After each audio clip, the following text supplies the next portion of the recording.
Hello, you beautiful people, and welcome back one final time to the OGA Sapphire Dota pit.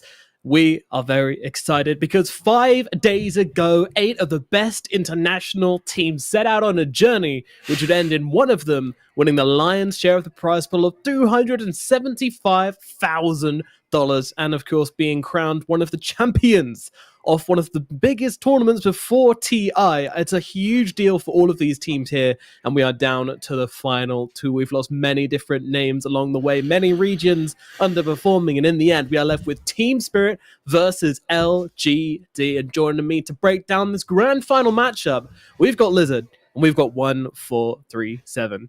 Guys, I can tell you're both very excited for today, both looking very dapper as well. Lizard, obviously fan favorites LGD coming into this one. These guys have just looked so damn dominant. Tundra have gone, but we have a lot of love for the Team Spirit boys and their journey and how they got here. Yeah, first I wasn't really going to use the word dapper, but you took the words out of my mouth. You guys look great in comparison to the last couple of days when you were kind of lazy with just the shirts and whatnot.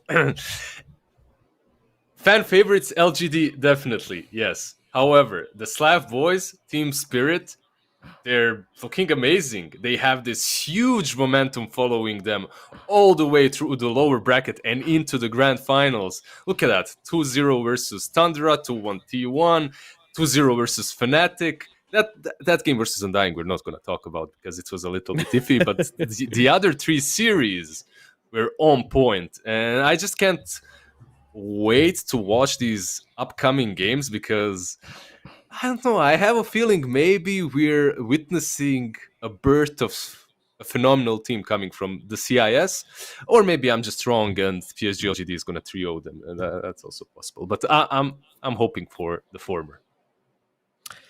Theben, LGD have continued their dominating form. You know, they came second at ESL Fall. They won the OGA China Dota pit after a rocky start, and now they are in the grand finals of this one as well. Their ride, a little bit smoother, you know, just going through the upper brackets, losing a game here and there, but overall, these guys have looked really, really good. Why? Well, I think they're just the best team. The way that they play around each other, the way that they play the map, how they play from behind, they just never give up. They have some concept about Dota that the other teams have not yet picked up on, and that's what's allowing them to be better than everybody else. And they don't even have their mid player. They're playing with their coach. So conceptually, their Dota ideas is just far superior than everybody else. And one more thing I wanted to add, Nomad, do you remember when Team Spirit were Yellow Submarines, you know, and they were about to break into that Division 1 league, and then they got stopped by Ramses and the boys who just came out of nowhere? A long time ago, but I do remember that Yellow Submarines team, yeah. I just wanted to also acknowledge how far, you were talking about Team Spirit and their run now, but their run started so long ago from this Division 2 team in CIS to becoming this team that's competing against LGD in the grand finals. We always talk about LGD, everybody knows who LGD is, but Team Spirit, this is not a team that everybody is familiar with, you know, on the global scale quite yet, because they just thought maybe they're a one and done kind of team, but they're not. They're here to push it. They're in the grand finals of a tournament where there was only in TI qualified teams. So what can we expect from these guys, not only from this grand finals, but also going into TI? Yeah, it's got, you know, this is one of the big things about this tournament is kind of getting a power reading of some of these teams and how well they're going to do coming into TI. And Team Spirit, you know, we have to look at them now as a potential serious contender for one of these top TI spots. You know, there's no telling who's going to be that top dog in TI, but man, Team Spirit are definitely turning heads right now. These guys, I mean, they've just looked so damn good. And it's not just, you know, the fact that they're getting wins, it's the manner in which they're winning, isn't it, Lizard? You know, these guys, full divide. Well, if you're into strategical approaches to the game and some big maneuvers, then perhaps Team Spirit isn't going to be your cup of tea. However, if you're into individual outplays and just incredible talent and just some amazing clutch plays, they're definitely the ones to follow. You know, they're the equivalent of CS:GO, where one player remains and just aces them, right? Something like that. I don't really play a lot of CS:GO, but whatever. You get my Yeah. point. They're fun. That's all that matters. They- PSG.LGD, on the other hand, they're PSG.LGD.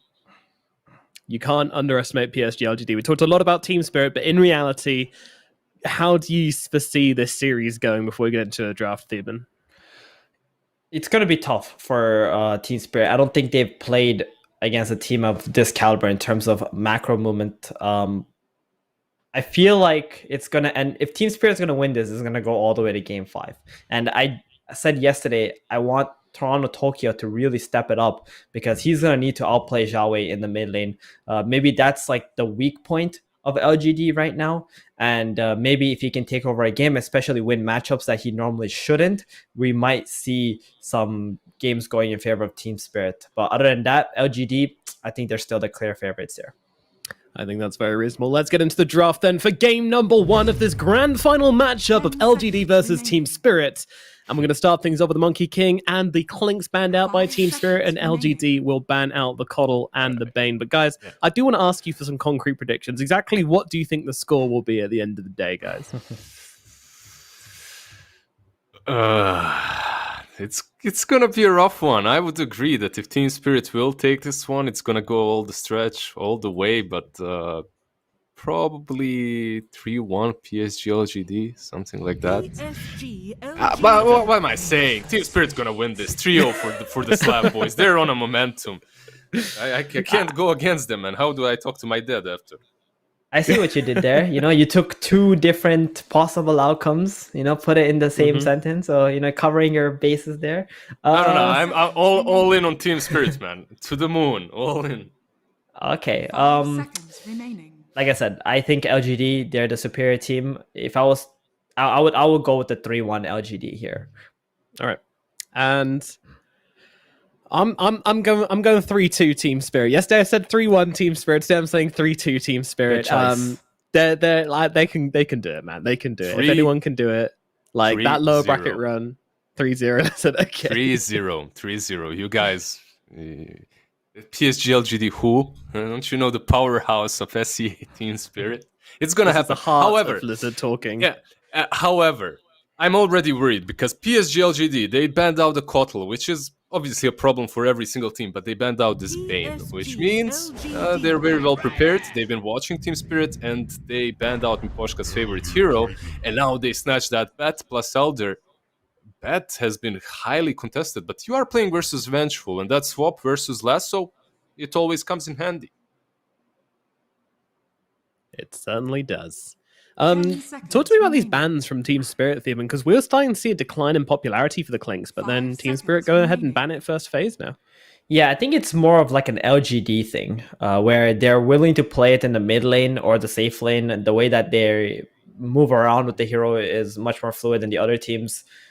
Is just a respect towards LGD. They were so dominant with it, especially at ESL and at this event. Like, people have not wanted to give it to them, and it's kind of just carrying on till now. Monkey King, excellent safe lane carry hero right now. Also can be played in the position 4. So Team Spirit just don't want to have to deal with that flex possibility. In terms of the picks, though, I think LGD are really looking to have a stronger team fight. And this Batrider pick, it's most likely going to be played by Zhao Wei, and Team Spirit are reacting accordingly right away. Instant Quap pick. Didn't really wait for the next phase at all, but PSG.LGD, like you said, Zhao Wei can play it, but doesn't have to go mid with it, right? Like they can put this Batrider anywhere. And this Queen of Pain, I think for Team Spirit, what matters is they got their Queen of Pain. Is this Queen of Pain gonna be versus Bet or not? That's second, because they love the hero no matter what. So I'm down. I'm down with some Queen of Pain and Venge. Also, when they take the sets, it's gonna be two identical heroes. You'll see later on. I do hope, though, that Team Spirit will be drafting some kind of team fight anchors in their lineup. The Vengeful Spirit most likely to be the offlane position, so either in the position 4, I think it has to be in the position 4, or the carry needs to be some kind of a frontliner that can just be able to soak damage, provide some kind of disables as well. Yeah, we actually saw who is it? Yeah, we saw Tundra struggle quite a bit whenever they picked out these position trees that are kind of in their own world, doing their own thing. Your lichens and whatnot. Vengeful does contribute a little bit more, but if it is a tree, you need a brawler type 4 at least, right? Like these spirit breakers, clocks, whatever, these initiators. Yeah. There's that ban right there. That was very important for LGD to get rid of the Faceless Void, because that would have been the lockdown plus the frontlining hero that could have soaked enough damage and a good matchup against the Bat Rider too. So LGD, you know, I think they came really prepared for this series. That's what I gotta say. Yeah, it's looking good from them. Nomad, you can talk a little bit. We've been having a dialogue forever. AB conversation? Yeah, pretty much. You know me, you know, I like to listen to you guys and I like to get into my stats a little bit, you know, see what's going on. And Bkop has had I mean, she's been picked up twice and she's won both games, so she obviously looks really good in both the games she's played. Really strong in the lane, which is something which is kind of interesting now. That hero's always been good in lane, but right now seems like it's the changes to Dagger now healing you seems to have done miracles for her. Was it Spirit picking her both times? I know they picked her once at least. I can't remember if it was 2 games. I think it might have been 2 games, yeah. In any... I don't think it was Spirit who picked Queen of Pain, was it? They had it once. Against Fnatic, yeah, right? They had it once for sure. Fnatic, yeah. In any case, Team Spirit, they banned out Beastmaster and Lycan. When you're running a draft such as this one with Vengeful, especially if Venge is position 3, you can't really hold your ground when you're playing versus all these zoo-type heroes that are, unfortunately for most of us, back in the meta. So Beastmaster and Lycan, they definitely have to go. Looks like most of the time when they're being banned in pairs, right? I love how you just gave up on the search. Yeah, no idea. Wait, did I hear an IO? I did. You did hear an IO. Yep, LGD have grabbed themselves that little ball of light to help them. And still no Bloodseeker ban. So something which both Tundra and Fnatic feared a lot, this Bloodseeker from Team Spirit, is kind of being ignored in this draft so far. 5 seconds remaining. And IO also a hero that has been banned against LGD a lot, letting through as well. I'm not so sure if you want to play Bloodseeker without having too many disables here. And yeah, there it is. Team Spirit just go with the Shadow Demon Sven. And I think that Sven is kind of like a block pick. Oh, this is really good though. Disgusting. Yeah. Absolutely disgusting. It's going to be difficult for the Sven to play the game now. It has its merits, however. You are playing versus Elder Titan. That Warcry will come in handy. Io and Slark are disgusting, especially when you have some hero as a bat on the map constantly catching and creating those relocate plays for you. And I like Queen of Pain and the AoE damage that she brings versus Slark overall, but the leash and Slark in general, it's gonna be a problem this game for Team Spirit. Maybe they picked the Sven a little bit too hastily. There's a lot this Queen of Pain has to get done in this game. Like, she's gonna have to snowball, get a lot of items early on, so to be able to shut this Slark down. Because the moment the Slark starts to get a couple of those items, most of the items he buys has strength, right? So he has a pretty large HP pool. I'm not so sure how much damage Queen of Pain is gonna be able to do to the Slark by herself. Yeah, and the nice Bloodseeker ban. Yeah, you had to, right? Like, now that the Slark is picked up, there is no way you let the Bloodseeker go through. It could be played on the offlane and just it would make your life hell. I have a feeling their preparation was like, okay, if they pick Bloodseeker, we go the Io Sven route. If they steal the Sven, then we're gonna pick the Slark, because that was a snap pick, and there's no way they were gonna pick that Slark if they saw the Bloodseeker first. 100%. It's they expected the Sven and they picked it up, because you kind of know, right? The majority of teams, they go for the Sven anyway, and now when PSG.LGD picked Io first, you know they're gonna pick it even harder, as if they don't, you're giving away the Io Sven, which can be problematic. Night Stalker banned out by Team Spirit as their last ban. Just Night Stalker has been a beast this tournament. I'm just surprised they made it till here. 5 The Night seconds Stalker. remaining. I know Yeah. LGD are not favoring it as much, but Team Spirit not taking it up. I think it's because of the bench for Spirit mainly. One thing I will say is that they have 2 saves plus a Sven, and we know that's a combination which can be very, very strong. You know, we've talked before.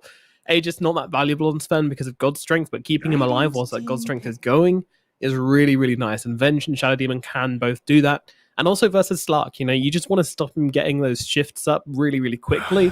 And the Venge and the Shadow Demon can do that. And the final pickup is going to be the Sand King as well. More AoE damage, Collapse. really, really Okay, nice. I like this. Yeah, I like it as well. Basically, before their last pick, I was thinking to myself, what do they pick here to salvage this draft? Because for me, it's solid, it's 10 fine, but seconds I'm remaining. not as optimistic as I was at, 5 at the seconds beginning remaining. of the panel. Sand King looks decent though. This is very similar to what they ran against Tundra, right? Tundra Mhm. Slark, where they had this Sand King pick right after it. I think they have a feeling that Sand King does extremely well against the Slark.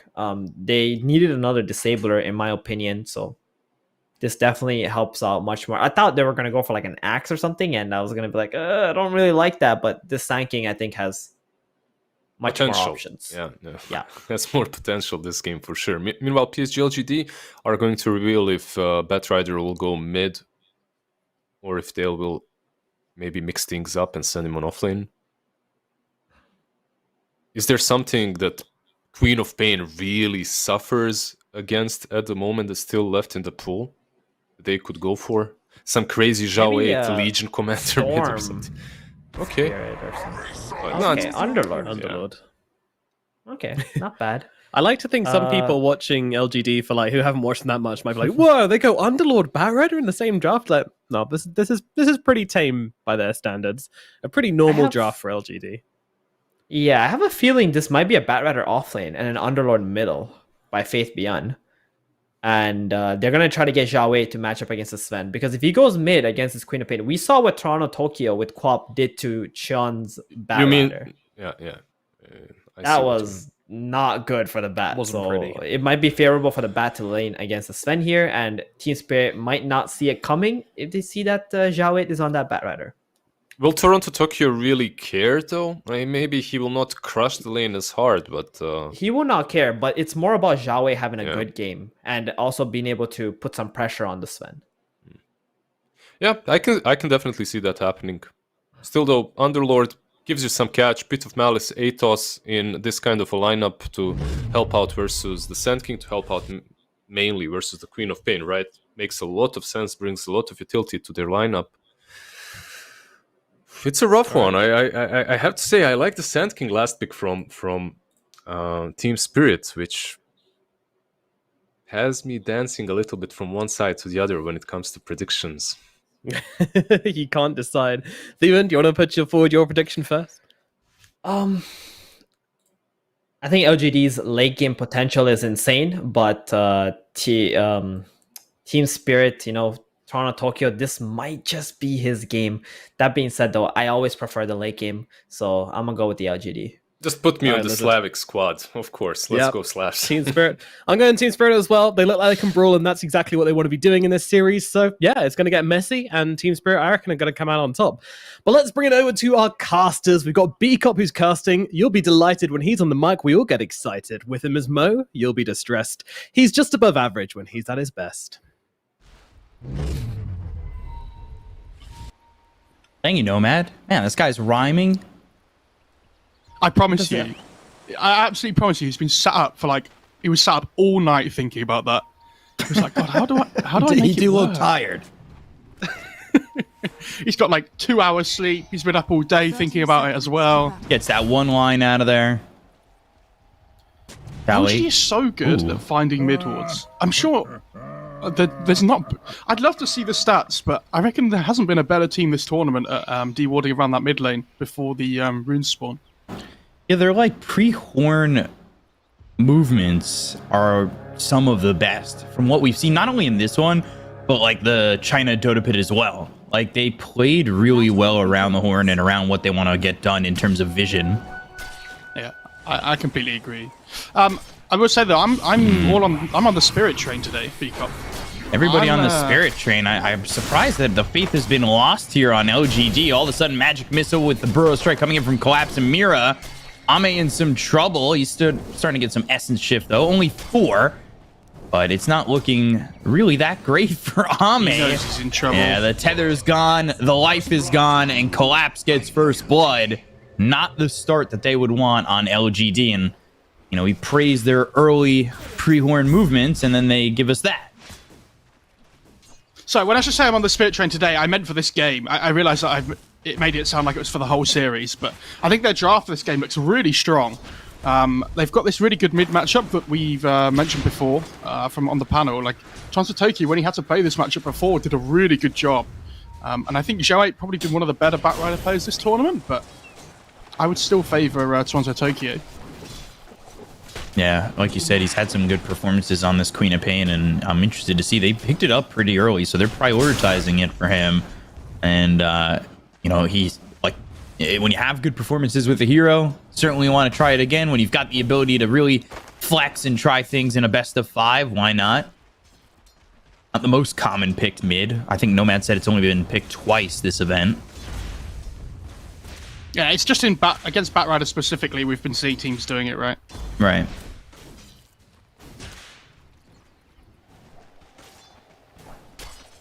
An 8-0 to the 6-1. So the CSing pretty much even over in the mid lane. Taking a look top though, we've got Ame, Shinkyu. Shinkyu up in the top lane with Ame. Not really what you see too often from LGD. No, but you want the sustaining lane against the Sand King, right? Like you see this a lot from teams when they pick this Wisp 4. They tend to play it in the safe lane, and then the position 5 will move to the off lane.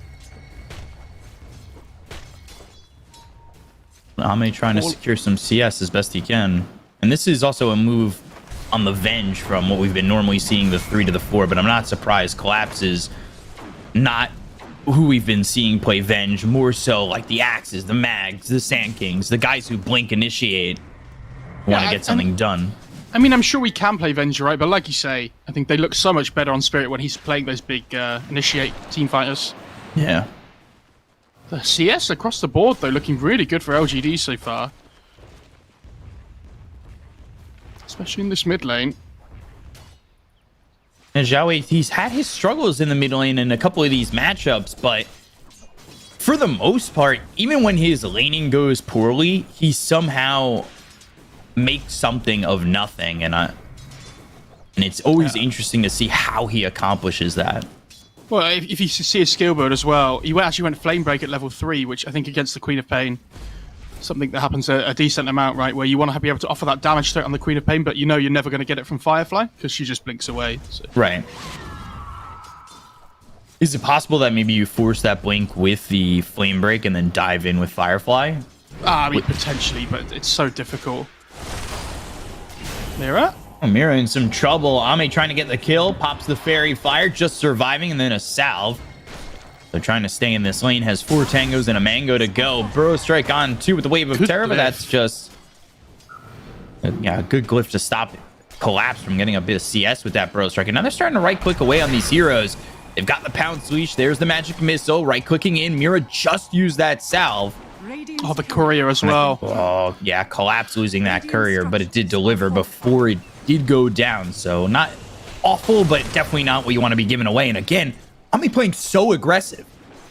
But that's the thing, because you have the Wisp in your lane, you have the ability to play aggressive, because it's so much more difficult for Spirit to punish you when the sustain is there from the Wisp. He has the Ring of Regen and a Headdress. Like, the amount of regen at the moment on the Slark just means he can kind of do whatever he wants in this lane, you know, within reason.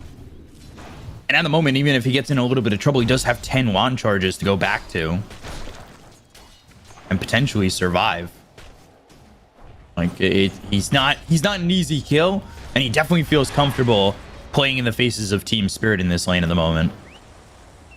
Ooh, Courier coming over. This one might die before it delivers. And it does, yeah. I don't know if you saw that as well, though. Just, yeah, ticked over to 1k net worth lead here for LGD.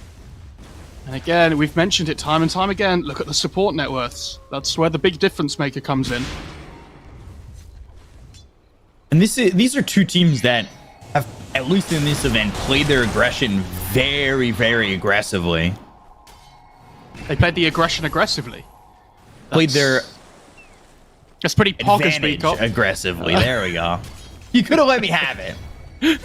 Absolutely not. I haven't thrown you under the bus enough this event, actually. And now we're in the final. I'm unleashing my my final power. He's going Super Saiyan 4. Yeah. I've killed Krillin, and well, now I deserve to pay for it. You could already see Faith Beyond, who's really the anchor for this team. It's something we say a lot about the offlaners in China, especially say JT. He's one of those guys who is always the anchor. You're always expecting him to have a pretty consistent time in his lane. And yeah, Faith Beyond, his performances, his lock, like CS and everything that he provides in terms of being that guy towards the top of the net worth always feels pretty consistent from him. Yeah, they might have caught Collapse out. Is Pro stuck in a second? He's desperately trying to get in front of him for the tether slow, but couldn't quite manage it. He doesn't have any regen on Collapse either. He has these phase boots queued up again, but I'm wondering, because the lane's a little bit more difficult this game, whether he might just look for the straight blink rush instead. He's holding a lot of gold.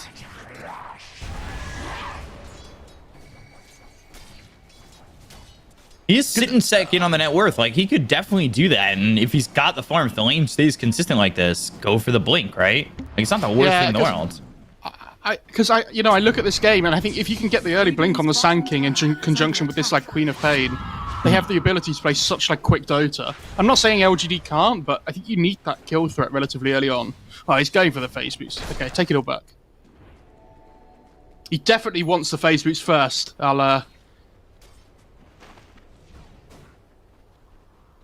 I've always said that. With a lot of conviction as well. And something I've noticed too, again, it's just Yatoro going back into the jungle. He had a bunch of stacks to work with, and now Faith Beyond coming over and swiping some of those stacks. And LGD, while watching Team Spirit, definitely noticed that.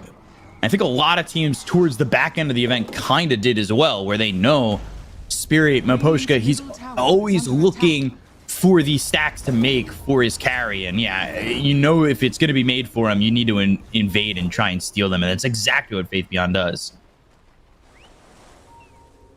Especially when you play these heroes like Venge as well, they're stacking such low effort. Like Venge Shadow Demon. Hit a camp, wait for Terra, and you get so much efficiency out of it. I don't know, like, Collapse all of a sudden, like, he's ahead of the Slark in net worth, even though the lane's been relatively difficult. And now he's going into the blank. The Underlord's net worth now looks so good, though, after taking that stack before. And it'll be interesting to see what Faith Beyond does, because I think he had treads that I saw before. And I think when you have this oh no, he doesn't have treads. Right, okay. It was somebody else. So he's gone for the early hood. I was wondering whether he might turn into some sort of, like, semi-carry. Why in some trouble? Toronto Tokyo's here with Miposhka. And, ooh, Why walks away for a second, but they've got 3 stacks of the Shadow Poison. Probably not who I expected to get that kill, but Miposhka claims Y's life. Yeah, like, okay, so my problem with LGD's lineup is moving forward, like, into the mid-game, right? We talked about this yesterday with Tundra. Their ability to, like, blow people up quickly is a bit of a worry for me, right? They have these 2 cores that are good in long fights, in, like, Batrider and Underlord, and especially Slark as well, but the burst damage isn't really there. So when you're playing against these heroes like Sand King and Bkop that are really mobile, and they have the double defensive save behind them, I think killing heroes quickly is a difficult thing to do. And that's something we saw Tundra kind of struggle with Collapse on this Sand King, where if you give him too much time to work with, I mean, this guy's going to make you pay. He finds his farm, he finds his openings, he knows his angles. He really went off these last few days. It's kind of been disgusting from him. And by kind of, it's been really disgusting. He's played so well. I will say, though, it made me laugh that LGD banned Bane. Like, oh, the pig pole, easy. We talked about on the cast yesterday how much, work the Miposhka Bane was doing, and I love to see that LGD have respected it so much they just have to take it out. And respected that and the coddle. Venge stacking once more. Can she get it off? I don't think the Ancients are stacking. Got the big camp. They're going on to collapse. They've got Jowade here in the top lane. They're going to chase him, but the Burrow Strike trying to leave. Pigpole again. Running from these heroes. And they do have Lasso if they're forced to use it, but here comes Toronto Oh my Tokyo. goodness. The Lasso comes out of the Queen of Pain. They still get the kill on a collapse. They're going to look over at Toronto Tokyo, who blinked into this one. It's on cooldown for 3 more seconds. Jowade and Jin Q are gone. But Ame will get that kill in return. They come over with Yatoro as well as Mira. He goes into the ulti and Yatoro's tries in to go after trouble. Yatoro, who's popped this God Strength. Not going to continue to fight, but all of a sudden, Ame's got himself 2 permanent agility and 2 kills in this lane. Yeah, sick turn by Toronto Tokyo though. It was so close to just killing the Wisp and the Batrider straight away. I will say though that really well played by Jowade to lasso the Queen of Pain instead of the Sand King. Like if that Queen of Pain had just been able to stand there and hit during that duration, I think the fight would have been completely different, right? So he reads the situation really well. Look at that. Yatoro all of a sudden just almost top the net worth. Poshka. And Maposhka getting run down. Jowade's made his way down here. He's got the boost to travel, can move around the map pretty quickly. And, well, he's come bottom after that death top. They'll get the kill. They should be able to get the tower, potentially, if they stay on it. Oh, this catapult. Just 1 HP. Radiant's bottom tower is under attack. Has that maxed out Firestorm, so taking the tower seems pretty easy.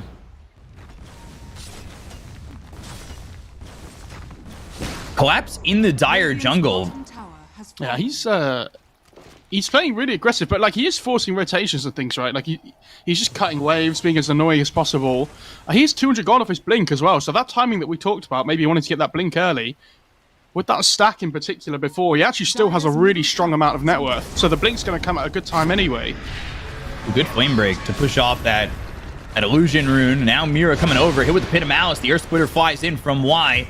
They should be able to kill off Mira with no problems, and Maposhka shows himself for a second. Not going to have enough there to help out this Venge. Top tower is under attack.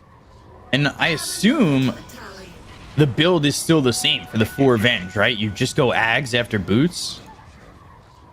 Yeah, I think so. Unless they want some kind of like... Well, they have a sentry down, Lasso on a collapse. Burrow Strikes, try to get away. Flame breaks there, goes into the pig pole. They've brought in Ame.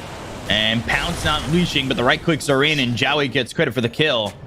Ame participating in 1 shot, has himself 3 permanent agility stolen, and they get another kill on the Sand King. But yeah, he did buy out on that blink before he died. Yeah, exactly. He buys the blink first, so it's not the end of the world. Level 4 Pit of Malice here. And the Pit of Malice as well as the Sleep. That means Pit of Malice is going to go off again. They're behind them. They've got the disruption. They have Jin Q as well as Ame coming through. They're going to body block Maposhka. They'll take the kill onto the Shadow Demon. End up losing the tier 1 over mid, but they're right on top of Mira once more. And both supports are going to bite it here for Team Spirit. Yeah, they do get the mid tier 1 though. So it could have been worse, but I think if LGD are able to transition this into a mid-tier 1 of their own, which it looks like they will, they'll be more than happy with that trade, evenly on the towers and getting the 2 kills. We'll see if they can do it. And Ame is 7k net worth already, and he's getting real close to that Diffusal Blade. Oh, FP. They're looking for the Epi. And, oh. He stopped it. So they don't get the tower though. Yeah, and it's interesting to see as well the difference in Slark. Like, from yesterday where we saw Skeeter play it, like, he didn't really join fights for the first 20 minutes, it felt like. And I know it's different this game because they have a Wisp, so, like, the Slark has an easy way into the fight. But LGD, willing to use that hero a little bit earlier on, potentially, than Tundra were. They've got this Blink Dagger on the Sand King. I'm not certain it's been shown yet. They also have a double damage waiting on Toronto Tokyo, who's about to have this Orchid. So a bit of a item timing here for Team Spirit with Yatoro continuing to farm this jungle. He's got himself the Echo Saber, Mask of Madness ready to go. God Strength on cooldown, though, for 14 more seconds. So that could be a timing where Team Spirit look to fight. Radiant are scanning. Yeah, potentially.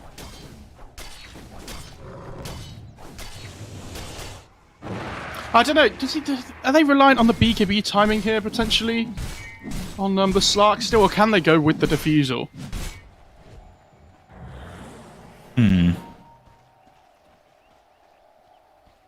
Can LGD go? Or can Team Spirit go? Sorry. My problem, like, if Slark doesn't have BKB, they do Right. have a lot of burst, right, on Spirit. So, like, going in with the diffuser, all it takes is one, like, mistake. We saw yesterday, you know, like, one good Sanking stun into the burst that Spirit have. They can kill the Slark quickly. And I think that's an Orchid on the Queen of Pain flying out. Yeah, it is. Is it though? Are they going to try and fight where Ame's leading the charger? He's in the entire time. It looks like they're set up to do so. I was thinking more so that they'd be farming and have them relocate in afterwards. Yeah, you can do. I mean, Wisp was changed a little bit from what it used to be, though. Where, hang on, Maposhka.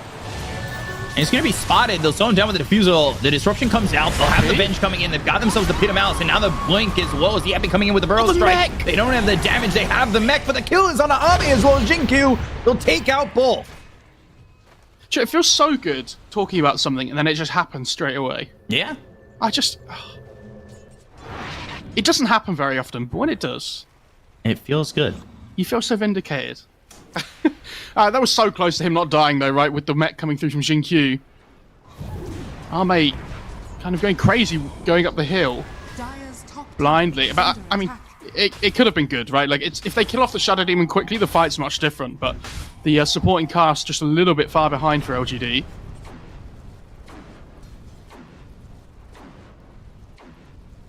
And they don't really scale that well going into the late game on LGD, you have to say. I mean, the Slark's a good matchup against the Sven, right? Like, in these long fights in the late game. But Spirit have the burst potential, and their other two cores on LGD don't scale particularly well on the Underlord and the Batrider. Unless the Underlord goes into, like, some semi-carry builder, like an AC or something. But it seems like he's going a little bit more utility-based. Dire's bottom tower is under attack. Sven's almost at this BKB. Is he gonna dismantle the Echo Saber? Collapse. Cancels the TP. I don't think it's going to matter. He's pig pulled and surrounded. Zhao 8 with the kill. That Underlord with the overcharge as well. Madness.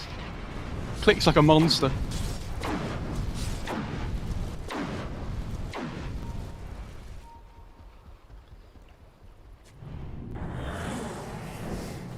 Radiant's Pushka just top taking away tower some is vision under here. attack.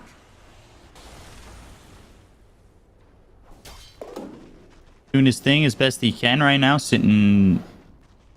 Both supports actually sitting higher than LGDs, and that's really what we look at quite often in these LGD games.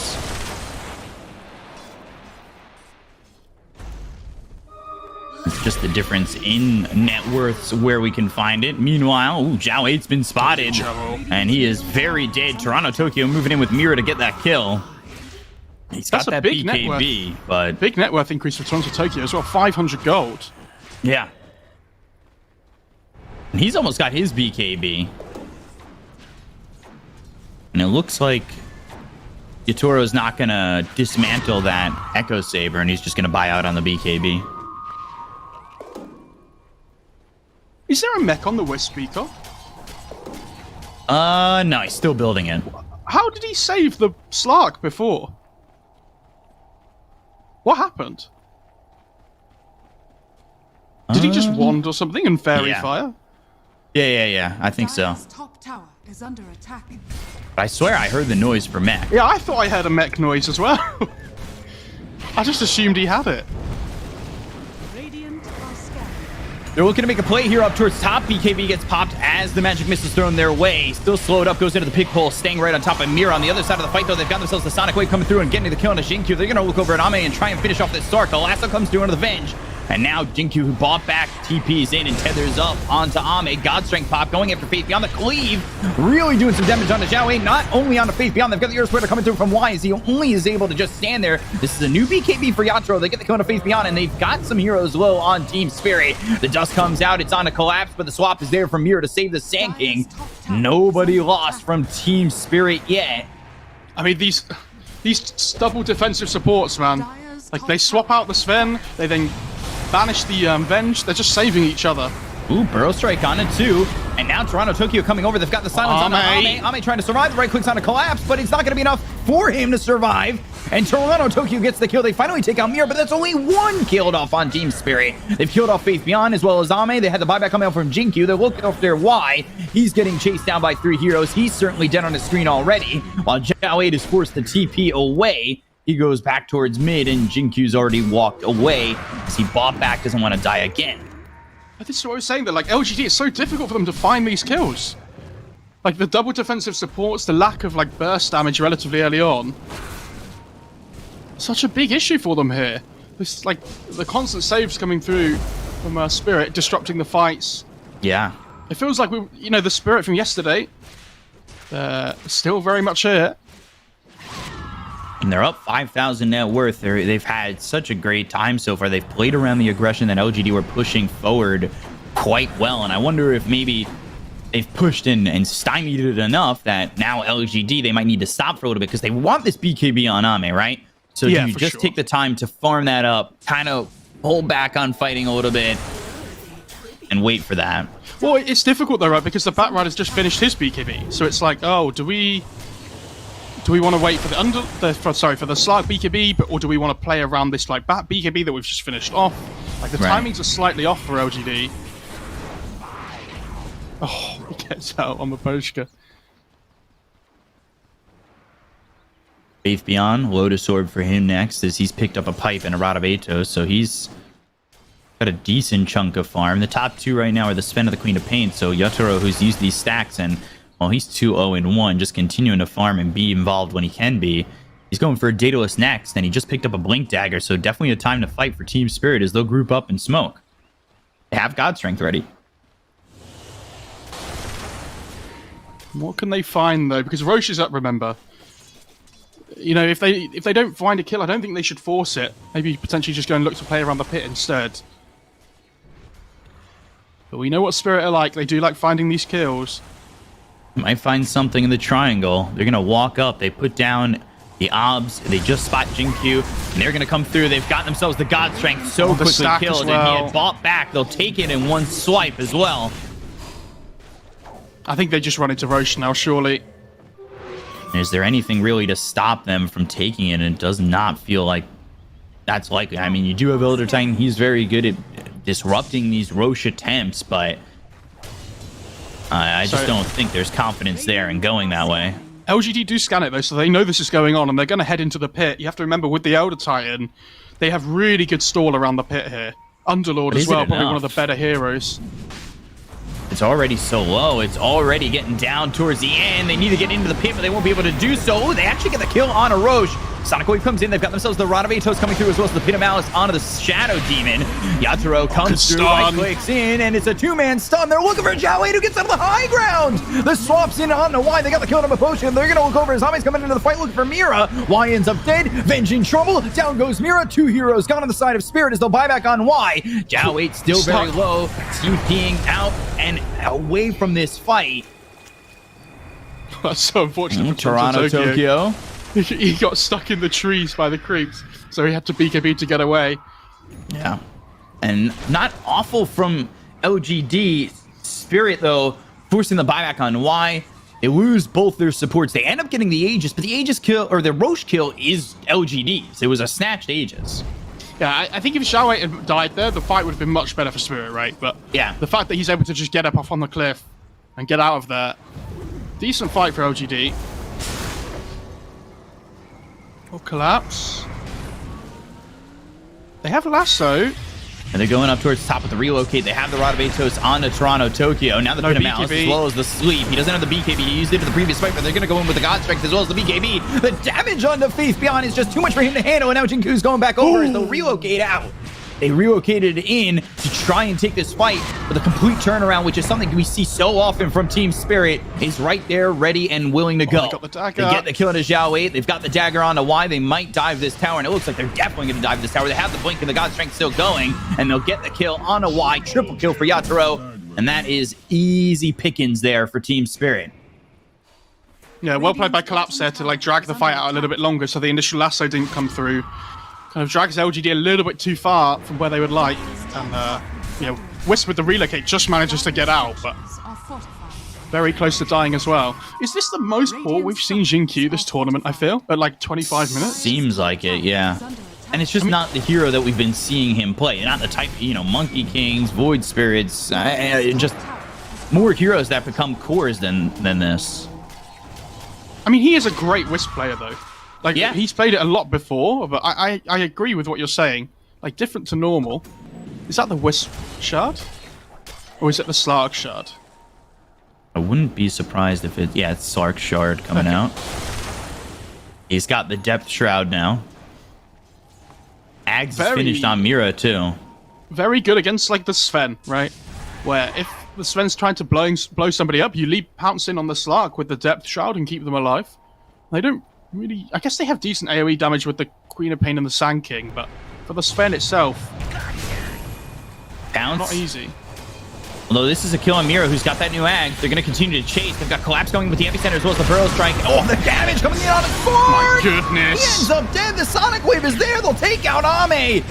BKB is popped by Zhao 8. He tries to get on the high ground. Maybe going to leave from this one, but they get the kill on Mira. And again, he's got that Ags. They'll try to leave the relocate out. Faith Beyond. He's also going to use that Dark Rift. But they have this Wisp coming back, and they have spotted where he relocated from. And Yeah, and they have Vengeance, Oh, boy. so...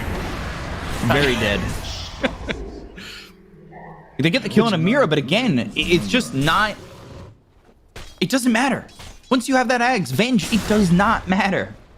I love the OGA observers when they change the camera angle because they know there's going to be like an absolute chaos and there's nothing the opponent can do in the moment. Chaotic good. That's the... Who's the chaotic neutral? My biggest Oh, it's question. definitely the Black Dragon this tournament. He's been the chaotic neutral. So 7,000 net worth lead here for Team Spirit. Sven sitting at 17,000, just about to finish off the Statos. They got the sleep on Amira again. Mira, he's gonna die. He's got this illusion. If they can get rid of it, feels that much better. But the magic missile comes out onto the Sark. Faith Beyond coming over as well. And the Psychic Headband drops for the Queen of Pain while all this is going on, as well as the Quickening Charm on that camp where they were killing Mira. So that's a good kill to get and taking away the illusion, as Ame now with 6 permanent agility. Is that a stolen. Daedalus? Oh, for the Sven. Yep. This damage increase here. That's worrying. And there's a Lotus Orb on the Sand King as well. So like where they normally have this easy BKB piercing disable, it's even good against the Root as well. Radiant's bottom tower is under attack.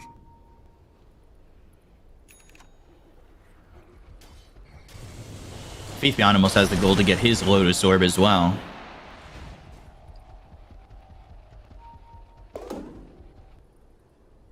Yeah, I guess that, I mean, the Lotus Orb obviously against the Venge is the big thing we've seen this tournament. So that swap isn't available. Can't help but feel they'll be using the swap defensively though. Titan Slipper for the Sven, thank you very much.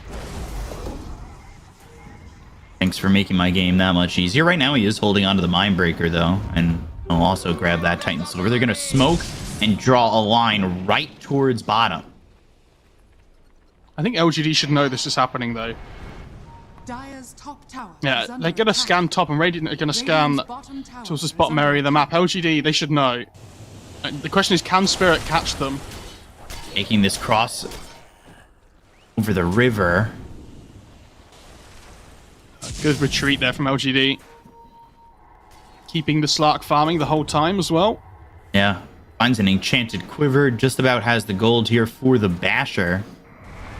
Got this BKB still at 9 seconds. The swap's going to come through on a Faith Beyond. They have the damage on a Faith Beyond so quickly, but Good there's lasso. the lasso. The disruption, though, with the save. The bounce is going to miss. The Earth Splitter comes through. Zhao Wei kind of caught no man's land as LGD are going to go after Collapse. They've got the sentry down. They have the vision on him, and now they've got the root from the Rod of Atos, but the BKB is going to be popped as well as the God Strength coming in from Yatoro. Focuses his attention onto Faith Beyond. Will get the kill there. They've lost Shinku. They've lost Zhao Wei. The Sonic Wave comes in, and down goes Ame. 4 heroes dead. Spirit looking for it all, and they will find it with Y in trouble and Y killed off. It's wicked sick here for Toronto. Man. Tokyo, a 10k lead for Spirit. Do we need to ban Shadow Demon and Bane Bkop? Because Maposhka, man, like the Slark pops the BKB, but basically the whole duration gets wasted, as well as the lasso, as well as the Earth Splitter, because of one save from the Shadow Dire's Demon. middle tower has fallen. And this is onto the high ground. No Ridiculous. buyback on 3 of these heroes. This is at least looking like a tier 3. They do have this glyph.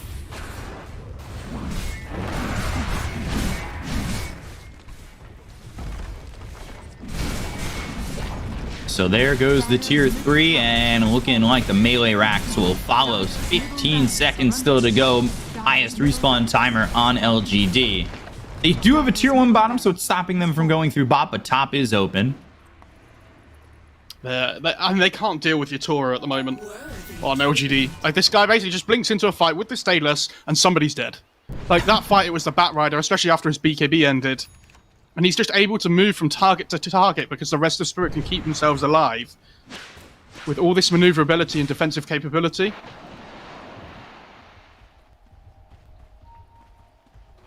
I'll take your tribute. Oh, 15k lead here. I believe, yeah, Collapse looking for that Octarine. It gets even tougher to kill Yatoro as he's picked up that Satanic. And like you said, they don't have the burst damage to kill these heroes on the side of LGD. So you don't have the burst damage. Even if Sven gets low, he's just going to Satanic and be back to full. And it feels like he just picked up the crit as well. Yeah. I don't know. It feels like this is the do or die smoke for LGD. If they lose one more set of racks, you know, second Roche is going to spawn here as well.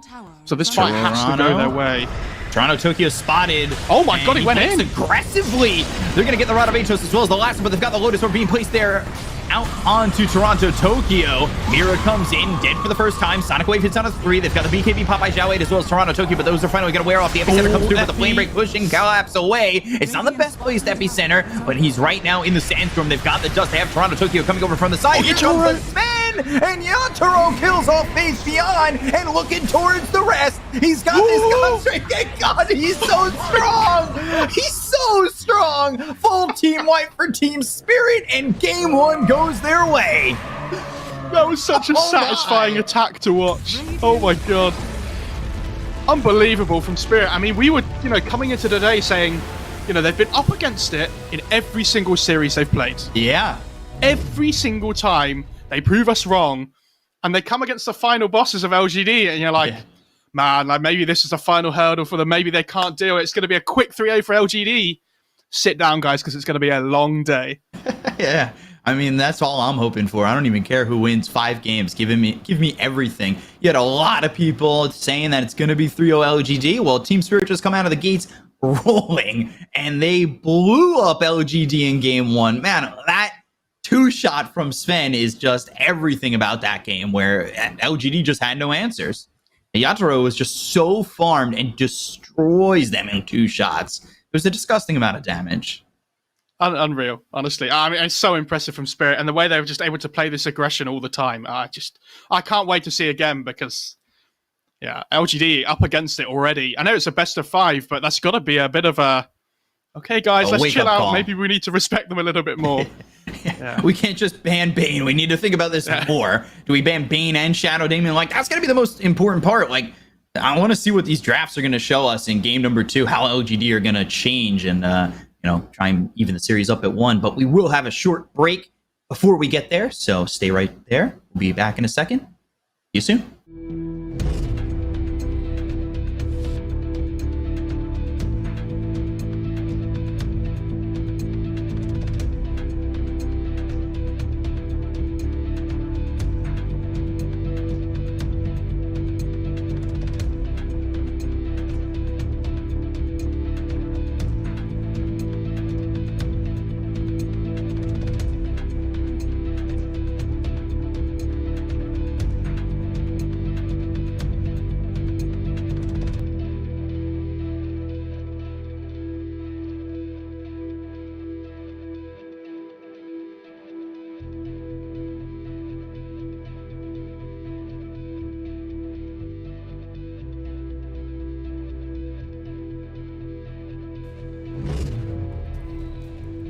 The battle begins.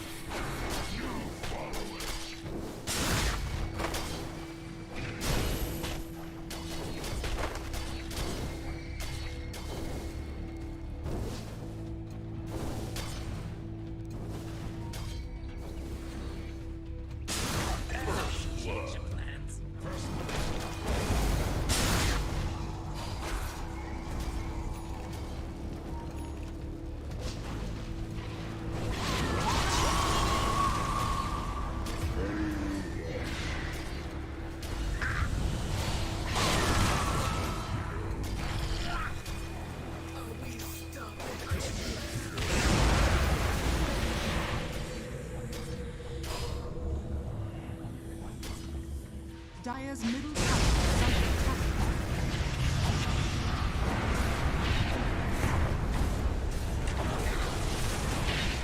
Dire's middle tower has fallen.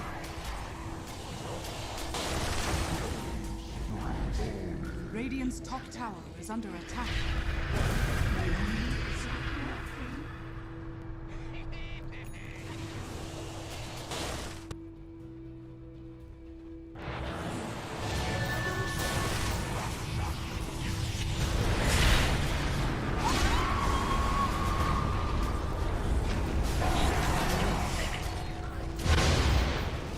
Radiant are scattered.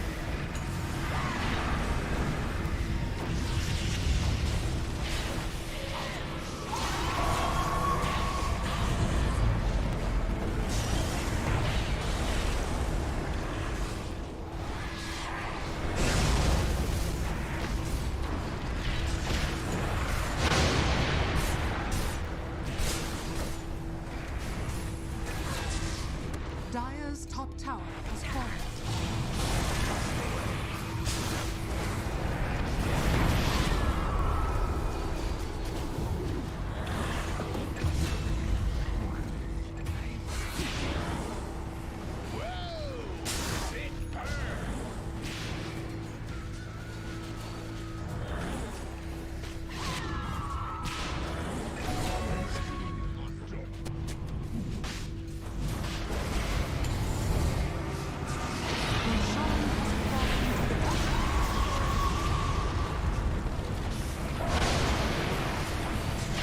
Radiant's middle tower is under attack. Radiant's middle tower. Team Spirit with some deadly Divide Dota take game number 1 in this grand final matchup, and LGD, I mean, they are sent scurrying. What a game 1. I mean, Team Spirit, you know, this looked so good. What were the key ingredients to success there, Lizard? Well, getting first blood on Sand King first and foremost doesn't really hurt you, but that's only the beginning of the game. Later on, the amount of stacks that Sven got, the amount of rotations that Queen of Pain and Sand King with that early Blink Dagger managed to pull off, it was all on point. I feel like PSG.LGD, they tried to play Team Spirit's game. They tried to constantly fight, to engage these mini fights in the mid game before actually getting all the necessary items, like a BKB on Slark. And that was most likely their downfall, because he died in 3 or 4 of these early engagements. There is Sand King with AoE damage, there is Queen of Pain with AoE damage, and then Yatoro, obviously. As long as he's swinging that sword, you don't want to be around anyone. As how many times did you see in this game? He's not even aiming at the Slark. Slark loses 90% of his HP just by some cleave from the IO or the Underlord. So overall, Team Spirit had a fantastic draft and they executed it very well. But I think PSG.LGD forced things just a little bit, just a tiny little bit way too much. Theben, what went differently in this game compared to what you were expecting from this one? I think I maybe underestimated how much disables that Team Spirit had and how much control they had against LGD. I also felt the same as Lizard when he said that LGD, they entertained Team Spirit a little too much, right? You have this Batrider, IO, Slark. You need to be split pushing a bit more. You need to be playing off pickoffs, but not really engaging in these 5v5 situations. I think Team Spirit's 5v5 was just superior when they hit that Blink Dagger, Orchid timing. And the IO didn't really have too many items early on, and Slark still needed to, again, play that farm game, play that pickoff game. You know what? For me, at least for LGD, this game was more of like a calibration game more than anything else. I think they decided to play this IO. It's been a while since they actually last got it. They wanted to see how Team Spirit played, you know, the kind of play style firsthand. And then in the next game, I feel like they're going to be drafting a little bit more disables if they want to actually constantly fight 5v5. Yeah, that's something I was going to get to as well. Do you feel like this LGD support duo was maybe a little bit weak? Because we always criticize teams whenever they do this, whenever they pick 2 heroes with relatively low disable. And yes, Elder Titan's got that stomp, but it's not that quick, easy stun which you can use to get a fight started like this Venge and this Shadow Demon have. So do you feel like that is going to change next time? Maybe just not the ET plus IO support combo. I think you can pick ET or you can pick IO. Both of them together, it just didn't make too much sense, especially with the last pick, Underlord. Again, their only real stun like is going to be the Batrider Lasso. You can't really consider the Root a stun or the Sleep from Elder Titan not very reliable either. LGD, they couldn't really find this Shadow Demon anymore, or even the Vengeful Spirit in the backlines, because they needed to spend what disabled they had on the core heroes. Yeah, absolutely. Lisa, do you think we're going to see a shift in how LGD drafts this second game, and what kind of things do you think they're going to change up? I'm not sure. I actually like the way they drafted. At least the bans. I think they prepared for Team Spirit really well. So maybe they can switch up what they're picking on their own. But I don't think they necessarily now have to adjust to the bans. Maybe rate the Sven a little bit higher. I think this was a plan from the get-go. Let the Sven go through, pick Slark. Sadly for them, it didn't work out. And you know what? Majority of the time, whenever I'm watching Sven versus Slark matchup, in which Slark is just considered a counter, right? It's the Sven that comes out on top, because by the time Slark latches on a target and gets all his essence shifts, you have Yatoro or any other Sven player just cleaving through your whole team and wreaking menace. So, yeah, of course the Sven comes out on top. Look at his sword. It's huge. Slark's only got a little dagger. No way he's going to win that one. Mm-hmm. Definitely. I love stopping your train of thought dead in the tracks. LGD, it was a rough game from start to finish, really. They definitely didn't look like they wanted to slow down. That's something which I was really interested in. Like, they just kept running at Team Spirit, and Team Spirit were like, yeah, we want to keep fighting, sure. Do you think that this was like a kind of mentality thing they all just had, where they were just kind of screaming like, yeah, run at them, fight at them, or, obviously it was more well considered than that, but could you break down that thought process to me, Theban? Because it looked kind of, I don't know, like it really looked like they were playing Team Spirit's game, and I don't quite understand why there wasn't a point in that game where someone said, guys, let's slow it down, let's split push, let's farm, let's try and avoid them for a bit. Maybe they were just a little too deep, right? Every time an item was finished, it felt like, okay, we're stronger, let's just take some kind of engagement. But Team Spirit, we got to give credit to them. They always played next to each other. They weren't really giving any openings for LGD to get pickoffs. LGD initially, when they started fights, they thought it was a pickoff that they're getting. But 4 of Team Spirit heroes are like just one screen away, and they're able to jump in. They have saves, they have good disables, they got blink daggers, so it was just like too difficult for LGD with the kind of heroes that they had to even take any engagements without seeing other heroes on the map. So they just have to play a little bit more patiently, but at the same time, I feel like IOET just doesn't work out well together. Just to continue on his point, Team Spirit, they're playing like they're controlled by one single person. Like in an RTS game. They're literally moving as a unit. It's like there's... what's it called in Warcraft? There is a button that you can click to make all units move in unison, right? So they don't go away from each other. They don't move accordingly to their movement speed. They move in a unit, and that's how Team Spirit is playing. Just remember the first high ground push. Everyone is just collapsing on that tower. The moment they clean up the barracks, everyone blinked out within a millisecond. Yeah, blinked out. In the same second, it's like it's just, I don't know, the team fights as well, the way they approach them, it's on point. They had maybe one mistake in which Sand King wasted his epicenter because he got caught in Pit of Malice or something like that. But beside that, it's stellar. Yeah, very nice. Almost like they've been, I'm sure they're boot camping together, probably playing together all day, maybe eating breakfast from the same bowl, going on walks together. Who knows? Who knows what else they're doing together? We can only speculate, but something is definitely for certain, and these guys are in sync. One thing I do think that LGD need to look at... Oh, sorry, go ahead, Steven. I was going to say, you know what this is? They've won 7 games now in a row on Team Spirit.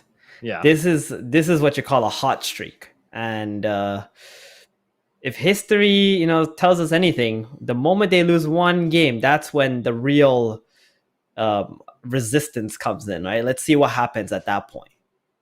Just don't lose. Just don't lose. Easy peasy. Alrighty, we didn't have the draft available for game number 2, so let's get into this and see if LGD can break the streak of Team Spirit, or if Team Spirit are going to continue dominating game after game after game. One thing I do think they need to look out for in LGD is making sure if you do give away Sven, you limit the amount of save you're going to give him, because double save, like not just any double save, but Venge, Shadow Demon, 2 of the strongest saves in the patch right now. With the Sven, definitely feels like you're setting yourself up for a really difficult game. Yeah, I'm thinking that I was wrong when it comes to bans, obviously, already as Bloodseeker, but will they ban out Bane or Shadow Demon here? Or will they be like, they're gonna get one of these two anyway, and he's performing the same way on both of them, so let's just ban out one of the cores that's messing with us instead. Oh, no, they just ban out the Kotl. So that one is the same, like in the last game. Okie dokie, LGD. Okie dokie. Wait. What? No, LGD banned the Bane, didn't they? 10 seconds Yeah, remaining. yeah, in first game. So they ban out the Bloodseeker, which is a little bit different. remaining. Right? They ban out the Bloodseeker now. In the last game, they did ban out the Bloodseeker, Oh, but yes, only indeed. upon picking Slark. Yeah. I know, I'm kind of curious. I thought they got away with not banning the Bloodseeker last game, and now they choose to go back and ban it. So the thought process is, if they ban Bane, then Team Spirit is just going to pick Shadow Demon. So why not just leave both of them in the pool? At least you can get rid of another hero that is hard to replace. And LGD now have an option to get Bane or Shadow Demon for themselves if needed. Yep, I think Shadow Demon's a nice answer to Bane as well. If anyone gets gripped up, you can always just release them. Team And Spirit. it's Team Spirit who banned the Bane. Okay. Monkey King. Monkey. And that, Can we see an Omni Sven insta-pick by Team Spirit? It's not really their style, though, but it's doable. Or you can instantly think about countering the Monkey King as well.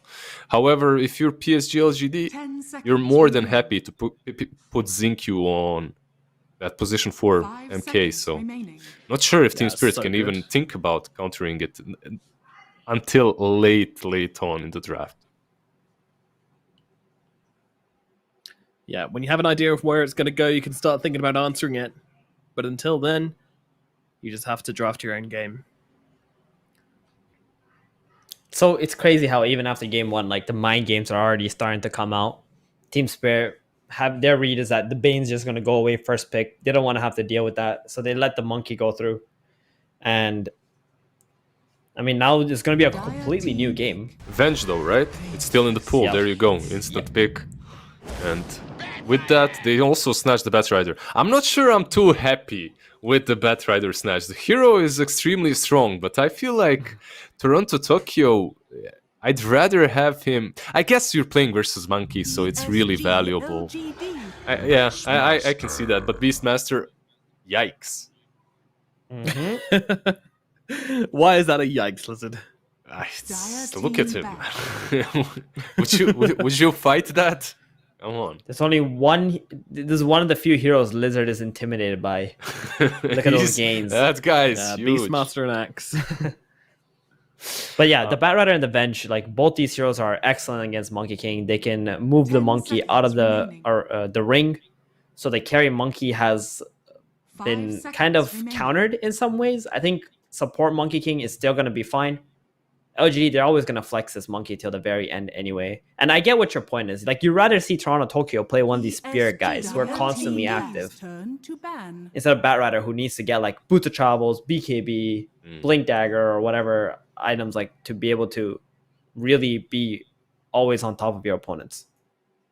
Yeah, right. And Team Spirit, they are understanding that there's a high chance Monkey is a position 4. They ban out the Slark, who is also pretty damn good versus the Bat, and the Vengeful, if she even gets to be played on that position 3. I don't think so, though. I think once again we will see 4 Vengeful.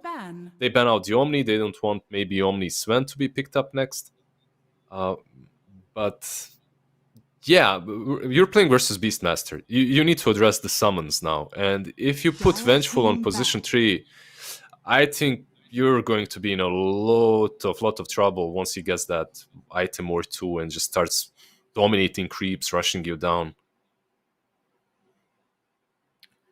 That said, though, swap is a quite nice answer to the raw, though, right?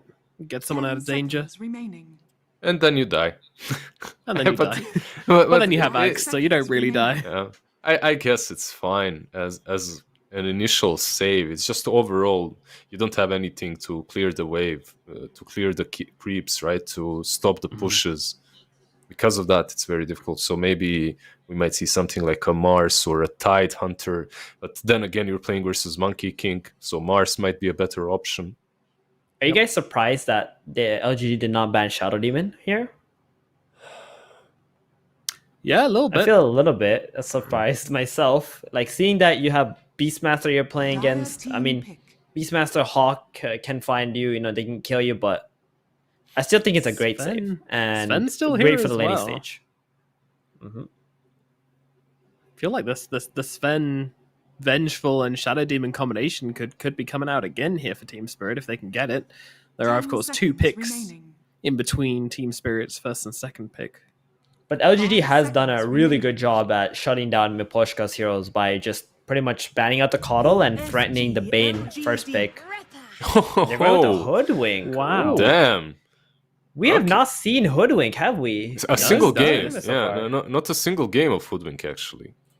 This is your grand final style of drafting, I guess. Save your strats until 10 one of those seconds remaining. last games.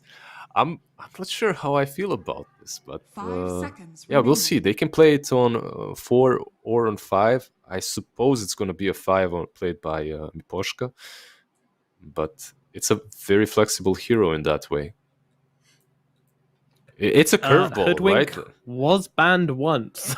I can tell you that. It was banned once. And picked I'm very 0 surprised. times, right? Because this Pick- is yeah, still no, pick- very not picked. popular in public games and like not seeing it in the tournament until now. I will say though, they do have a lot of single target damage on the side of Team Spirit and not enough team fight potential. This is it's a bit more worrying compared to game number 1. Obviously, they still have Collapse's hero, who is pretty much their biggest team fighting hero that they normally have in their drafts. So we're gonna have to wait and see how that goes. Do you think this might be like a setup for a Faces Void, perhaps? I have no Maybe. clue. It's going to be fun no matter what, but I mean, one thing you can say is that it's a really nice lane with Avenge, because that Akon shot damage is going to be amplified by the Wave of Terror, which is kind of nice. It's a couple of little synergies like that, which make it quite nice. And of course, when you hit level 6, you've already got the stun to set up for it, so there are some synergies there. But 10 LGD are going to go for the seconds Pangolier and then the Oracle, so they'll get some save for themselves, as well as the 5 Panga, which they can seconds lane just remaining. about anywhere. yeah, they're looking really scary, and this is now pretty much telling us that, well, not 100%, but Monkey should be your position 1, right? And then you have Oracle Monkey lane. Even if Batrider is there, you truly don't care at all. And then later on, you have this constant save for Monkey to be able to do his stuff. Meanwhile, Team Spirit with Oluna. Man, Team Spirit, have these boys gone too far, Nomad? No, there is no too Dire far. team The only back. time you Okay. can go too far is when you're past the finish line. And That's that all hasn't I happened needed. yet. I just needed some reinforcements. I was losing my Got faith you. in the underdogs. You know, I needed some words of encouragement. I don't know. This looks really rough for Team Spirit team fights. Yes, it does. doesn't it? 10 seconds remaining. The LGD is gonna ban Sanking or Mars next year as well, and 5 seconds Team Spirit is remaining. probably just gonna end up whatever is left over to round out their lineup. But it just doesn't seem like it's enough. It doesn't have that oomph that they had in like game 1, right? All that jumping potential and the massive AoE damage. Oh, Hoodwink can jump. You just need to channel your ulti for a second and jump back. Dire team back. man. Oh, Lizard. What? What are you They- like? Actually, LGD with this Oracle pick, it was just perfect in this game. You can stop all of Hoodwink's damage. You got the save against the Batrider Lasso as well, and Team Spirit. Batrider is pretty much the only hero that 10 can go seconds deep into remaining. LGD's team and pick the Oracle off. But 5 even then, seconds like, remaining. where's the follow up? Who is the follow up for Team Spirit?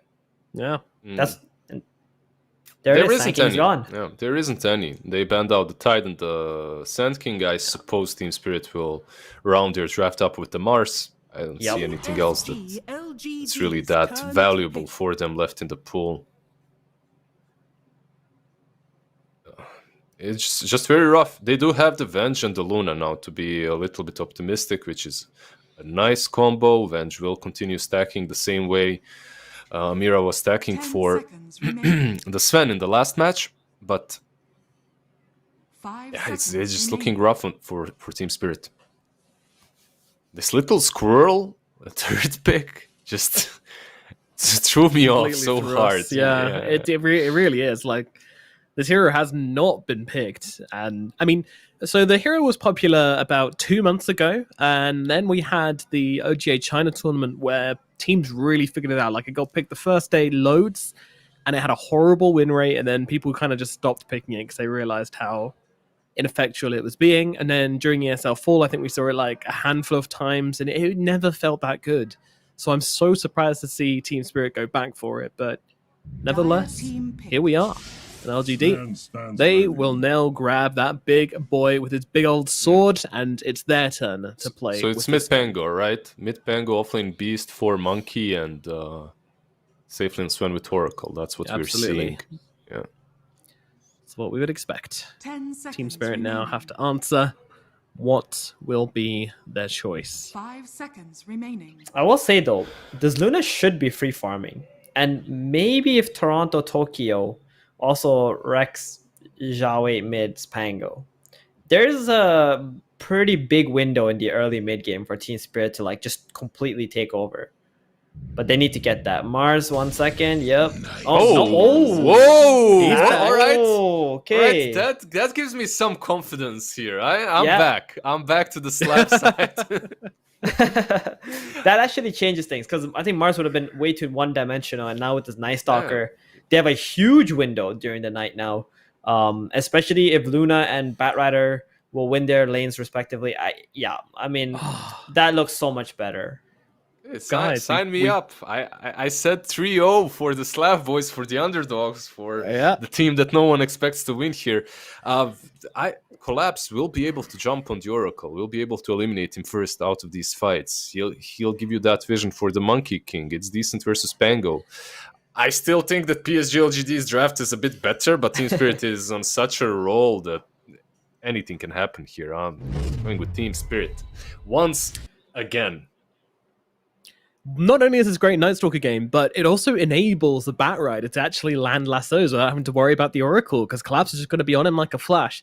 And let's not forget, we have the very, very important and definitely very relevant synergy of Luna and Night Stalker, where when Luna's ulting, it turns to night. So, he's basically got a second ultimate when you think about it that way. So I'm going to go with Team Spirit. Theven, what are you thinking? Guys, I have to be the one, okay? You know what? I told you, LGD had the calibration game. Now they know what they want to pick. I know it looks rough for their early game, but I still think their late game is better, just like game one. I just hope that they can make it to the late game this time around with their disables. I'm going to go with LGD. Alrighty then, that will be our decisions for game number 2. Let's find out how it's going to go with our casting duo of Bkop and Mofarah. Thank you very much, Nomad. A lot less rhymey this time around, but it's an interesting draft here from Team Spirit with the Hoodwink in the 5. Maposhka 7-3 with this hero in pro games, so it's not like it's an unknown for him. Just recently we've been seeing a lot of Shadow Demon Bane, and now we get to see him on the Hoodwink, which should be exciting. A little bit of a different hero from him, not that save or natural save that we've seen, like I said, with Shadow Demon and Bane, right? Yeah, and it is a bit different. The thing that surprised me about the draft, though, was that Spirit took a lot of 30 time seconds to think to about go. their opening bans and picks. So it feels like LGD have really got in their heads early on with like the way that the draft order went. So they had to they took a long time to think about what they wanted to do on Spirit, and it'll be interesting to see whether they should think that, like you're mentioning, is something that they're comfortable with, that they can have such a good performance on again. I was slightly favor OGD, I think, in this draft. I think... The battle And begins. the way Spirit win, right, is, I think Stephen mentioned it, like, if the Luna can come out of the lane ahead, which it should have a relatively good time, and I think if Batrider does okay, they can be pretty explosive around the Night Stalker. So... There is definitely ways for Spirit to win, but I think this Monkey King 4, man, I've been playing so much of this hero. Jinkyu's turned me to the dark side of Monkey King position 4, and it is so much fun. Is it dark side if you're winning MMR? Yeah, well, it's the dark side because if you pick Monkey King 4 in your pubs, people just complain. They're like, oh man. He's playing a carry. I did some game where I went like no boots, Echo Saber, and they were like, oh my god. Did you purposely not pick up boots, or did you forget? Oh no, I purposely did it. Yeah. Okay. So we were talking about so- accidentally not picking up boots. I am other day. surprised he went Orb of Venom though on the Monkey King in this top lane because against these two range heroes, like you don't trade too efficiently, right? And they have vision with the Acorn Shop to see trees and everything. Yeah, so it could be a dangerous time for him in this top lane, but it's definitely different to the IO he was playing previously. This is kind of something that we've seen and expected here from Xinkyu, which is that more I can turn into a core, move around, play aggressive, and be part of the fight kind of hero here for him. So he's going to try and pull this creep wave. Maposhka pulls the camp right next to it. And Really well stops played that by from Maposhka. happening. I mean, obviously Luna's going to be able to free farm into tower here as well, but the thing is, when you're playing these lanes, right, it's double melee against double range. It's obviously Spirit favored. You want to just upset the lane equilibrium as much as possible. So, like, here, the Beastmaster's able to farm the big camp and the wave, as well as, like, instead of just the wave of the Luna, so... Yeah, well played by Jinkyu, even if Maposhka does get the pull-off. Ooh. All right. Faithion just trying to pull it so he could get the disruption on the range creep, but actually Faithion ends up getting that creep denied, or, well, one of the creeps that he wanted to get denied. You're starting to see that maybe this Beastmaster, like you said, may not have the best time in this lane, but seen the Courier. I'm interested to see if... yeah, the Courier's just waiting by the tier 2. I'm interested to see how quickly he gets into this Helm of the Overlord, as he's done that thing where you don't buy boots, you go, I believe, like just Quelling Blade and buy an early Helm of the Iron Will, and that's that early armor, that early HP regen, and it's something we've seen a couple times with these offlaners that really preference that Helm of the Overlord build. Yeah, I mean, the Helm of Iron Will Rush, if you can get away with it, it's really strong. It's just about those first few waves, about whether you can get to that point without being, like, massively punished. And it seems like he's got away with it so far.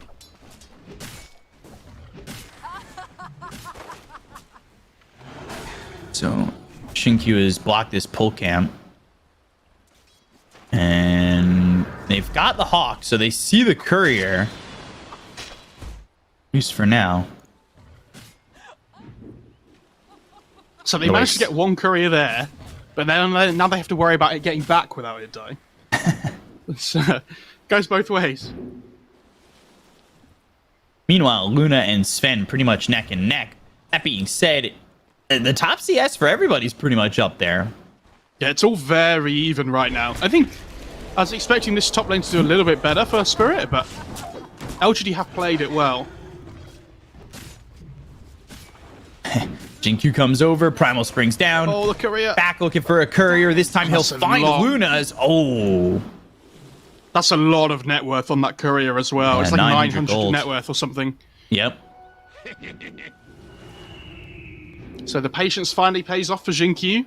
Bit of a slow game, but small things to think about.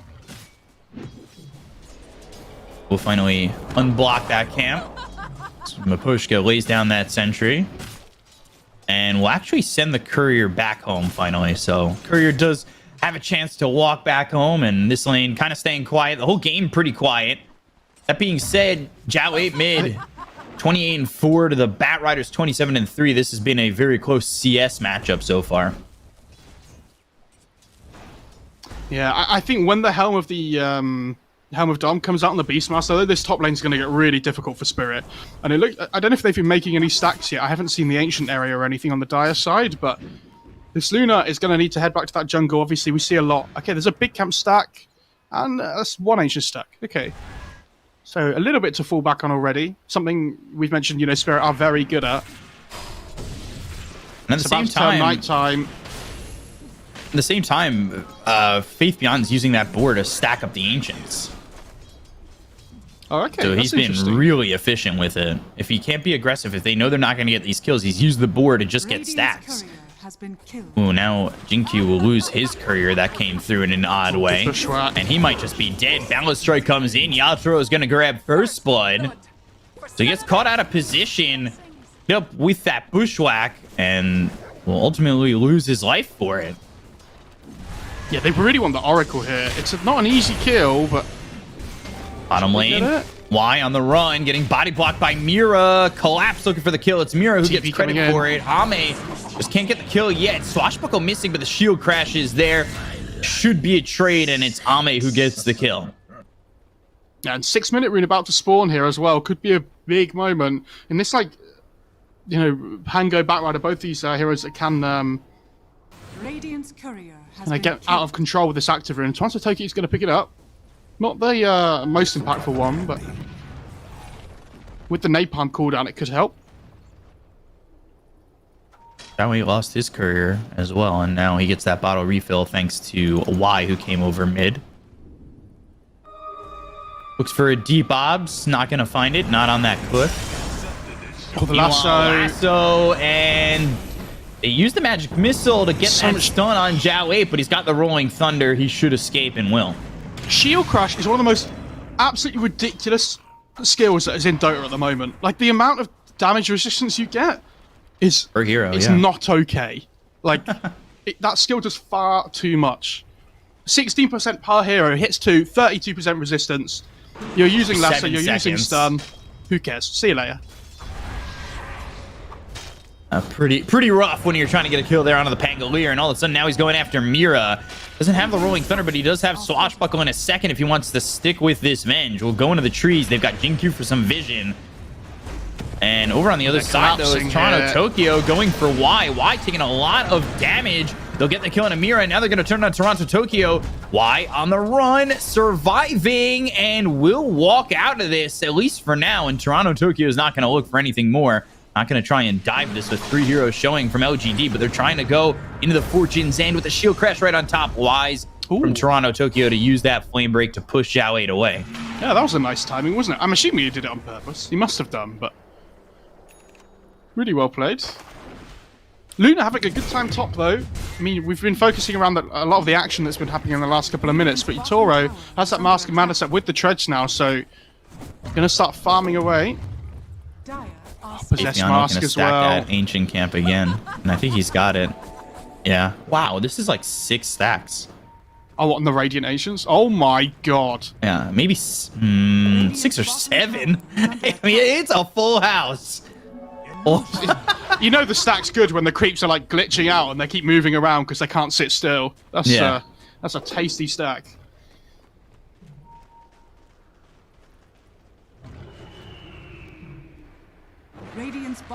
Zhao 8's up top.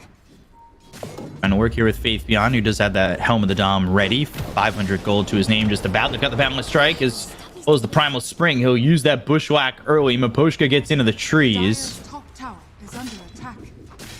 He's going to see him, though. Oh, no stun available. And Sven taking this sack and watch his net worth, guys. Here we go. Toronto Tokyo's coming over a little bit, but that stack is gone. And they found Maposhka. Zhao 8 with the Rolling Thunder. Toronto Tokyo comes over, sees that Ame is in here. Ame, who's got the Mask of Madness. Now it's 6,000 gold with that stack. Do you reckon he's just seen his Sven take this massive stack and he's like, guys, I think we have a problem. Like, this is a bit of an issue. Yeah, gets the Mask of Madness and a full Oblivion Staff and almost the full Echo Saber. It's 300 gold off of that. Yeah, we should say as you can see, the observers pointing out, they do still have an ancient stack to take on the Luna as well. So, in like reserve net worth, as long as Yatoro does get that, she's not too far behind on the Luna. And Toronto Tokyo's doing a good job of taking the big camp stack and then coming over to the jungle and getting some more. Ooh, Stormhammer for 68 gold. Value Town. all about min-maxing Bkop, and the Barret's going to be able to Ooh, stack the again Hawk. here. Yeah, but the Hawk's going to spot Dire's this. middle tower is under Oh, that's a attack. bit worrying, isn't it? Because God Strength's up in 30 seconds. I don't think they can contest it just yet, but if they find themselves an opportunity to get this stack, that's going to be very devastating for Team Spirit, and they know it's there. Are they Finally, close? Luna What- comes over, though, and they got to, yeah, they're going to see Luna taking the stack, and I don't think they're close enough to contest. Yeah, with the Venge there as well, it does die quickly. And this is what you see from good teams. OG did this a lot, like a long time ago when they used to play these ALP drafts, that whenever you have these heroes taking stacks like this and you're a little bit worried, you always make sure you have heroes protecting them. Ooh, they're And going to LGD smoke gonna and come in. over.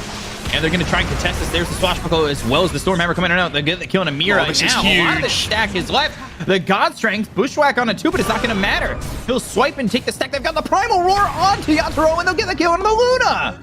Not only that, they've taken the stack. They've got a killing spree on Zhao 8. That's so much gold going their way. At the end of this game, that will be the moment that we look at. Dire's structures are fortified. That is like such a game-defining moment. Because we talked about how the Luna was basically at the same net worth as Sven with the stacks. If she's able to take them, she's 2k net worth behind Dire's Yeah. at 11 minutes. has fallen. Flame Break on to 2. Y level 7. He does have that false promise. Lasso pulling Ame back, and now into the swap. Magic Missile, and they've got the false promise. So he'll survive. He's on the run. He'll throw a Stormhammer out into the Hoodwink. The Silence, though, with the ulti of the Dark Ascension being popped by Collapse, they're trying to get a kill here. Anything they can grab on Team Spirit they like, but LGD already retreating very successfully. Really well played by LGD. Faithian, a little bit less net worth distribution from him than we normally see from like LGD giving to him, right? But I think it's a good way to adapt coming into the series, right? That you understand this Sven. Odd. Do you see how much Jinkyu just moved here? It's disgusting. He was right by the Yeah. triangle. Now he's top. Gets right on top of Collapse. They have the lockdown, and he's not going to make it out. Why with the Purifying Flames kill? And it's just that easy. If you watch Jinkyu, it's his movements. And a hero like this, he plays so well. And he's got no boots, and it's usually something that he likes doing on this Monkey King, because who needs boots when you can jump through the trees and catch up to heroes so quickly? No, and this is what I'm saying. You don't need boots, right? And look at his skill build as well on the Monkey King. It's really cool. Like, I'm pretty sure he doesn't have Jingu. No, on he the Monkey doesn't. King. He's And so- gone 3-3. Yeah, like you have this pure utility build. And because it's not about doing damage on the Monkey King this game, right? Like when you pop the Wukongs, you don't get Jingu on all the things, so you don't need to level it up. Every game's different on this Monkey King 4. Is under attack. And LGD, they get the Roche. There's Blink up on Zhao 8 now as well, so I think LGD, there could be a big power spike coming through here when they get the God Strength back up again, and I could see them really pushing the issue. And honestly, I look at Spirit. Are they ready for this? They know that they're there. Mid lane, Mira caught. Mira's desperately trying to get into this Ags, of course. But the difference between the 3 and the 4 Venge, though, especially when you're in games like this where you're behind, you know, we've talked about how that moment before you get the axe, there's this big time where, like, before you spend that whole 4,200 gold, you don't do as much with the gold as other heroes would, where, like, this Pango has a blink, for example, right? And I know they're on different roles, it's a bad comparison, but Dire are scanning. it takes a long time on position 4, is what I'm trying to say, to get that axe up and online. Dire's top tower is under attack. Even when Venge is in the position 3 going straight for that Ags, the same thing can be said, right? You don't really apply much until you've got that Ags. It's just gold being saved compared to, say, Exactly. what Faith Beyond is giving, where he's got the Helm of the Dominator going into the Helm of the Overlord, and You've worded that much better than me. Thank you. You saved me there. I guess I did. You're welcome. And this is what I was didn't think I talking did. about with the God Strength, though. Sorry to cut you off, Bkop, but I don't know. I think this is a big moment in the game. Stormhammer, God Strength. Pushka gets a break, but Nice. he doesn't save his life. It's going to be the tier 1 as well. Dire's bottom tower is under attack. Yeah, just popping that God Strength. They're here bottom. They've got this Aegis to work with. He's going into the BKB, and again, it's a question of whether or not he's going to disassemble that Echo Saber, but I don't think he will. He's already bought the Ogre Axe, and looking over towards mid, they've got the Dark Ascension, but, ooh, boy, Collapse is caught. Collapse getting away for a second, but the Fortune's End is there. They have the swap coming in from Mira. Why? Looking to get there with the Purifying Flames, but that won't get the kill. Miposhka comes over, and he will defend if anybody comes in from LGD. But that being said, Ame coming over from the side. He doesn't have God Strength anymore, but he still is a scary hero, again, in the face of. Well played by Collapso, though. He manages to just stay around the cliff edge, right? And it makes it really awkward for Zhao 8 to get this amazing, easy rolling thunder off. Ooh. Collapse going for Zhao 8 does a decent chunk of damage by himself. But now he'll pig pull. They have no rolling thunder here, remember, so Collapse going to be difficult to catch up to. I say Now that. Strike misses into the trees. They know he went south. Ame's here. Oh my trying god. to juke, and 4 heroes will finally catch him. That was always one of the most amazing jukes I ever seen. If he had a way out, that could have been big. But He dodged like every spell until the Sven's done. yeah. They have Blink Lasso here, though, on Team Spirit, so they want to try and make the rotation back. And they catch Faith Bian. Yeah, lasso onto the Beastmaster. They've got the Bushwhack Sharpshooter. Miposhka with the kill there. That's a big pick off. Because you have to Yeah. remember, this game isn't just the Sven, it's the Sven that's getting enabled by a Beastmaster. So the Beastmaster timings are not as important, but still very important for the Sven's damage output.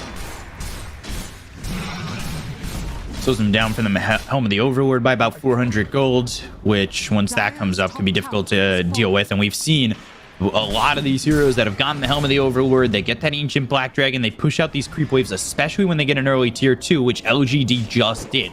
So you can keep the pressure on that top tier 3, make things a little bit difficult to, you know, be comfortable with your team spirit. Dire's top tower is Yeah, they definitely don't feel comfortable at all here. Radiant's bottom tower. Like, it feels like they're constantly just having to play dodge the Sven.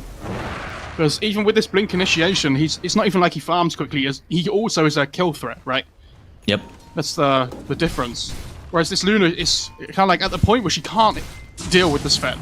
So you play dodge the Sven, you try and farm upon the Luna as much as possible. I don't know what timing they're going to play for either around this Luna. It's not a great core-to-core matchup. It's okay, but like Luna doesn't like playing against these heroes with, you know, insane single target damage. Dire are scanning. Oh. Oh, that's the combo. Where if you cut the tree down, lets the Bushwhack go. Have you seen, Theban's telling us to check Sven's GPM. It's 783 at the moment. Oh dear. At like 18 minutes into the game. Collapse. He's found That's a kill. Shinkyu, and they'll get the kill on the Monkey King. Had the help there from Mira. It's funny, right? Because we've seen Xingqiu do this a lot, right? Where you sit on the side of a map, you split push lanes as this Monkey King 4, and you be annoying as possible. Probably the hardest game to ever do it against the heroes that Spirit have. Toronto Tokyo getting the lasso onto Y. Y is that false promise if he can survive, as well as 20 charges on the wand. He'll get the false promise off, and now is trying to run. He'll pop the wand, TP, and he's out. Does he survive? No. No, he's Taking still way very too much good. damage. But he's also picked up a Philosopher's Stone, so he'll be getting an influx of gold. It's such a great item to have. It was so good. Faith Beyond's got this Helm of the Overlord now, working with that Ancient Granite Golem. Always nice when you get your health increased by 15%.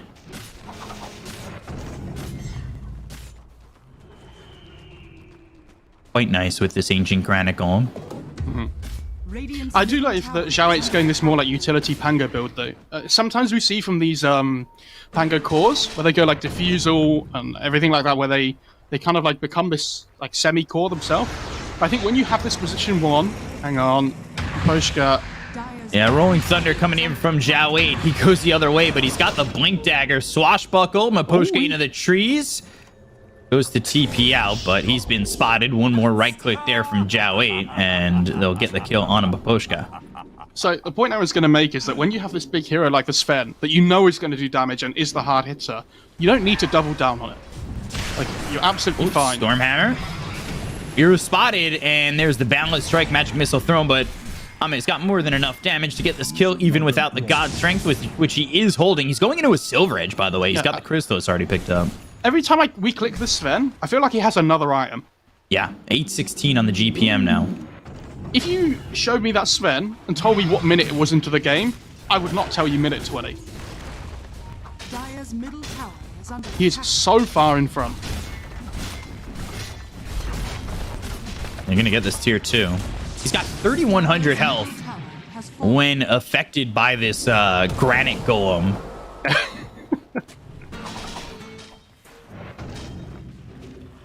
That seems so strong, just to have a 15% health boost to your whole team when the granite golem's with you. Shinky's item build as well, Solar Crest first. Man, they are all about buffing up their Sven here.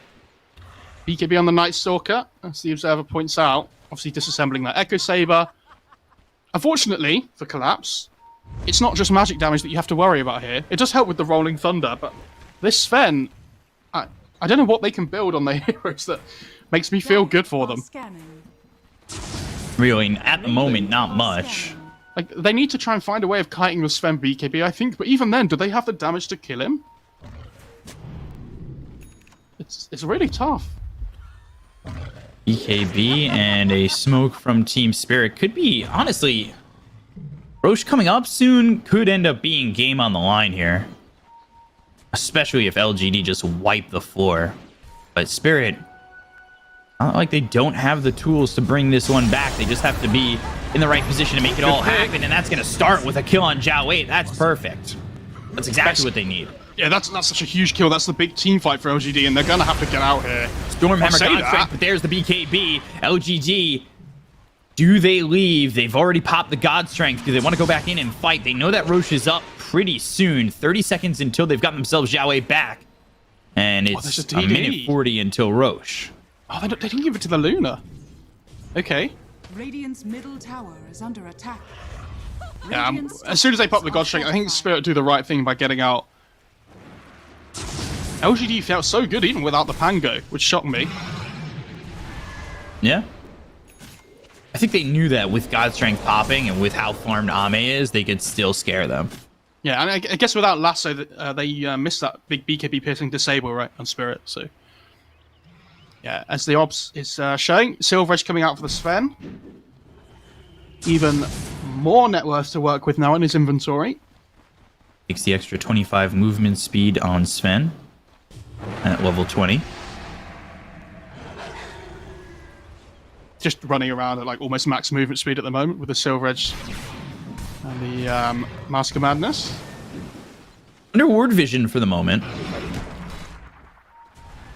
So they know where the Sven is, and they know where he is without God Strength, but it doesn't look like they're making their way over. They've got Collapse cleaning up top, and 2 heroes over bottom to potentially get a kill onto Zhao Wei, but he'll leave, feeling the pressure. Interesting that Yutora hasn't gone for BKB on Batrider as well. Gone for like more of this utility build, like Force Blink and stuff. And you know, we talked about them finding a way to deal with the BKB Sven duration, but maybe that Force stuff something to do with it. He's going into the Aether Lens next on Toronto, Tokyo, so we'll see what he gets from this. He's also picked up that shard, so the double flame break. See how much that comes in for him, as they're going to go for Roche. They're going to go for the second Aegis with the Ag shard. I mean, it dies so fast. Don't even bother like thinking about it on Spirit, because Solar Crest, the Monkey King, the Beastmaster auras, a very farmed Sven. It's a recipe for success. Oh, yeah. Blessings upon a loyal warrior. I mean, this Venge is still trying to build the Ags, not quite there yet. And it's a long way on this Ags. It's taken a long time. And again, it's another one of those, I've got Ags as Venge, but now we're 8k behind. Love this item pickup from Jinky that's going to be coming up as well. The Lotus Orb. Dire's Venge and Batrider. It has like such good efficiency in the game. Whoa. Toronto, Tokyo losing that Courier that had the majority of that Aether Lens on it.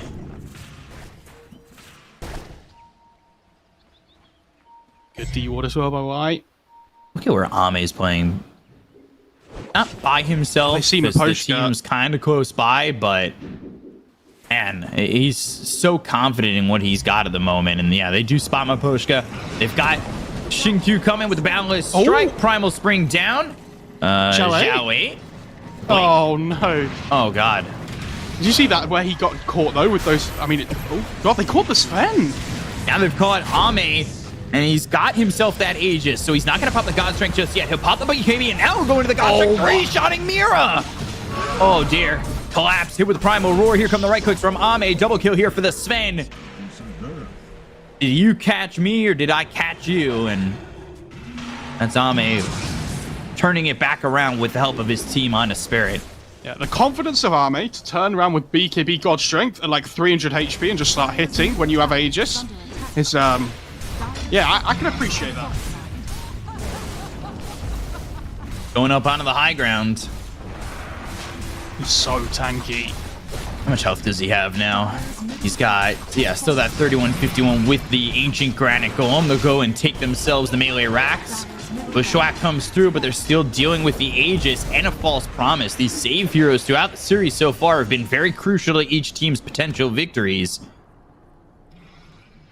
Having that confidence to just run in and go, knowing that False Promise is ready to save you. And he's going for the Satanic. He's picked up the Reaver. Spirit only having 6 kills in 26.5 minutes, by the way. It's like unheard of for them. They've come back from situations like this before, though. Oh, they have. And the game's definitely not over yet, but again, I don't know how they're going to kill this Sven. Mira still so does not difficult. have Ags.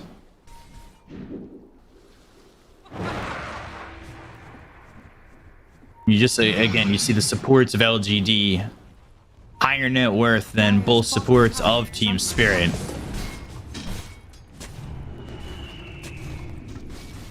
They're going to go and take this tier 2 over bottom. The last outer tower standing here for Team Spirit. While Spirit are in the jungle continuing to try and farm. Mira desperately looking for that Ags. He's only 30 gold off of it. And maybe that's a game changer. Potentially, it does make it a bit of a nuisance with this Venge. But I don't know if that's going to be enough. And yeah, Shinkyu, he's got this Lotus Orb. They have the damage going into the tier 3. It's going to be a problem. Rolling Thunder coming out with the Blink Dagger. They're going to Yatoro. Does have that BKB. And Rolling Thunder. He's turning again. Now, ooh, he was turning in. Got the Swashbuckle, but there's the... Oh, Lotus Orb. Oh, was that Shinkyu's? Yeah, it was. Yeah. And this is nice from LGD. They don't force it too hard. There's no reason to push it when you're against this really good high ground defense in the 5-on-5. Just, you know, carry on farming the map, build up your lead. Wait for that God Strength to come back up again and try and look for a pick-off instead. Makes that high ground push so much easier. And there's a Titan Sliver for the Sven. Invisibility. As was the same Oh, he's last taking game. Paladin's Sword. Okay.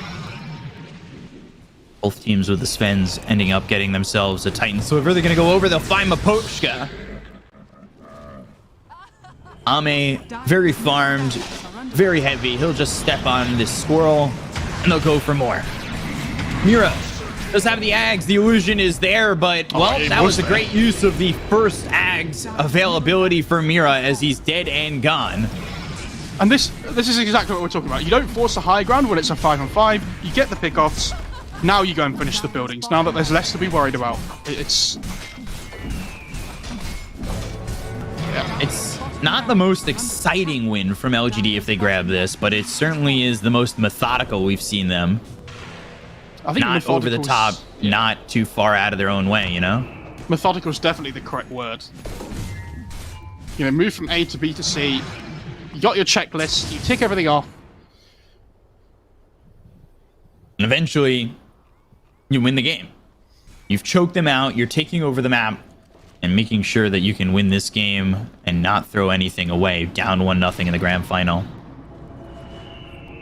It's, you know, and I think the difference between when Spirit are behind in this game and the other games is that Collapse is playing a hero that wants to be playing from ahead, right? Where before they had this insane catch that he offers from heroes like Sanking and Magnus. Nightstalker Right. isn't that kind of hero. Like, he can't make these, like, really good high ground defense plays. Ame back up to an 830 GPM. So really maintaining it.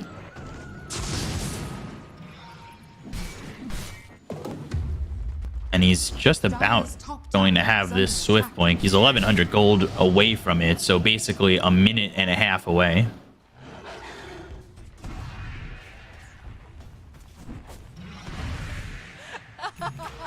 And we really, yeah, again, it is different from the last few games we've seen from Spirit where they do have collapse on those heroes. It doesn't feel like they have any confidence in taking these fights. When you see them in these previous engagements, they'll, be behind collapse who's ready to make that jump. And you're not seeing that here. You're just seeing them very complacent with LGD taking all the farm on the map.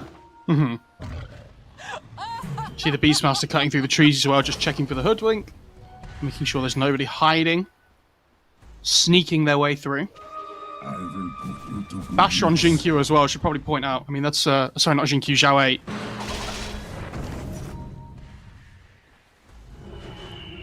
You can 15 armor on the False Promise talent. There's the Daedalus. I would say as well, I think the vision advantage that these Hawks have given all game. Oh god, Toronto Tokyo's dead. So No quickly buyback. is he killed with that God Strength. Ben's also going to be having a Swift Blink come in with the gold that he's getting from this tier 3 tower and these racks just to fly in through.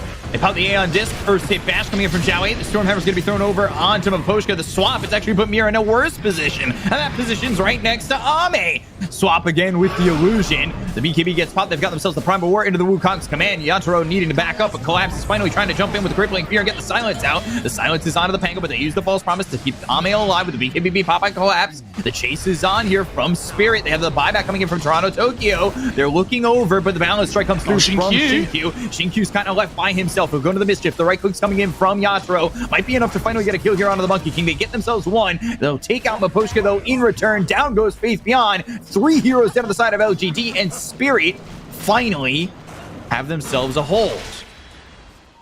Zhao 8 getting low here. He has Blink up in a second. Oh, can't quite get it off. Oh, the Glaive bounce. They got him for a second. They're right on top of Zhao 8, and it's 4 heroes dead. It cost them a lot. It's very costly, almost mega creeps. But Yeah. a hold, and I say that, God Strength, the right click damage from Ame. You thought you won, but instead Ame says, I'm the victor. Ame plays so well this game. The fact that he can be like, 4 of his teammates are dead, and he's like, you know what? I'm just gonna go for this. Why not? And now he takes Roche with why? Of course. The Innocence Oracle damage really coming in huge here. Yeah, he's like, oh, thank God my Oracle's here. 68 damage with the Philosopher's Stone. Is that the Axe on the Oracle as well? Yeah, it is. The Fate's Edict upgrade. This is so good, this Axe upgrade. You never get to see it, though, because Oracle doesn't farm. Yeah, basically means if you use it on Sven, he becomes magic immune, but he can still attack. Thanks. There. Yeah. It's so strong, All of a and I've seen... sudden, Oracle is fourth in net worth. When do you see that? Someone take a screenshot. Innocence is like, hell yeah, man. Oh my god. And there goes the range racks. Mega creeps. Top barracks has fallen. The Radiant now have mega creeps. I have to say, the Hawks from the Beastmaster this game have done so much work. Like, they allowed them to kill Toronto Tokyo when they were sieging top lane before, it seized the Ancient stacks before. It feels like they've gained so much information, like, off of these Hawks, that they can just use to, like, play aggressive with. Oh. Yatoro wanting to go into the Divine Rapier, but he's so much gold away from that. They still have to hold this high ground to even have a chance for him to farm that up. They get the stun with the dive bomb from the Hawk onto Yatoro. They get the stun and the Primal Roar out of the collapse, but the BKB before that. Now moving in, looking over at Yatoro. They've got the lasso. They're going to pull him all the way in. Yes, they Aegis. will. He's got the Aegis. Can they keep him close? And they bring him in again. That's Blink the on question. Oracle. Ooh, the bushwhack will pull him. No, it's a little bit earlier, but Ame! Oh, they got him! They got him! They got the kill on Ame. He doesn't have buyback. They'll use the Eclipse. That'll take out Shinkyu. They got him twice. They pulled him all the way through. I didn't see what happened to the Oracle, but he had Blink and Ult up and available, so I don't know whether something cancelled it. Maybe it was collapse, but I mean, for Team Spirit, they do have Megas to try and deal with, and maybe they can get a Rapier on the Luna and surprise us all, but I mean, still very difficult. Ame just... He gets that kill up in the Luna in top lane, he's like, I'm insane. I can do whatever I want. Starts diving.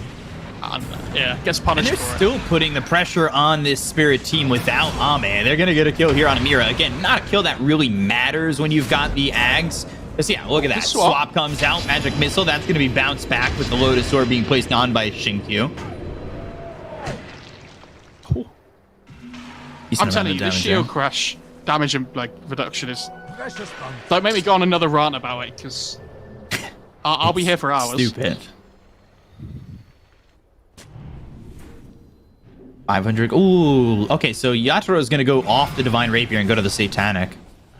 Oh, I'm surprised. I think you have to go for it at this point. Yeah, it's high risk, high reward, but I don't think the Satanic's going to win you the game when LGD have Megas. Like, I don't think you can just stand there with Satanic on and hit the Sven when he's trading with you. Maybe you can. Maybe I'm underselling it. Can you, though? Swift Blink, Bloodthorn, getting jumped on, God Strength? I mean, Satanic obviously going to be very good at taking off the Bloodthorn, though, if needed. Yeah, I just wonder if that's going to be enough. They're going to lose Mira again. Shinkyu coming forward. And they've got the Wukong's command. Yatoro standing it in. Now they've got the Blink as well as the Stormhammer. The damage is out with the Bloodthorn. The BKB is going to be popped by Yatoro. They'll have themselves the Lotus Orb. That'll bounce back to Lucent Beam, but he's still got the BKB to work with for a couple more seconds. Primal Roar comes out. That holds him still. They take him to the tier 4s. They're going in with the Rolling Thunder. Collapse, trying to deter them from jumping in on the Yatoro. Who's trying to output some of this damage. They've got the BKB with the Stormhammer for the right-click damage. Satanic isn't going to be enough. They've got the Lotus Orb, the Lotus Orb. They've got the control, and now Yatoro's going to get up to full health. But there's the swap. They get the kill on the Mirror as well as Toronto Tokyo. They'll drop down the Eclipse with the Lucent Beam. They've got the break onto the Sven. The damage coming out. And now he kind of cleans on up with his own Satanic. He'll take out Yatoro. He'll take game 2, and it's 1-1 as LGD will secure the victory. Really well played by LGD. I mean, game 1, I felt like Spirit got into it through team fighting and things, right? And these really good, like, 5-on-5 engagements. Felt like that big moment in the game. We said we'd come back to it, taking that Ancient stack on the Sven. Such a huge moment. And I think Spirit will probably look back at it and be like, I think if the Luna's able to match the Sven early on, maybe we can, push the tempo around this Luna a little bit more. But that Sven became, like, unkillable, basically. Oh, unless they drag him into the fountain. But, I mean, how often is that going to happen? So, I mean, that one time. And I just want to go back to something Theben mentioned on panel. I hope I'm not stealing his point that he wanted to carry on going with. Maybe I am. I'm just going to do it anyway. Spirit, this is the first game they've lost in a while now. Have they got the mentality to be able to come back from losing a game? Because we don't know. Like we haven't seen them lose a game in so long. Yeah, it's going to be interesting. Best of 5's a best of 5 for a reason. There's a lot of mentality to deal with, and have they got it in them? Yeah, and the mind game's certainly going to be apparent, especially, again, I always go back to saying that these drafts are massive. We saw this draft be a little bit more slow from Spirit, not really sure what they wanted. And go back to your point about that stack. At that point, Sven was about 2,000 gold ahead when they stole that stack and got that kill onto Yatoro. Not only did they get the stack, they got the kill onto the Luna, and that really spiraled them out of control. So game 2 goes to LGD. They're even at 1. We'll be back with game 3 in just a moment. Stay right there. We'll be on a quick break. See you in a second.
Dire's bottom tower is under attack.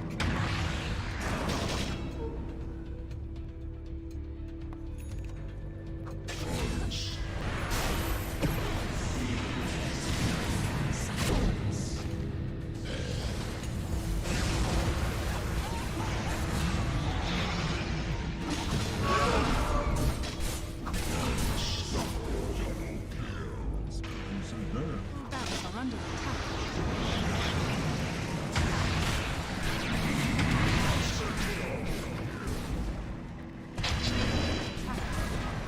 Dire's structures are falling.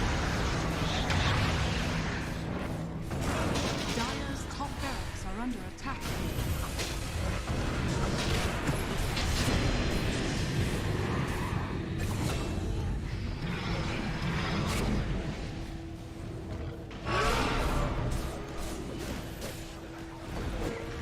Dire's top barracks are falling.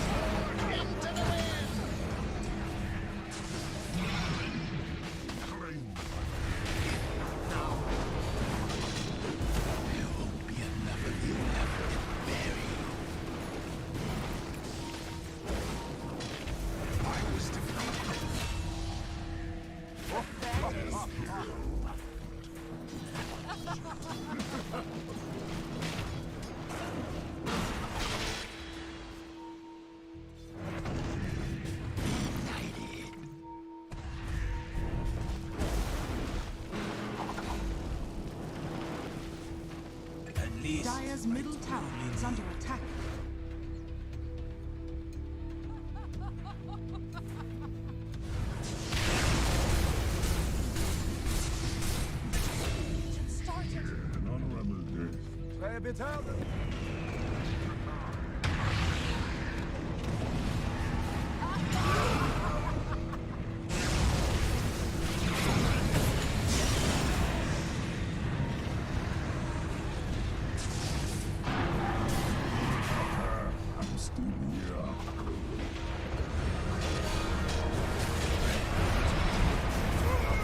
Dire's middle tower is under attack.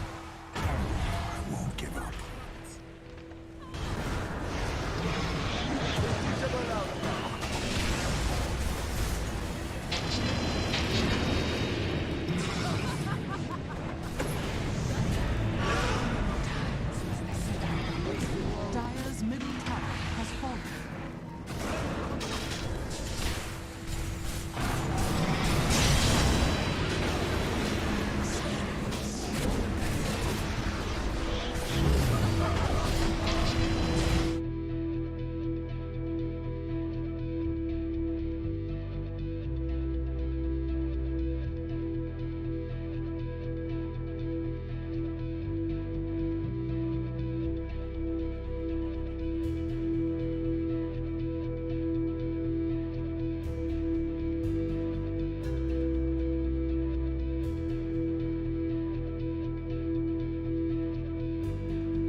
Hello, you very attractive gamers out there, and welcome back to the grand finals of the OGA Sapphire Dota pit, where we are now into game number 3, and everything has just evened up.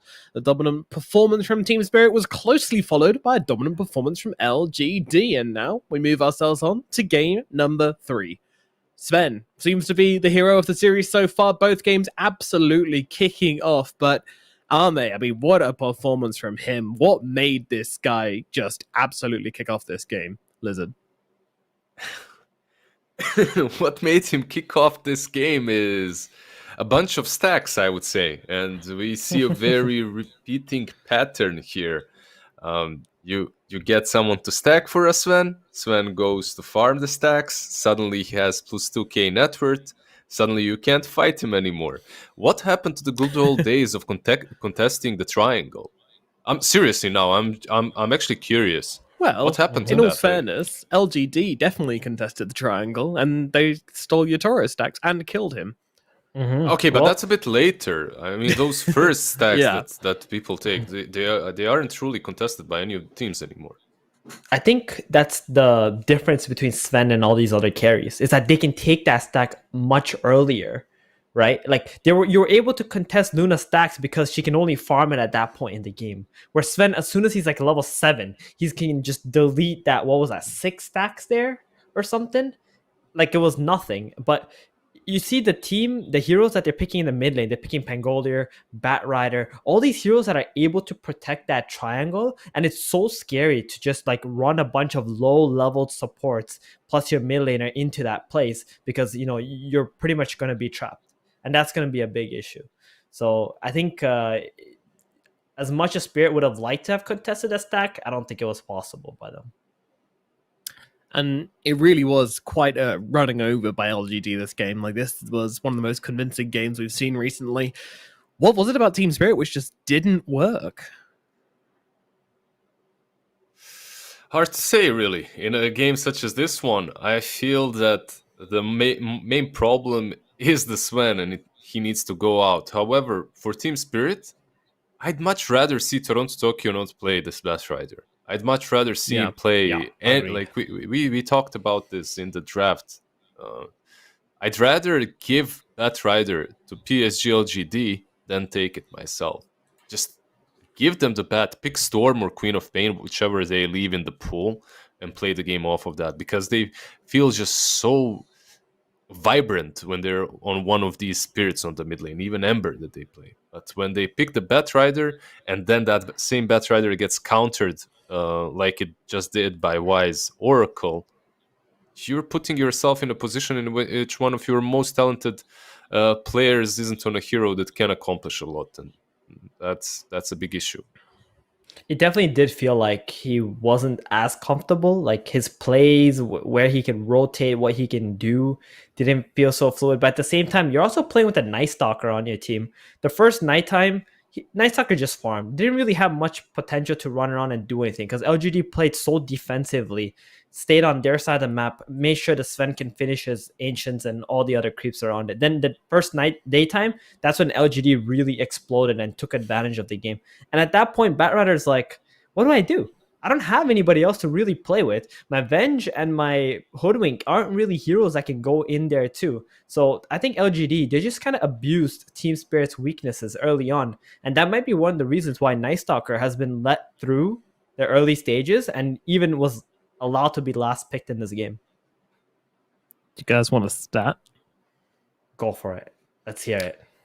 Batrider, despite being the second most contested hero of the tournament, only has a 40% win rate. He's been picked 10 times and has only won 4 of those games. So why do you think that is? Do you think people are overestimating the hero, or do you just think that every time he's picked, they have a very good idea on how they want to play against it? He's picked too early on in the majority of the games, right? And when a hero is really strong and it gets picked that early, and if you remember, the majority of our games, Batrider was first stood, and then he gets hit by a Quap or a Storm. Obviously, the win rate isn't going to be showing the full potential of the hero. Absolutely not. No, and of course, our most contested hero has been Vengeful Spirit, and the third most is actually Tidehunter, which is an interesting one because we don't really see him in the first phase too much, but almost every single game he will get banned or picked at some point, especially when you consider the players we've had in the vast majority of games. I mean, Faith Beyond and Collapse are both incredible Tidehunter players, so it's not too surprising to see that hero so highly contested.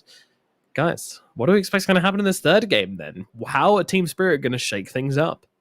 You know what? I've already told you, LGD, they're done with their calibration game, man. They know how Team Spirit tick. You saw exactly what happened in game number 2. I see you, Nomad. You took a shot of copium there, okay? But yeah, I think LGD got them figured out. Team Spirit, if they want to put up another game or like win another game here, they're gonna have to go back to what Toronto Tokyo is comfortable with. They need to play something aggressively. I want to see them have more team fight in their lineup if possible. Don't go for this like single target heroes like they did in game 2. Game 1 it worked out because they had the Sanking and then they had the Queen of Pain plus contesting Sven. That's going to be a big part in this game 3 as well. Yeah. Just ban out the Sven and don't pick the Venge, or if you pick it, make sure that you have something like an SK on off. You're golden. They got this. No issues here. Not worried at all. What is it like in this tournament so far? PSG.LGD always lose the first game, but win the other 2. Nah, that's not gonna happen here. Not worried at all. Okay. A bit of copium there, Lizard. I kind of feel like this one, like, actually, what am I saying? I said a 3-1 Team Spirit. Like, it's going exactly as I planned, so I'm not worried. No, you said 3-2. We got this. Did I say 3-2? Easy then. Yeah. Easy. Yeah. Okay. We still got some leeway here. Let's get into the draft for game number 3 of LGD versus Team Spirit here at the OGA Dota Pick Grand Finals, and see exactly which heroes are being picked and banned for this one. Remaining. So we'll go back to the Bloodseeker ban on LGD. And as mentioned, highest contested heroes. We've got Venge, we've got Bat, we've got Tide, we've got Night Stalker, Clinks, Shadow Demon, Monkey King, Kotl, and Bane. Let's And see. the same Team thing Spirit, happens again. do they right? ban the Sven? Yep. And LGD got the first pick. They're going to get the Bane. Take the They're bat. giving up the Bane. Take the bat, LGD. Take it. The bat is Copium is man. unreal with No, right now. no. Copium is unreal. All right. So, what can the boys take on the side of Team Spirit? There's Shadow Demon still in the pool. At least they banned out the Monkey, so PSG.LGD won't have that insane combination of Bane 10 plus seconds Monkey remaining. opening. There is Omni Sven in the pool if you really want to go ham. I think it would be wise for them to actually go for the Sven here. If not, LGD will probably snatch that up. Gyrocopter is another option as well for Team Spirit. The thing is, Miposhka, this is the thing about LGD. They figured out that his 2 top heroes are Kotl and Bane, and all they really had to do was take that away from him. So if they're really worried about Shadow Demon, they can always ban out in the second phase. We saw he ended up playing... Yeah, there it is. So they're just going to pick it up. Just get rid of the Miposhka's here out of the way. I like this though. It's really strong in the lane. Shadow Demon, like you said, I would argue that Shadow Demon and Bane are his heroes. Kotl, it's anyone's hero at the moment. It's just extremely strong. Can you click Q? Yes. Congratulations, Kotl is one of your heroes. Exactly. But that hero has a lot of intricacies that people aren't necessarily abusing as much as they could. Kotl, just buying a Quelling Blade on Kotl gives him a different dimension, let's say like that. And there's just a lot of things that are fun that you can abuse. But PSG.LGD, they go with the Pango, as Kotl is banned, obviously. 5 seconds remaining. Yep. How do you feel about the Pango in the first phase? Feels pretty good. I mean, I think game 2 we saw how useful Zhao 8 was with it. Provides you with that disable, really good mid. I mean, I was shook that Zhao 8 was able to win the mid lane against Batrider. I feel like the last few times I saw Bat versus Pangolier, it was such a hard matchup for the Pangolier. I don't know if that's because Toronto Tokyo is not really used to playing Batrider. But I think Zhao 8 excels on this hero quite a bit. Plus, this gives them the flexibility to put it in the 4 position or Zhao 8 going for and putting Jing Q middle as well. So it's very nice. I think all around perfect hero for LGD to first phase.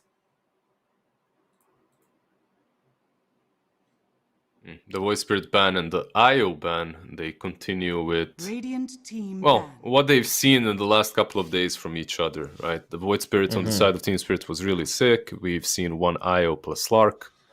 From PSG.LGD, something that they could even draft right here, but obviously after the IO ban, they I won't think be able to. LGD is gonna ban out the Sven here. 10 Last seconds they banned remaining. out the Luna already. These are like the fastest farming heroes in the game.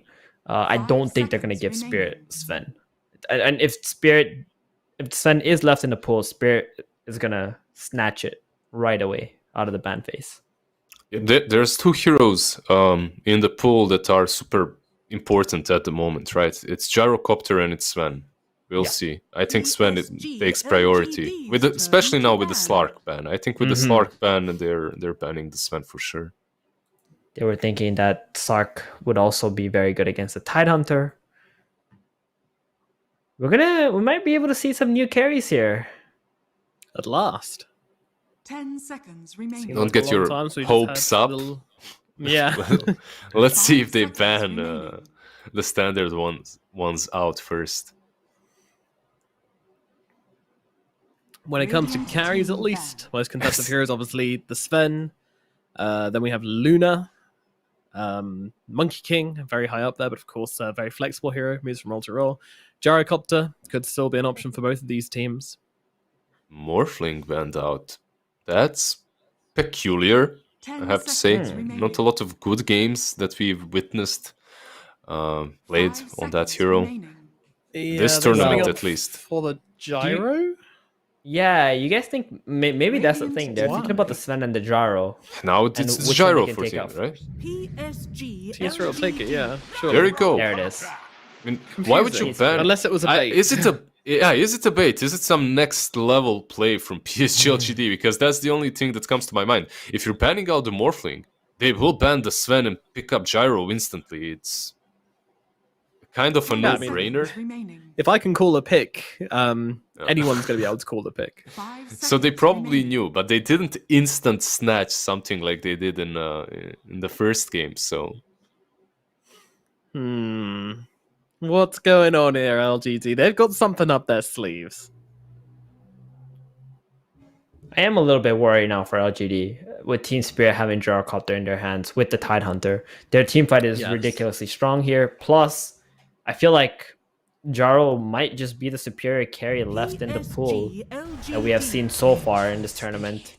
Bench, yeah, that's less team fight as well. Once again, Radiant team yeah, pick. you are able to Mirana. and the Mirana. So that puts Vengeful even on the position 3. Mirana will most likely be that 4. Pango mid, Bane +1 safe lane. think. I have to say instantly, I don't like PSG.LGD's draft way too much. Yeah, I think Team me too. Spirits have got 10 an edge on seconds them. remaining. Something like an Ember here or a Storm Spirit feels so good. 5 seconds Just remaining. get Void one- Spirit is banned, so Yeah. yeah, those two would be the best choices for sure. Just 2 spirits. Feels so good versus all these squishies. Slaughtering. And not just forgetting, this isn't only a good draft for Team Spirit, but they're in a room full of puppies because this is the comfort zone for them. Very true. Well, they still have 2 more picks. Hopefully, they will get the right ones here. And it's weird that they do not pick the carry right away on LGD side when they already see the enemy position 1 and 3. I know you can probably flex a Jarkopter, but Team Spirit, they're not really the team that's flexing too many heroes. They kind of just pick their guys and they put them in the lanes that they think they're most optimal lanes, and lots of single target again on LGD. Like we've seen that trend in this tournament so far. The teams with the more single target tends to lose. PSG.LGD. It's true. It's true. There And it is. there it is. The Storm Spirit comes out from Team Spirit, staying on brand and picking up that slaughtering mid hero, which is going to jump around and cause so many issues for this Bane, this Venge, this Mirana. Yeah, there isn't a lot of instant catch, right? 10 You have seconds Bane maybe with a grip, but that has to come out of some smoke or fog, 5 so it's going to seconds be remaining. very difficult to catch him. And if you know Team Spirit, Ember or Storm were really the only Team options. ban. Yeah, this is gonna be like a I don't know what you're gonna pick on LGD side. It has to be like an anti-mage, maybe. They're going to ban 2 more heroes here as well, so this really is going to be the bottom of the barrel carry. Yeah.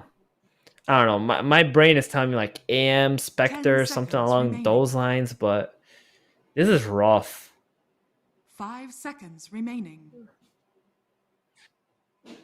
AM sounds like PSG.LGD banned. anti-game hero, right? Like you're gonna get something that's going to be playing its own match, and if he Yeah. does get enough farm, he will win the game. But nothing feels too good. Faceless Void still in the pool.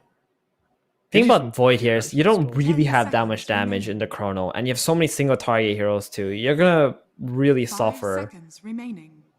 I mean, the Venge is a little bit of a steroid for the Faceless Void. I'm just not so sure it's gonna be enough. That hero needs steroids. Yeah. You don't really want to pick PL into this lineup, the Tide Hunter. Phantom So- Assassin, maybe? Yeah, we saw that in the early days of the tournament, didn't we? Did have some success. We I saw like Oh, wait, to no, do it some didn't. ban No, here. it didn't. I just remember this. That PA got like a 12-minute Battle Fury and then lost, and then no one picked it again because they were like, "Wow, this hero can lose Jug, with getting a 12-minute Battle Lifestealer. Fury." No, Faceless Void was the right call. That's Alright. gonna be it. It gives you some catch at least, right? Time dilation is nice, and Yeah. the catch from Chrono is good, but it doesn't feel perfect. And Team Spirit really have outdrafted them. It's very apparent. It obviously depends on their last pick 10 as well, but seconds remaining. so far, Team Spirit's draft looks 5 very seconds solid. remaining. I like a Dark Willow here for Chain Spirit. That would be Mm. pretty nice. Something that they've played quite a bit as well. The fear inside the chrono would be pretty nice to hit on a Faceless Void, save your allies, or just the heroes that are coming in to try and dish out any damage. Omni Knight last Oh, pick. the Omni Knight! Okay. Wow. Great versus Void, right? Yes, look exactly. at The the GA. magic damage coming from PSG.LGD. Do they have it? Like there is a little bit, but Starscope? There's also the save, by the way, of the Shadow Demon in the Faceless Void chrono too. The double save, yeah. And they don't really have a way to like jump deep into the Team Spirits lineup. and the best thing is you have these two kind of passive supports, saving supports, right? Like SD and Omni Knight, but they don't lack damage. Like Gyro, Tide Hunter, and Storm. There's plenty damage for the lineup that PSG.LGD has got rolling. I really like the Omni. I expected something different, perhaps something a bit more aggressive, and perhaps because of this Omni Knight, their lanes might... No, it's a 5 Omni Shadow Demon with Tide offlane. What am I saying? This is going to be completely fine. All right, so no physical way Team Spirit can lose is what Lizard's saying. He's saying he's committed No his way. whole prediction, his whole career is going on to predicting Team Spirit's going to win this game, right, Lizard? I'm deleting my Twitter account if they lose. or something like Wow, that. that's a real bet right there. Yeah. Theben, what is we I'm not saying? that bold, but I will still have to go on the side of Team Spirit here for this draft. I think they got something really nice going here. LGD, they have a lot of single target, and this Faceless Void Chrono, it's cool and all, but he's going to need so much farm to be able to win this game. And I'm not so sure he's going to be able to get it done. There is one thing which makes... I think this Void's lane is going to be very good, at least. I think with time dilation and stuff, you do have some nice answers, but, I mean, one lane winning versus the entire game plan looking very iffy for the side of PSG.LGD. Yeah, I believe in this team, but I'm not sure I believe in this draft, so I'm afraid I'm going to have to go with Team Spirit as well. And let's hand it over to our casting duo for this one. We have Bkop and we have Mofarah for game number 3 of LGD versus Team Spirit.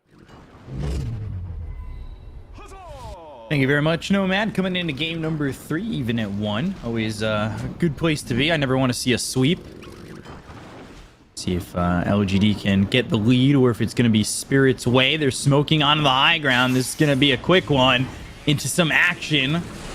Why? He's got the homing missile coming out on Dim. They've looked over at Mira, and they're going to go for Yatoro, but the arrow's not going to land. Gush continuing onto the Bane. They've got the disruption from Mira. Why? Over to the side, trying to stay away from Collapse, because they're looking for this first blood, but the fight's kind of ranging on Split as Y makes it away. A time walk out from Ame. Now they've got Zhao 8 by himself. Shield crash on Shield all crash. these heroes and that is going to be 75% blocking of all this incoming damage. They get the kill on a collapse. They'll look over at the Omni Knight. They've landed the second arrow. They'll look over at Miposhka as he had the Nightmare on him for a second, but it looks like all has quelled down.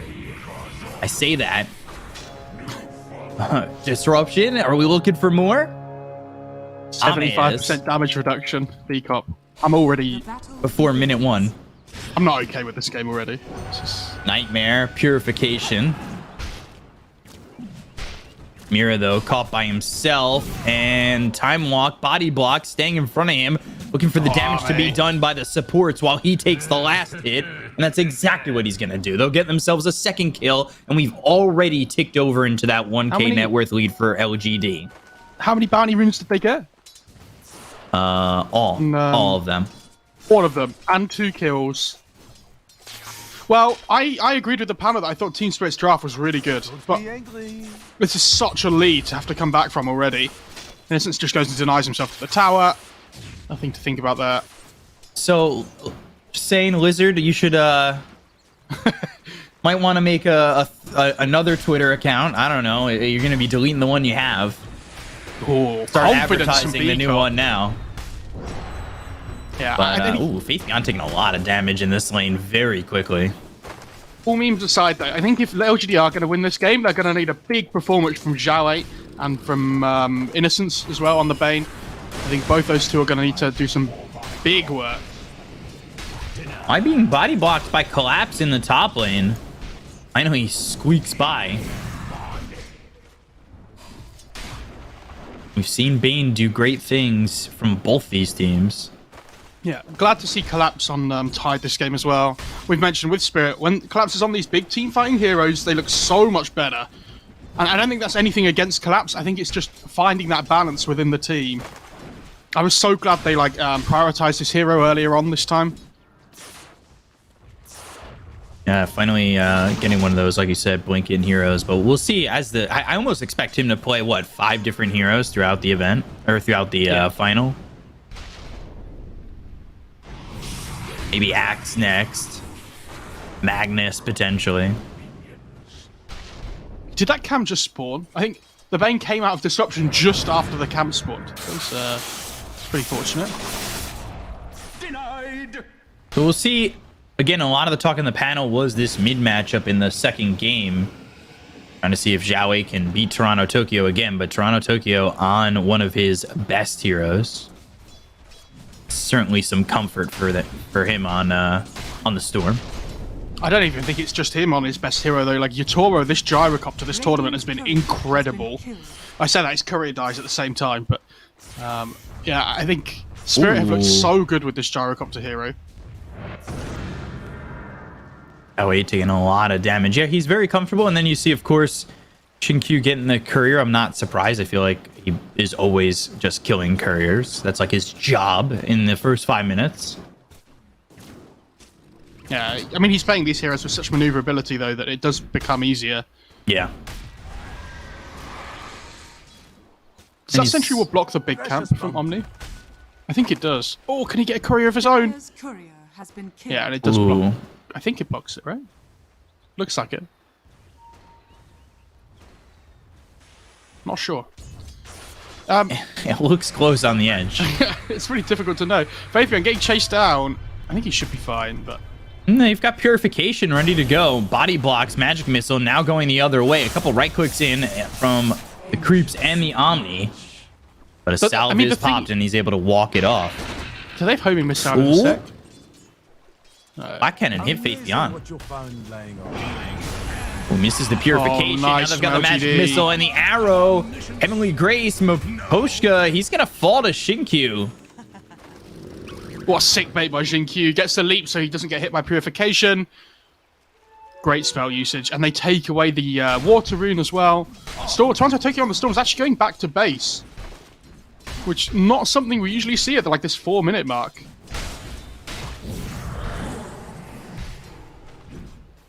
It's given Xiao an opportunity to kind of, I would say,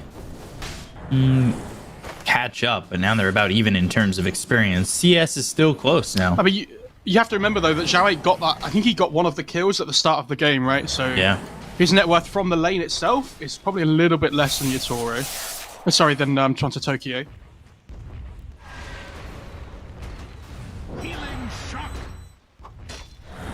And we should probably point it out again. I mean, we've done it so many times, but I'm assuming this Gyrocopter going for the stats flak build on Yatoro because he's done it every single game so far.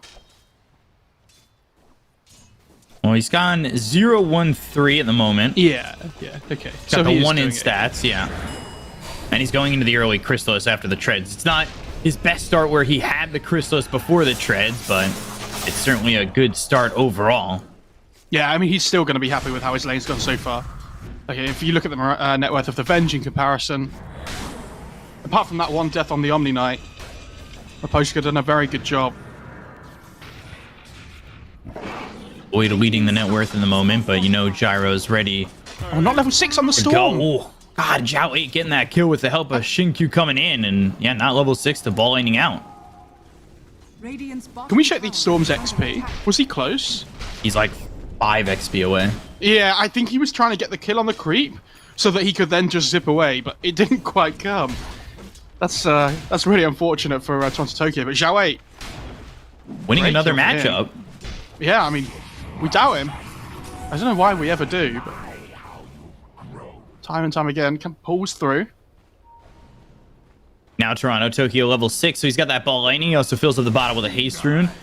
Watching Mira look to stack these camps for Yatoro. Yeah, but if you can see, they actually dewarded the sentry ward that blocked the ancient camp before, but they've put another one down just now on LGD, so the ancient camp re-blocked again. So no stacks for the Gyrocopter on the ancients at the moment, so really well played by LGD to recognize that. Magic Missile, Wave of Terror, so much damage on him, Maposhka very quickly, and they will rip right through him. Call down coming out from Yatoro, but they've got the swap that's going to bring him back. They've also got the TP coming through from Y, and Faith Beyond with the double kill bottom. Very uncharacteristic of what we've been seeing from Yatoro on this Gyro, and they smoke up. They want to make a move towards mid. I didn't see, but I don't know whether the Omni was trying to keep the catapult alive or something, but because they didn't even swap him under the tower. And they end up swapping the Gyro. When was the last time Maposhka played a melee hero, actually? Ooh, Sort of, top, they're going mid for lane. Ame, but mid, they've got the Nightmare into the arrow, Starstorm, Zhao 8 there, and they've got another kill. Now he's on a killing spree. Yeah, they pushed Ame out of top for a second, but they are losing heroes around the map here for Spirit. It's now a funny number, Brazil, Dire's top tower is under attack. which I mean, is it's that interesting point in with the a game, though, right, where the- PSG sponsorship, you know? It's that more That's deep. true. I like this TP from Collapse. They have to defend this mid tier 1. I was going to say, it's this point in the game, though, that we've seen when these Shadow Demon Mirana, Bay Mirana, like, huge kill duo supports, they just link up together, and they're going to get the 8-minute rune here as well between them.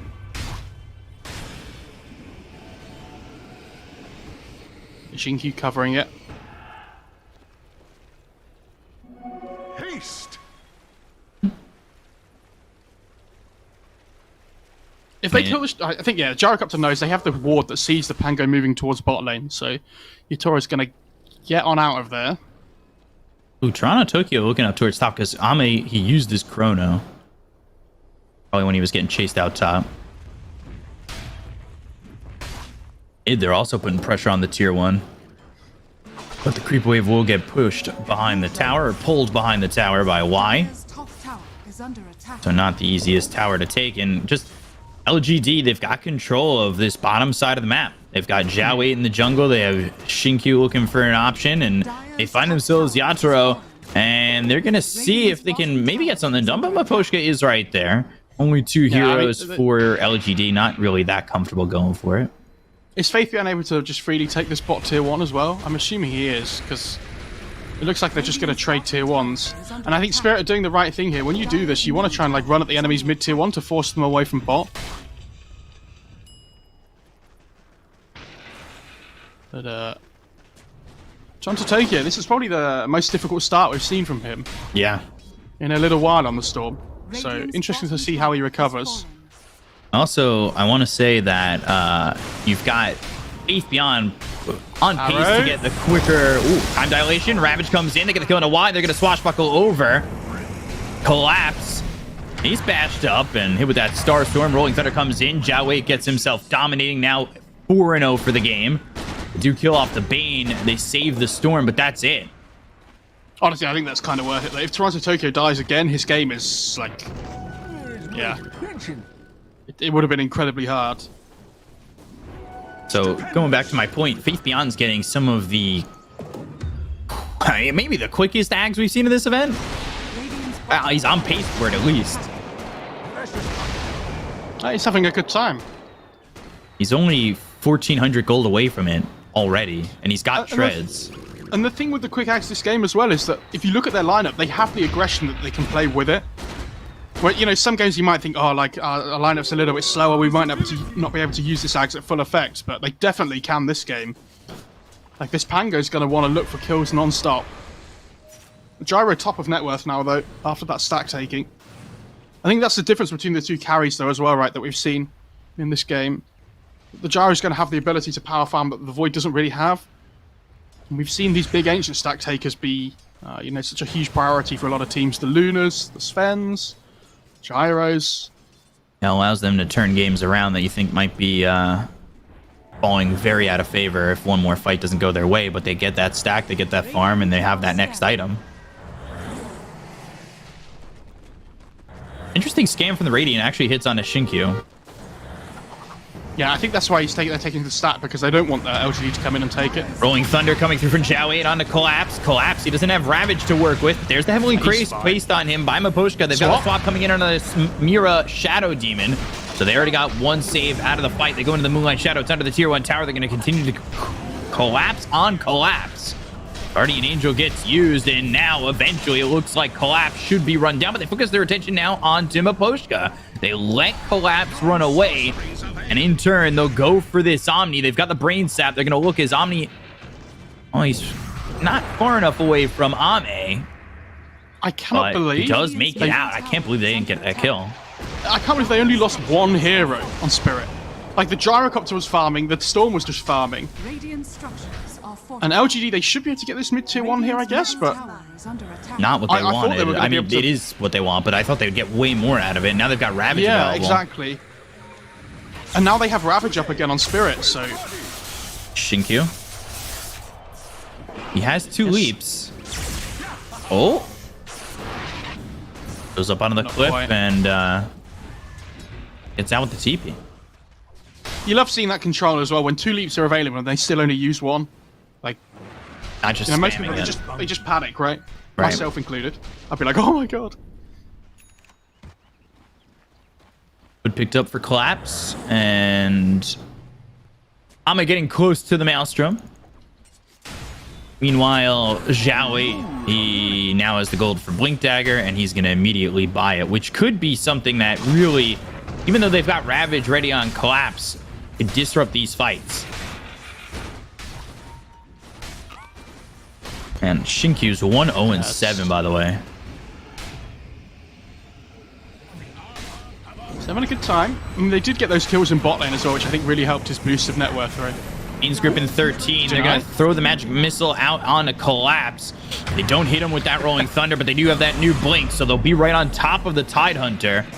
Oh. But Collapse doesn't really take much damage at all. And, well, now they have the Ags on Faith Beyond. This is a fast Ags on Venge. One of the fastest. And you compare this to, again, another different position comparison. But Mira in the last game only had it, what, 30 minutes into the game? And even some of the Venges we've seen in the off lane only get it about 20 minutes. Yeah, it's not a hero that farms particularly fast, but Faith Beyond's managed to have this basically free lane bot because Yatora left so early. Yeah. So able to, just find the farm with it. I mean, maybe not the best time for the Axe, just because I don't know if Spirit have the damage to be able to kill him quick enough. So I don't think that they're ever going to be going on him anyway. Chrono. That is on to Mira. Quick kill there. But I would say, look at the Gyrocopter's net worth. Like, Yatora's starting to pull away a little bit here. Not by far, but I think when that Axe comes online in particular, you might see Spirit start to group up, as we've seen before, and go for those kind of like Ravage into like this really tanky, high damage Gyrocopter. We've already seen the lack of damage from LGD where they couldn't kill Maposhka and they couldn't kill Collapse. So fighting into LGD, especially like you said, when they get the Sags, might not be the worst plan of action. And honestly, one that I think benefits them a lot if LGD aren't too careful. Maelstrom coming out for Ame. Jowik going for the Yules, as well as that Shard. Obviously, Shard will come after. And then Yasha next for Venge. And we've seen some of these quicker farming Venges get into like a Manta. See what Faith Beyond can do. He might go Manta. He could potentially go SMY, but I think the Manta's much better this game. Honestly, he could even go like casual Yasha into something different as well. I'm not sure what, but Yasha's just such a good item on that hero. They've just got Collapse standing up front, continuing to farm. He's looking for the Blink Dagger, not too far off of that. So I think the timings, at least for Team Spirit, are going to be that Blink on Tide in conjunction with that Ags on Yatoro. And that's a big team fight advantage for the side of Spirit. But as I say that, they 4-man smoke. They leave Yatoro to farm. They want to defend bottom. A spot Shinkyu. He tries to leap away, but he's hit with the Vortex. Rolling Thunder coming in. That's going to land onto 2. He gets stuck in the corner for a second. They've got the vision continually onto Shinkyu, but the swap is out from Faith Beyond. Ball Lightning continuing to look here for Shinkyu, but never get the kill. Detection. They just don't have the detection to go for this. They still have Ravage, though. They need to be careful on the side of LGD. Chronosphere on cooldown for another 33 seconds. They finally place down the sentry. They get a little bit of vision out on a Zhao 8 as Moonlight Shadow runs out. Only Wise Courier is dead, and they go after this fight, but they don't find anything with it. But they did hold Ravage, and they did hold a lot of their spells on Spirit. Yeah, you can see if they don't have Ravage available, their catch on Spirit just isn't really there. Like, the fact Jinkyu's just able to leap away and kind of walk away unhindered. From there, though, now LGD are the ones who 5-man smoked. Yeah. I have to say, I mean, great positioning by LGD, right? Because if anybody is there except the Mirana, they probably die. You know, because if they find a Void or something, then they're going to blow Ravage. You know they are.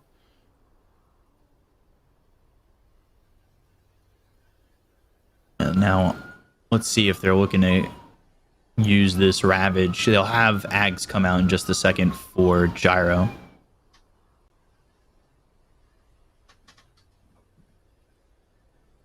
The problem is, though, even with the Ags, like, they do still have great ways of killing him. Like, LGD have good team fight at this point now, because they've got this good lead. Like, all 3 cores are doing well. Like, they have Grip. There's Nightmare into Arrow. There's so many different sources of damage to worry about here. Like, even if you kill one hero on LGD, you can't help but feel like the rest can, like, carry their own weight, almost. Right. Radiant are scanning.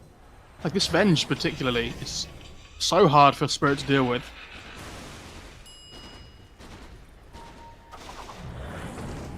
Ags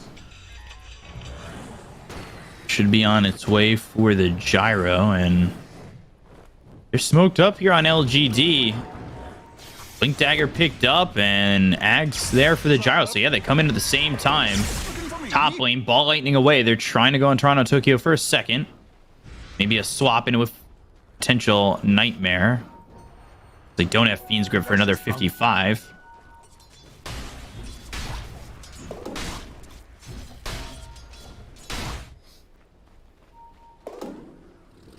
You can see that Shinkyu, look at his gold. 1,000 gold ahead of the Bane and almost 2,000 gold ahead of the Omni. He is farming like we've seen plenty of Mirana's farm before, where they just move around the map. They've got this arrow to take out these creeps. They get a lane to themselves for a little bit, and all of a sudden, they're on to their 2nd, 3rd, 4th item. Yeah, I would say they basically have double position 5, right, on Spirit. Yeah. So, like, the Shadow Demon can farm, but it hasn't really been able to this game because all 3 Radiant cores haven't had the space to farm unless Shadow Demon sacrifices himself, right? So, I wouldn't be too worried if I was Team Spirit. Like, obviously, the Mirana having net worth is, you know, sad, but you know, you have to play off your big team fight advantage that you have with, like, the Omni ult, the Gyrocopter cooldown, the Ravage. Oh, Yasha coming out for Faith Beyond. And he's going Manta. And then finally Zhao 8 has that Yules. He's going Shard next, and then Diffusal afterwards.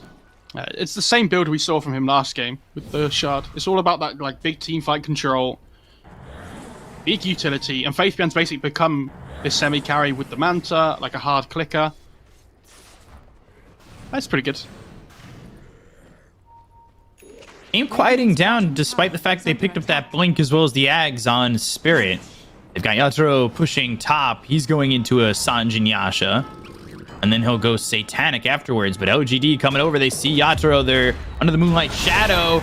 Magic Missile, Swashbuckle. Maposha's going to try and help him out with the Heavenly Grace, but they've got the Rolling Thunder as well as the Purification. Do they have the damage to get the kill here? Blink, Ravage on a 3, Ball Lightning all the way across. They get the kill on a Shinkyu as well as Y. They'll take out 2. They look over at Zhao 8 now. The Disruption save is there for Yatoro. Mira doing a good job of keeping his team alive. They get the kill on Zhao 8 now. Chrono! It's on all 5! They'll kill off Yatoro. It's too late. Tokyo to see if the damage yes he does. Ame's got 2. It's 2 big ones here for LGD as they've lost 4, but it's 2. A good fight for Spirit, but can they stay alive as Ame's just 1 man right now? And they get themselves 2 on the edge. A 5-man Chrono from Ame, but still favoring Spirit in that fight. I mean, if Ame's within touching distance, like in that fight, then I think it goes much better for LGD, but really well played by Spirit. They managed to get so much of their defensive capability off onto the gyro with the 2 double position 5s, like we talked about before. You know, Omni drops all his spells, they managed to get the disruption off as well, and it keeps the Gyrocopter alive long enough so with the Ravage, he can get his right-click damage output off. So, yeah, good fight for Team Spirit. It could have been much worse for LGD, but somehow Ame managed to rescue it a little bit. Yeah. I mean, that's 2 big kills for them, Yatoro and Toronto Tokyo. But Spirit, you can see, they know this style of play. Yeah. Save your cores. I mean, I'd like to see LGD try and push the tempo here, though, now that they know Ravage is on cooldown. I think they can afford to be really aggressive here. Actually heading towards Roche. Yeah. Why not, though? I mean, you have Pango that can disarm, like the Void does decent damage. Venge your neighbors with the Wave of Terror. And how do you find this without Ravage? It's going to be really hard for Spirit. Shadow Poison thrown out. They'll spot that Roche is being taken, but they all evacuate from the pit.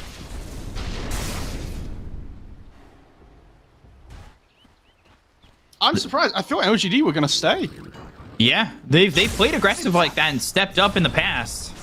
27 seconds till Ravage, maybe thinking that it's a little bit too close. If an extended fight goes on like they've been, maybe Collapse gets a Ravage off and it doesn't go their way. Yeah, potentially. I could see that. And now that might just be the timing here for Team Spirit because it's 10 seconds now until the Ravage is up. You know these fights take a long time, and Team Spirit are going to look to really make LGD pay. And they can go to Roche afterwards if they do take a good engagement. They're heading towards these heroes on LGD. Y might be beneficial.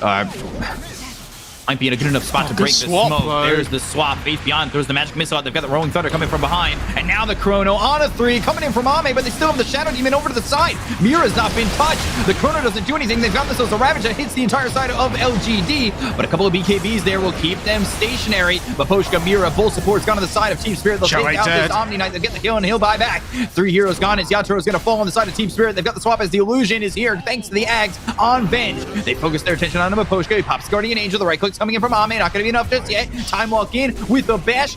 Certainly there for Ame as they'll get Maposhka a second time. Yeah, really well played by LGD. Faith in particular gets that swap off to save the Bane. And you see, like, Edge Spirit get in this really awkward position where they're like, well, we don't want to kill the Venge. Like, and they're kind of committed. Great Chrono by Ame, but Radiant's middle tower. They kill this Gyrocopter again. And if you compare the net worths of the top 2 cores now, LGD pulling away with it here. And they go straight back into that Roche pit. Ravage down again. Nothing to be afraid of. I know, the Venge Illusion can help, and now it's not the Venge Illusion, it is Faith Beyond. Roshan has fallen to the down. They get the first Aegis into their hands, and I believe Faith Beyond's going to have the full Manta flying out, yeah. And that's an issue for Spirit as well, because like if you look at their lineup, like killing the Void at all is difficult, right? He's a tanky guy. Killing him twice? I don't see it. Army dying twice while he has this Aegis. Shall we? Where's the party? Toronto Tokyo's out of mana, but he's TP'd out. Yeah, he's fine. Is he going back for Orchid on the Storm? I think. Yeah, he just picked it up. I think they have to deal with this Bane while they jump like Avenge at the same time or something. Collapse is in. They're looking for Zhao 8. He's got this roll up. What's the damage though? Shield crash? Yeah, shield crash there for Zhao 8, and Oh, it now got he's purged off. gonna try and run, but they've got the Vortex from Toronto Tokyo, so 4 heroes needed to get that kill onto Zhao 8, but it's a good one to get. And it is Yeah, leaving Yatro open to farm. The end of the shield crash buff got taken off by the purge from the Shadow Demon, so much easier to kill. Not sure it would have made a difference in the end. Right. It's going BKB on Bane as well. I mean, if he gets that this game, I don't know how they stop him. Oh my god. Can somebody give Y an Ags again? All of a sudden ends the game with 15,000 net worth. Under attack. Smoke from Spirit, but the only one close right now is Faith Beyond. That's an illusion. Doesn't break the smoke. You know they're in good hands. Zhao 8 showing mid again. So Collapse. He's got Ravage. And won't commit just yet. There's the blink. Anchor smashed and the gush. Rolling Thunder and the roll up. And then he blinks away. By the way, Name's just pushing in the tier 2 tower. You Yeah, need to be I very think- careful losing that. I mean, they're just trying to dodge them on Spirit, right? But it's so difficult Swap, to Faith swap. Beyond behind them. That's going to be on a Mira. Now they're going in with the Rolling Thunder. The arrow takes out the Siege Crypt, but they'll take out Mira. Without this they got the Shadow grip. Demon, they need to really be careful. But Yatro has been caught via the grip of He's Y. dead. And Ame's got the damage to get the kill here onto the Gyrocopter. So they've got 2. They're looking for more. They're diving in, and they'll find Maposhka. Ame with a double kill. LGD find kills in multiple places. And when it rains, right now it's pouring. And it is a storm of LGD that is just overwhelming Team Spirit. Okay, so I mean, they still have the Chrono, like they still have so much to work with. But before the game started, I think I said, is it Innocence and Zhao 8, right? I think have to be the big 2. Faith Yan, I think, has stepped up the most so far, but Zhao 8 on this Pango looks like an absolute monster. Yeah. The amount of like chaos he can create in the game. He's so difficult to kill as well. Oh my god. I honestly don't see him getting this hero for the rest of the series. Like, It's just disgusting. look what he's doing. Like, I don't know. The damage reduction poking really a is tide. disgusting. You're poking a tide, it doesn't really do anything, but they have to react on Spirit, right? Swashbuckle. Just catching up to Collapse. Another shield crash. Rolling Thunder. They're staying on top of this tide. And eventually, he'll go down to Ame, who is now godlike 9-0-4. By the way, Shinkyu almost has a full hex. Yeah. He's pretty farmed, Bkop, that's for sure. And against this Storm as well, Storm's gonna like, yeah, I'll jump the back line, kill this Morana first. All of a sudden she turns around with a Hex, you're like, oh, never mind. I'm in danger. I'm in danger. I didn't want to kill her anyway. Dire's top tower is under attack. Radiant's middle Nether swap tower cooldown, is under minus attack. 15 seconds. Venge hitting that level 20 mark. You've got Ame just Oh, about the they same need Show eight experience, here. too. Radiant Kill this are pesky scanning. Pangolier potentially.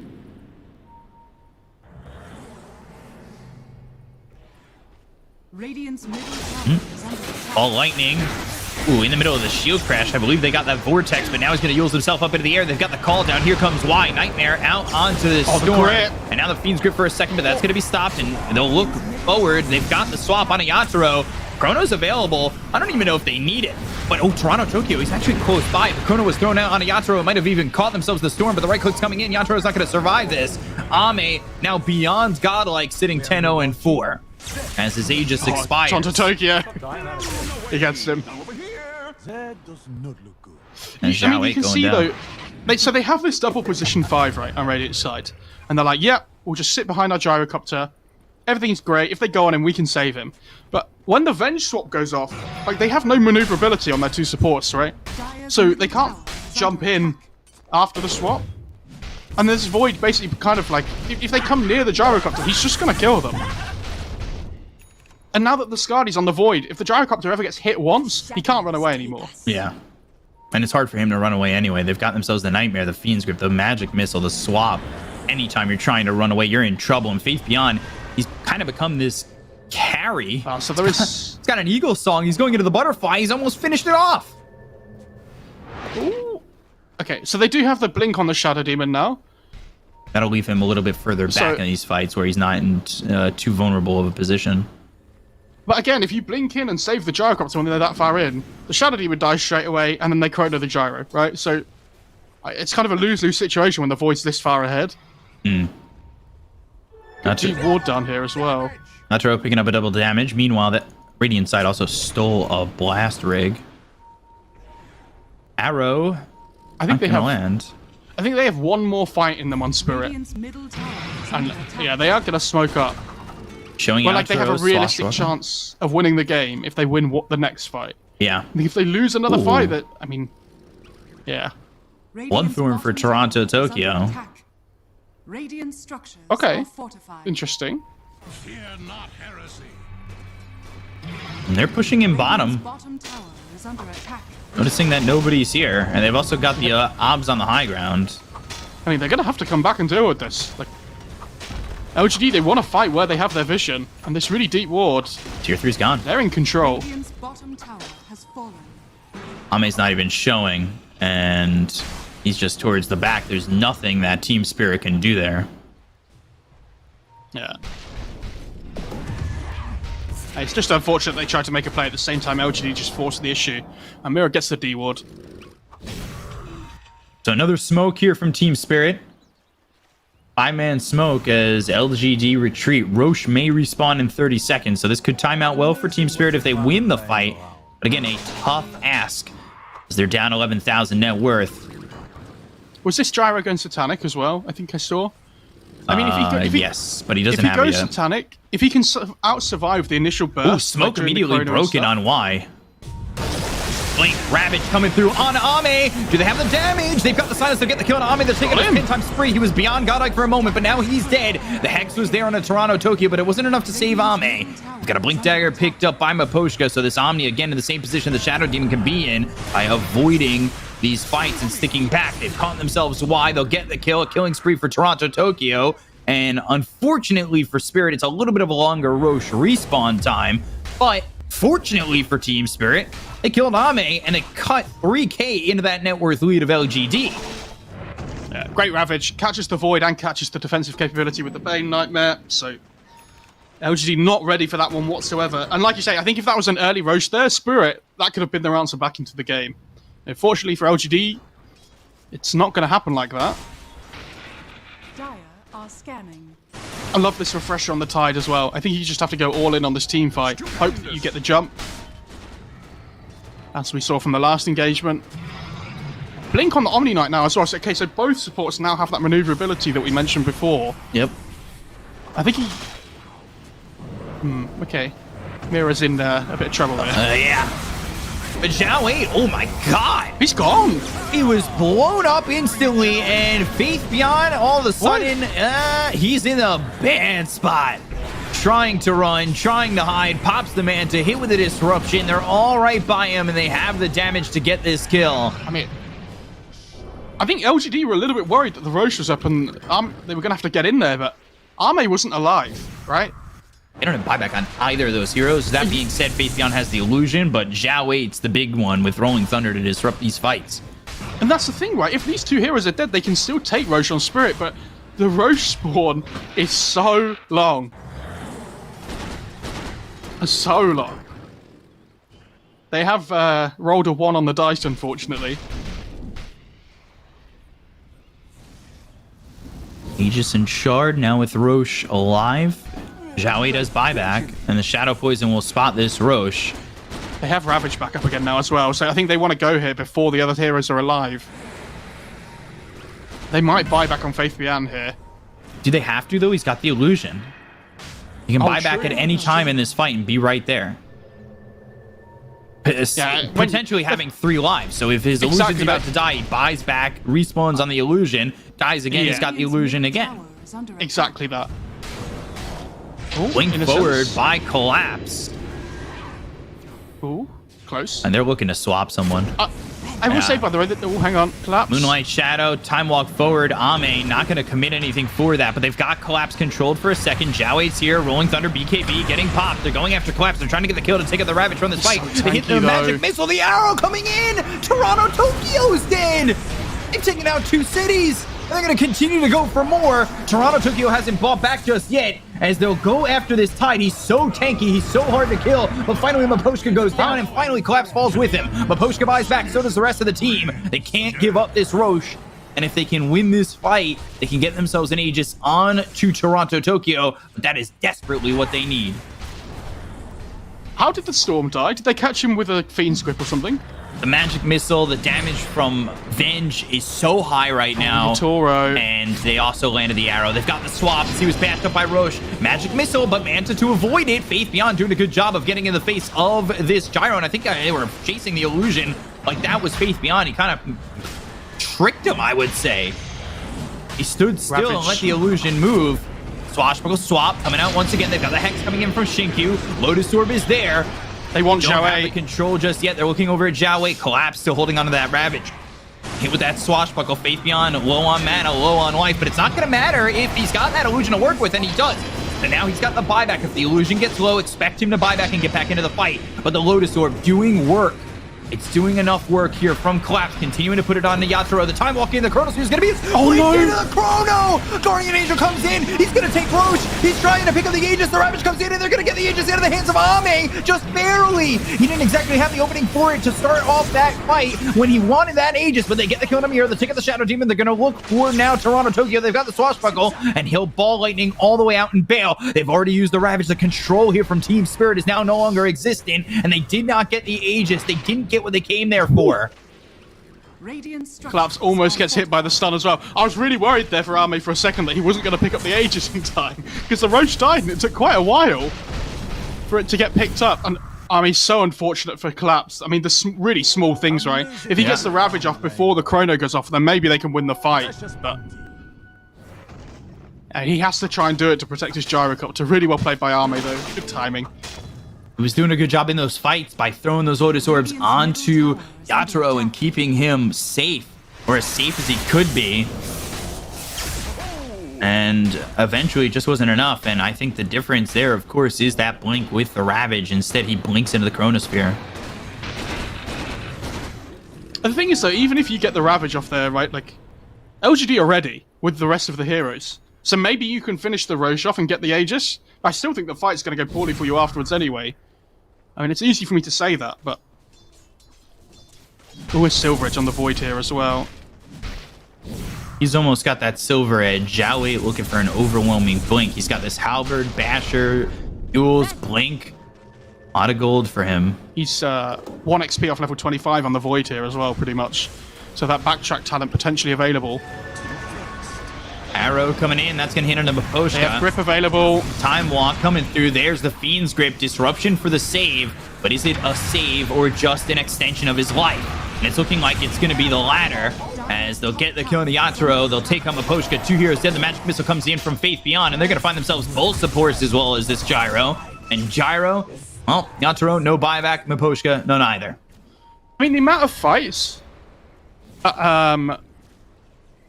they can get away with winning these fights like without using Chrono is wild. Yeah, they're getting away with so much, and Radiant's man, middle tower is Ame under attack. holding the Chrono for the exact moments he definitely needs it. I will say as well, I think this game, Spirit came in with a plan, right? They understood they wanted to hit this big timing early on. But the game's kind of like descended into this chaos that LGD are forced. And it feels like they've been like taken off the path and forced onto a different path. Yeah. Radiant's middle barracks has fallen. And I honestly think a lot of it comes down to the 4 bounty runes and the 2 kills means that Toronto Tokyo's lane goes much harder than it should because he doesn't have that increase in gold at the start. Because Toronto Tokyo's not really been able to like play his game.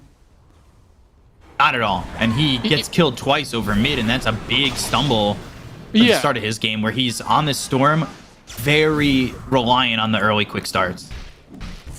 And that's the thing, that these like early engagements and things and early gold swings can like swing the momentum of the game really hard. You just don't see it necessarily. Like one like small mistake snowballs into another and then another. Radiant's top tower is under attack. And I think that bot lane for Spirit as well didn't go anywhere near as well as they would have hoped with the deaths on the Omni. Radiant's top tower has fallen. And they've kind of feels like they've almost been stressing the whole time since. So one last chance to defend here. Pop's going to come through into Yatoro. They found the break with the Silver Edge. Now the Lotus Orb trying to keep Yatoro alive. It's going to be very dangerous for anybody to really help him out, and I think he's in a lot of trouble. The disruption comes in. That's going to save him for a second, but again, it's extending the inevitable. I think he was disrupted while the Guardian Angel went off, and they'll get the kill onto Yatoro. They'll take the gyro for 87 seconds. Move on to Mira. Move on to the rest. They'll buy back on the Shadow Demon. Omni Knight can only just watch. Storm looking for an opening, and it's not the opening that you need to go on. They've got the Ravage as well as the ball laning in. They'll get the kill on Zhao 8. Ooh, Chrono coming in, and they'll take out Zhao 8. He'll buy back, but the Chrono is going to be enough. They'll pop the AI distance on Toronto Tokyo. Ame continuing to fight, continuing to right click. They'll call GG. They'll take out Toronto Tokyo. They'll work on Collapse. 4 years down on the side of Team Spirit. LGD will take a 2-1 lead after 3 games here in this grand final. Honestly, I don't think nothing else will sum up this game more than that last fight, that they used Disruption at the same time as the Guardian Angel goes off. So the Gyrocopter just doesn't get hit by the effect. I mean, I feel for Spirit here because I think that level 1 engagement and their bad laning stage really threw them off, what they wanted to do. And they were always playing catch-up. I mean, the fact that this Void is able to keep up with the Gyro relatively in net worth, only slightly behind the whole time. And I think Zhao, I'd be shocked if he gets Pango again for the rest of this series. I don't think there's any way you can give it to him, because the difference between game 1 and between game 2 and 3 with how much he's able to get done with these rotations early, the team fight he offers, it's just a different level. So take it out. Yeah, it was a really good game from Zhao 8. They win all 3 lanes. They continue to snowball and roll over Team Spirit. LGD take a 2-1 lead. They are 1 game away from winning this event. And we're going to take a quick break. But while we take that break, bow your heads, press F for respects. Blizzard's Twitter is gone, and we'll be back to talk about it after this break.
So much more to come.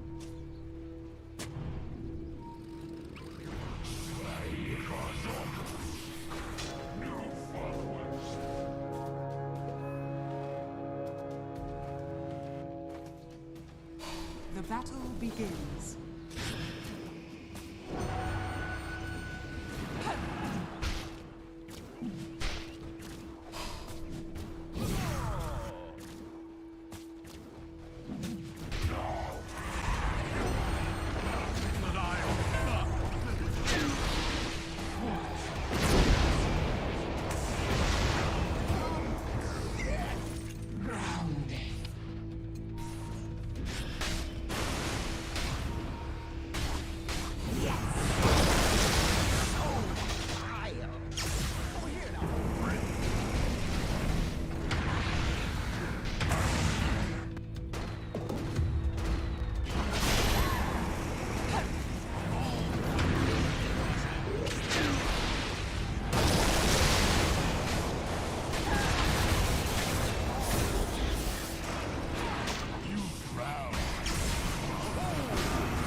is under attack.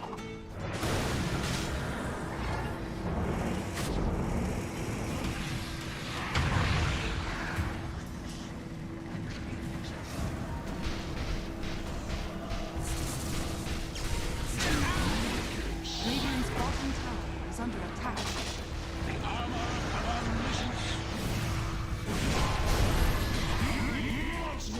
is under attack. Radiant's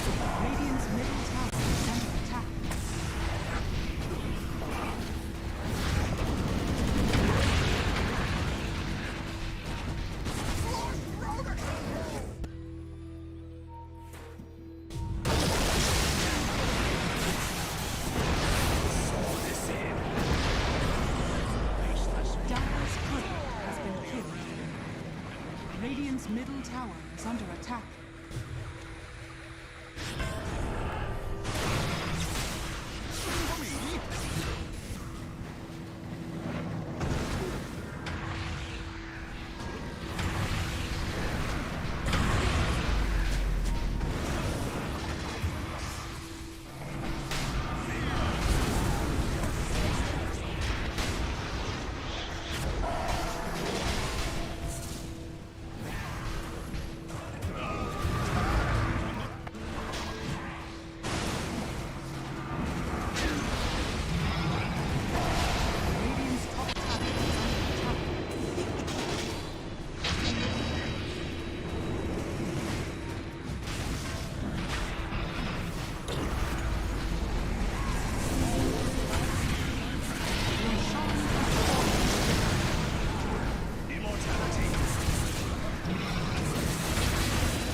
Well, LGD reminding us all why they should not ever be counted out of a series as they take the lead in this best of 5 grand finals and get the 1 game advantage on Team Spirit. And with me on the panel, we of course have 1437 and a Lizard who's not doing so hot. Tell me, Nomad, what do you think? Because I have to delete this. Lizard Dota 3, does it... Can that work? Should I just maybe change it to something like keeping it Admir, you know? Like some other that would be very cool and hip, swindlers have done. Yeah. But no, that was a hell of a game from LGD. Starting from the very beginnings of the match, like those 2 kills to start off the game, then 4 bounties. I mean, how much did that really impact the flow of the games even? Oh, that was everything. That was literally the entire game right there. You got to understand, 4 bounty runes, 2 kills. This Thorn Spirit is suffering big time. Buying regen, getting to his bottle. You saw in the mid lane how he died at level, like right before level 6. Like those are the little things that LGD did to actually keep themselves in this game, to be fair. Because even at 60 minutes with such a big advantage early on, like they were only up about 1,000 gold. But that early game lead allowed them to survive the laning stage, survive that early mid game, and get to the point where the Faceless Void has enough items. I think the lanes as well, in terms of last hits and CS, were in favor of Team Spirit, but they were down 4 bounties. That never actually happens, and I don't think it's very rare for a team to actually come back from that situation. At 20 minutes, there was one big team fight where Team Spirit, they pretty much almost wiped LGD. Then Void comes in with the chrono, gets the kill on the gyrocopter, and then gets the kill on the storm. Like that was absolutely the game changer for LGD, because that's when he got like I think 3 levels or something and 1,500 gold, and he suddenly ahead of the gyrocopter, and LGD just held the game from there. That was really the game-breaking play. That Chronosphere that catches everyone, kills 2 cores. It literally bought him a fresh new BKB, which he used afterwards to successfully win the fights that were upcoming. But for me, one thing kind of bothered me from Team Spirit. Everything else was fine, but that Roche fight, I still... They bought back, all right. I understand you kind of want to force Roche, but you can't. He's got Chrono. It's like... It's even worse than trying to rush versus a Naga Siren that can just sleep in and steal it, right? Versus Void, you can't BKB to save yourself. I'm not sure what the play was there. I'm not sure what they thought was going to happen, but I guess they were a little bit stressed because they wasted a couple of buybacks. Toronto Tokyo, in a couple of fights, he eats some random arrow and just dies to it. Like these situations that... when you have a little bit of bad luck and you're playing versus Inkyu, who is a god, Mirana, who actually bought that hex later on that helped them so much against Spirit. Yeah, the hex reveal was perfect as well. Like in a really key fight, just killing off the Storm Spirit. Like, man, it doesn't get much better than that. Really fantastic stuff from LGD, springing from a fantastic laning phase into a brilliant game, and some clutch players to help them out as well. There were a few moments for Team Spirit where it looked like they were going to be able to do it, but I mean, yeah, LGD just never really let them get in front. I feel like in a lot of the team fights, it very much looked like Yatoro versus the world. Like he was having a okay game. He was having a good game, but unfortunately, like in a lot of these fights, it was just kind of him in the front lines, and everyone else just could not get near. Why was that? Yeah, it has a lot to do with the Venge and the Faces Void interaction. You don't want to get cornered with too many heroes, but at the same time, if the Venge swaps you into the opponent, then you have to like run in and try to save this guy. But then you also have to think about the chrono. So it was all just Gyrocopter in the front, as he was the body for the team. He has Satanic, all these possible items that he can buy to be tanky. At the end of the day, I think LGD, they just got too much from this game, especially the early game. And Team Spirit, like you're talking about that Roshan play, but at that point, the game's already over. Team Spirit had to do something desperate. Like they needed that Aegis somehow. Maybe LGD make a mistake, the Void doesn't jump in time, or the Void jumps too early, and then you still get that Aegis. Regardless, whatever it was, that was pretty much the only play I felt like Team Spirit really had. All right, listen. Put yourselves in the shoes of, let's see, the manager of Team Spirit, right? The boys, they're in the changing room. Mid game, they're pretty sad. Class has got a tear rolling down his cheek. Oh, I don't know what they do. How much do you come in there during your games? A lot. You come in there, you have a few sentences to hype these boys up, to get them back into the series, to let them know that they can do it. What are you saying to these 5 relatively inexperienced players? I'm not really that much of a hype man, so you're asking the wrong person. I'm more like, the hell give them all the burek. Yeah, just give them some food, tell them you can do it, and that's about it. What else is necessary? They already won game 1. Maybe you can reiterate that and tell them to just play their game. PSG.LGD is not a team that you should be ashamed of losing to.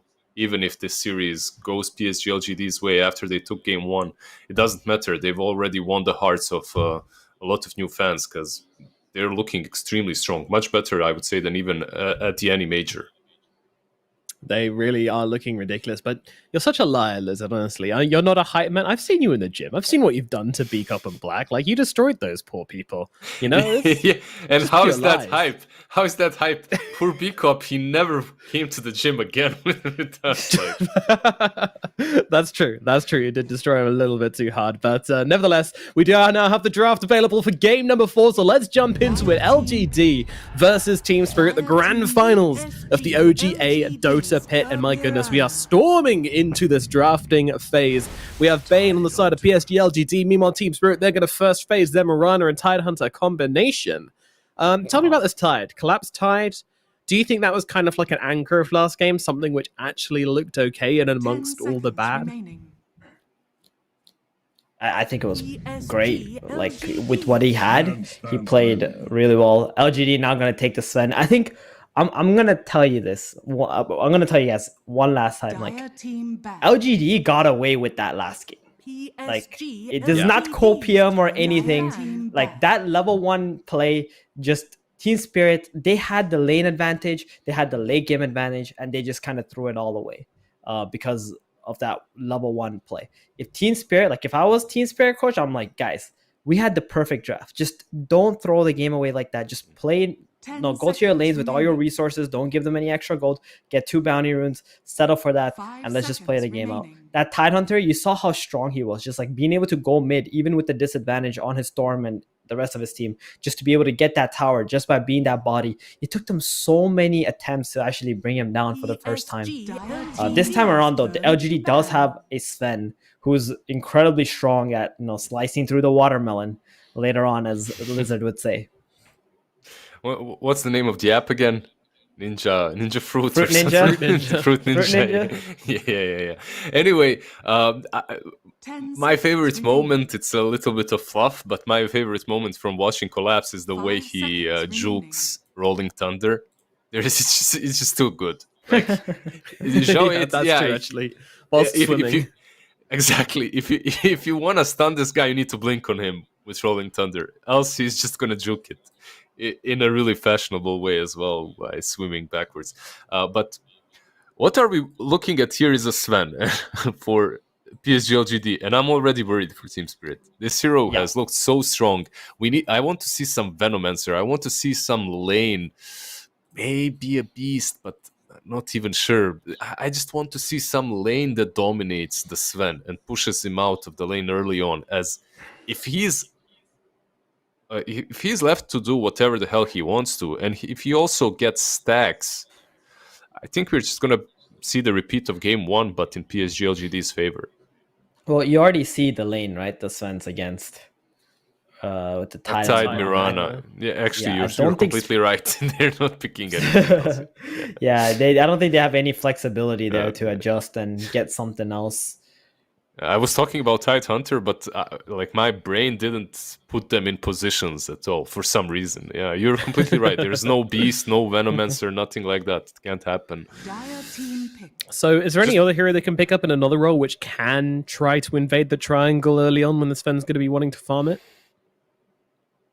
Well, just to continue on that point, Mirana is really good at invading, setting up vision, and setting up for the future ganks. Now they need to pick heroes that can actually follow up on that vision and the info that she brings. So some spirits from the mid lane I wouldn't mind seeing again. They've also left Pangolier in the pool for the 3rd game now. They didn't even decide to ban in the 2nd phase. So that's probably something LGD is going to be picking up now. In terms of like running into their jungle, Bat Rider, Queen of Pain could work possibly again. I don't want to see Bat for sure from Team Spirit, but some kind of a Spirit bro would be, except for Storm. I think Void Spirit, Ember would be better. Ooh, okay. Snap. Wyvern. I like this as an answer to the Sven, that's for sure. Yep, for sure. And I think Mipushka plays an excellent Winter Wyvern. He plays all of these saving heroes extremely well. Fighter setters, right? Any sleep disruption from Shadow Demon, now called Embrace by Winter Wyvern. He excels at knowing. There are some players that always do it at the wrong time. They just put you in problems, but he's on top of his game. Do you guys want some stats? Hit us. We always love stats. You always love some stats. Alrighty. Yep. So both of these openings have been picked 3 times before. The Bane and the Sven have won 2 of their games and lost 1, and the Tidehunter and the Mirana, that duo has won once and lost twice. So there you go. That's some opening information for you. And now we have the Pangolier and the Snapfire picked up by LGD. No surprise to see that Pangolier once again. Zhao 8 is owning on this Pango, to be perfectly honest. 5 seconds remaining. I love it. I mean, LGD, they're getting more lower cooldown heroes that can constantly fight. Lots of damage coming out from these guys too. PSG.LGD. Imber spirit. And there it is. The Spirit Bro we were looking for. Someone Yep. that Spirit has been very successful with. I think they're the only team who's really picked Ember, right? No, yeah. we saw Tundra play yesterday at one time, but that did not go well for them.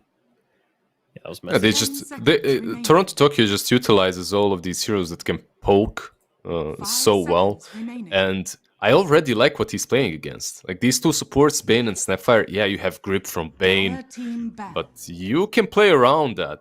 And Snapfire and Bane, they are very susceptible to these heroes that can breach into the back lines and just cut you down, which is what Ember pretty much that's what the hero does. The troll ban, solid, seconds something that would cause Sven some problems, perhaps. I don't know if there's a hero, maybe Morphling, not even Morphling. Stand out too.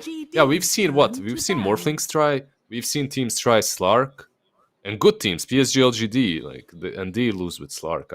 What's the counter to this Sven at the moment? I think the lane needs to be really strong versus him, right? Yeah, they might still just end up going for the Gyrocopter on Team 10 Spirit, but seconds they'll wait to remaining. see LGD's offlaner first before they draft something.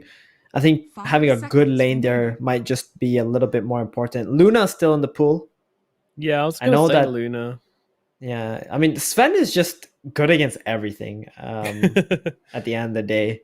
Like, he just needs to farm. Like, the strength of Sven is to be able to complete ancient stacks very early where your opponent can't really contest you. Just have higher net worth than your opponent and just keep running at them later on. I think, like, from what I've seen, the Svens which struggle, the Svens which get kited a lot. You know, Shadow Demon's always a nice answer to the Sven that got banned out. But again, you know, at the end of the day, as long as the Sven can hit one person, he's gonna kill him, and that is the issue. Dire team ban. They just ban out TB, that Terrorblade. higher Yeah. armor hero banned out by LGD seems like a good call.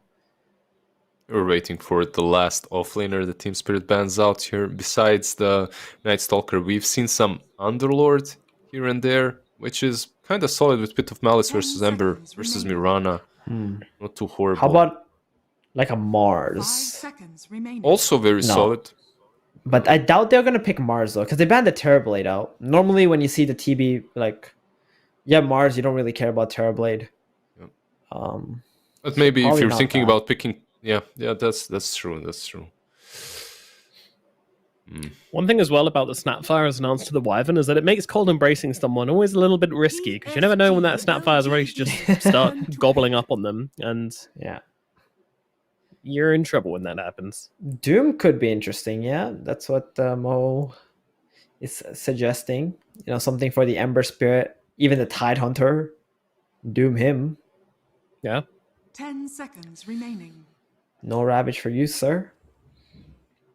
5 Classic seconds Faith Beyond remaining. pick as well. It really is. I would like maybe a little bit more Disable. So, Oh. oh, Are they gonna switch the lanes up? Interesting.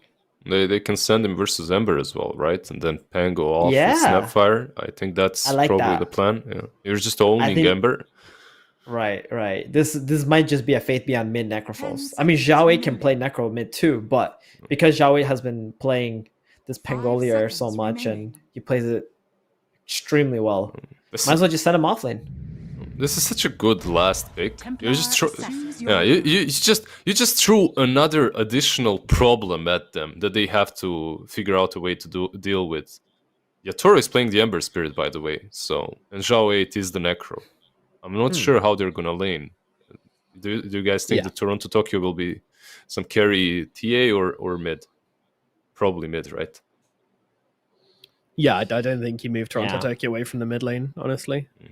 Especially in elimination. Well, the match which might decide the grand finals feels like a very risky move to make. All right, guys, what do we think about these drafts? Does this TA pull things together for Team Spirit, or do you think this might be the last hurrah from the CIS squad? I didn't move from them before it cost me my Twitter account. I'm gonna put my Instagram account next on Team Spirit. Let's go. They're completely in their zone. My problem obviously is that super late game, but they have two of these semi cores that can scale well and just play aggressively constantly. I think that's the plan. Just don't lose 4 bounty runes, guys, please. That would be a better start to the game from last time. Theban, what are your thoughts? I think Lizard has nothing to lose anymore, so he's just gonna keep sticking with That's Team it. Spirit. But I don't know, man. If Team Spirit couldn't win that last game, I know they messed up big time early on, but LGD, they have an even better draft than last game for themselves. I still have to believe in the Sven here, so let's go with LGD. All right, I'm afraid I've got to go for LGD. It looks too good, and voting against the Sven at this point just feels like an insane move.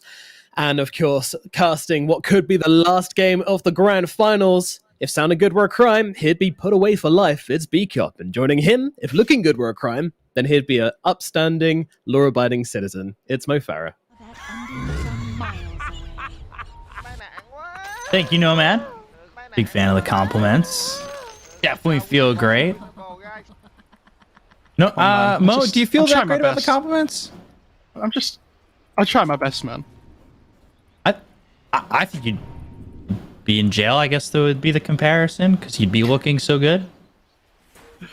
There's sometimes it just really gets to you, Bkop, you know? There's only so much Nomad I can take. Well, luckily, there's not much more that you need to take. Then you'll be out of here. Does that mean you think LGD are going to win, Bkop? I just want 5 games, but 2 more games to handle Nomad for you. I think you got this. Oh, the 5-on-5. Yeah, once again, Stormhammer on a 3, though. They've got the arrow to follow it up. It's all going to be on to Ame. They're trying to get on top of him with that Gush and Collapse, who actually getting blocked out, so they're unable to get the kill on the Sven. The look over, Scatterblast hits Collapse and Maposhka. They've got the Searing Chains, but Collapse getting run down by Zhao 8, and Zhao 8's Death Pulse. So Zhao 8 with the first blood, killing off Collapse, a little bit of a repeat of what we saw last time. And quite honestly, looks like it could be all 4 bounty runes for LGD again. It's going to be close on this one in the river. As soon as Spirit hold the high ground and they don't manage to kill the Sven, like that fight's going to go badly. Like the Death Pulse comes in and ticks him over with the healing, 4 bounty runes, and I am shocked they've managed to do it again on LGD, because that does not happen often. Yeah. Oh, interesting. I thought they were going to put the Necro off lane against the Ember. They put the Pango there, letting the Necro go against the TA instead. And another 1k lead early for LGD, and that's 2 times that they've come from the low ground to the high ground to get it done. I mean, their level 1 is so strong, though. Like, I don't know, if you look at Team Spirit's side, like, TA doesn't do anything. Ember has chains at level 1. Yes, they have arrow on Morana, which is great, but it's kind of only really the Arctic Burn from Winter Wyvern, which isn't burst damage anyway. Right. Whereas LGD, they have Sven Stun, they have Death Pulse, they have Shield Crash. I think, yeah, he took Scatter Blast on GQ. Yeah, and that ended up being a 3-man Stormhammer and then a 2-hero Scatter Blast. Dealing with a lot of this AoE, and it just did not feel comfortable for them. And they took the Brain Sap level 1 for Y. He's just taking away Mira's health. Let's say, you know, before this all happened, I was going to say that I like the way that Team Spirit are trying to play, though. Like, we've known them for their aggression so far this tournament, and around that, like, 15-minute mark, or Faith Bian, he's fine. So they have these 2 semi-cores that can fight really early on, playing around this big team fight of Collapse. And if this is a game where you have to, like, you know, just, you can't farm your way to victory, right? Like, you have to fight your way to victory. Right. If there's one team that can do it, I think it's going to be Spirit. Searing Chains, Shinkyu in trouble, but there's the shield crash. One more shot to get that kill onto the Snapfire, though. I'm a little shocked that they didn't pick maybe something a little bit different here for Collapse. Say his Axe or his Magnus. Yeah, it's interesting that the Magnus has been like ignored this whole series after he had a great performance on it yesterday. Obviously something team specific that Spirit have prepared for. Nicely done by Yatro top. Fire Snap Cookie, he avoided the stun with the slight. And asks for the high five, so certainly feeling himself a little bit. See that Sven leads the CS, and, well, the next three at the moment, I started that sentence, we're all Team Spirit heroes. But again, the CS is close towards the top.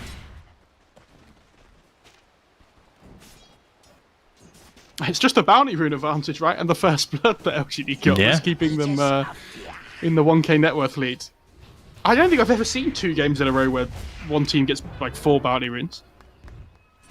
Yeah, maybe twice in a tournament, but to do it twice in a series and 2 games in a row, that's honestly kind of rare. And the thing is, we haven't mentioned, like, LGD's level 1, they love these scraps, like, before the bounty runes and things. So if there's anybody that's going to do it, LGD are up there, for sure. You can see them blocking camps already on the Bane. The big camp blocked, the ancient camp blocked, ready for those TA stacks that could potentially be coming through. Yeah, get rid of those stacks while making some of your own. They haven't made any stacks here for the Sven just yet. And, you know, we've talked about the Sven obviously a lot in this series because it's got 2 victories already. And to see it here a third time could be 3 in a row for it and be the series sealer and the grand final sealer here for LGD. What do you have to do differently against this Sven to shut it down this time around? I mean, the panel were talking about being able to invade the triangle and things, right? And you have this Mirana with Moonlight Shadow, which is great, but is the Moonlight Shadow going to come online early enough? Like, Sven's level 7, goes into the jungle. Oh, man, Yatro getting blown up. Fire Snap Cookie this time couldn't avoid it, and the Swashbuckle Shield Crash combo on top of him takes him out.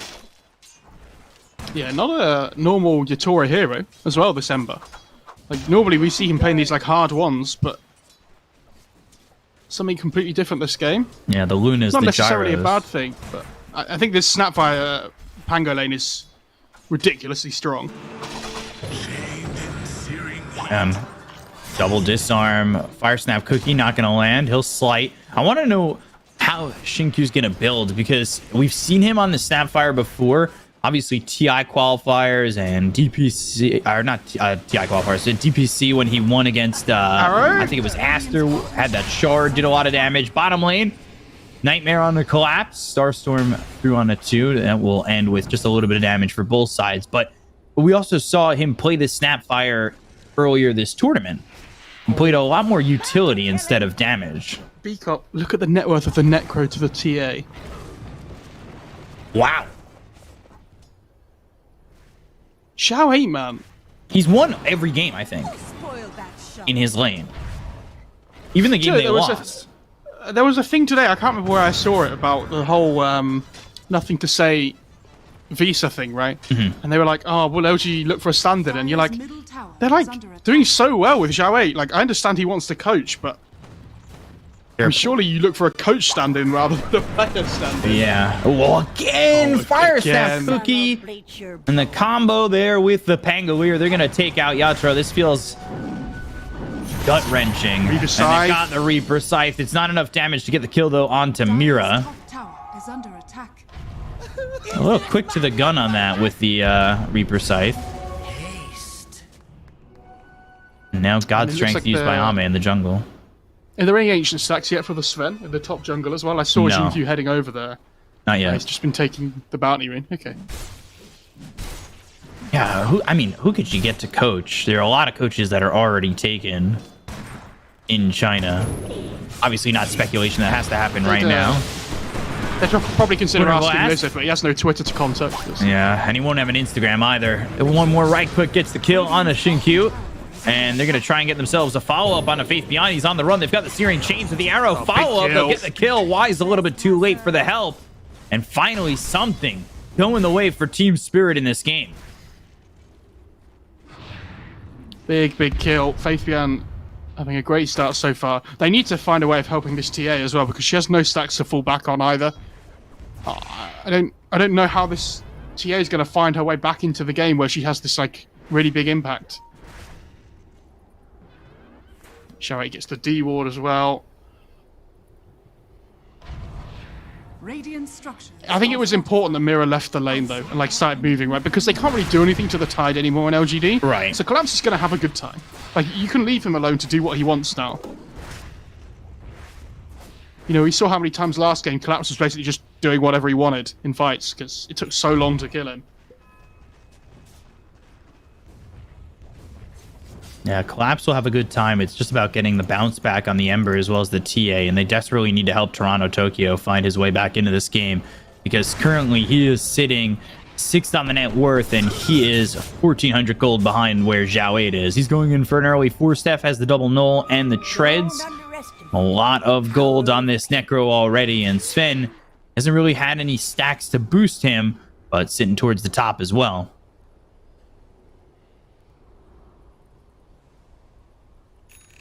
I'm not sure what Innocence is doing here. I don't know if he's just waiting for his courier or something. Oh, he's just, okay, dewarding the ancients, fair enough. Yeah, still a little while until he can stack that camp, but if they could start some stacks for the Sven, they're going to feel a little bit more comfortable with it. I don't think he's just going to sit here and wait until he can stack the ancients. Oh no, he's actually TP's bot. Yeah, they want to go for Collapse. Only level 4 on the Bane.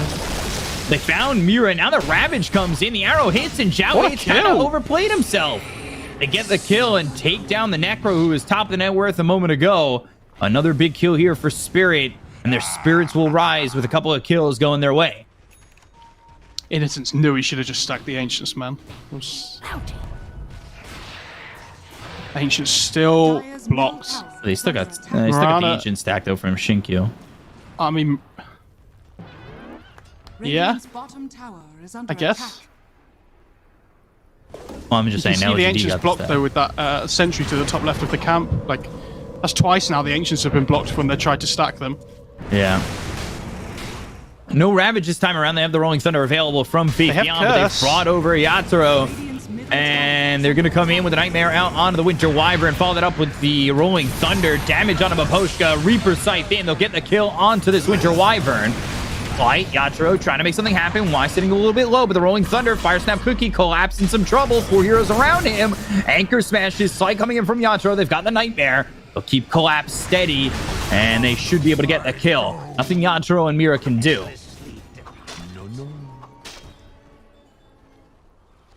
Oh, look at that 1 and 2 net worth on Team Spirit as well. It could be a really sad ending to the tournament for them if they do lose, considering how well they've played for so long. And they looked great after game 1 in this series as well. I felt like we were all on board the train for them. And Arme not having to be involved in that fight bot lane, now getting his way through the Ancients, top of net worth by quite a distance. Unfortunately for Team Spirit right now, that train's looking like there's a Chris Evans in the back, and he's trying to have a revolt. Did anybody catch a reference? Maybe. We'll see.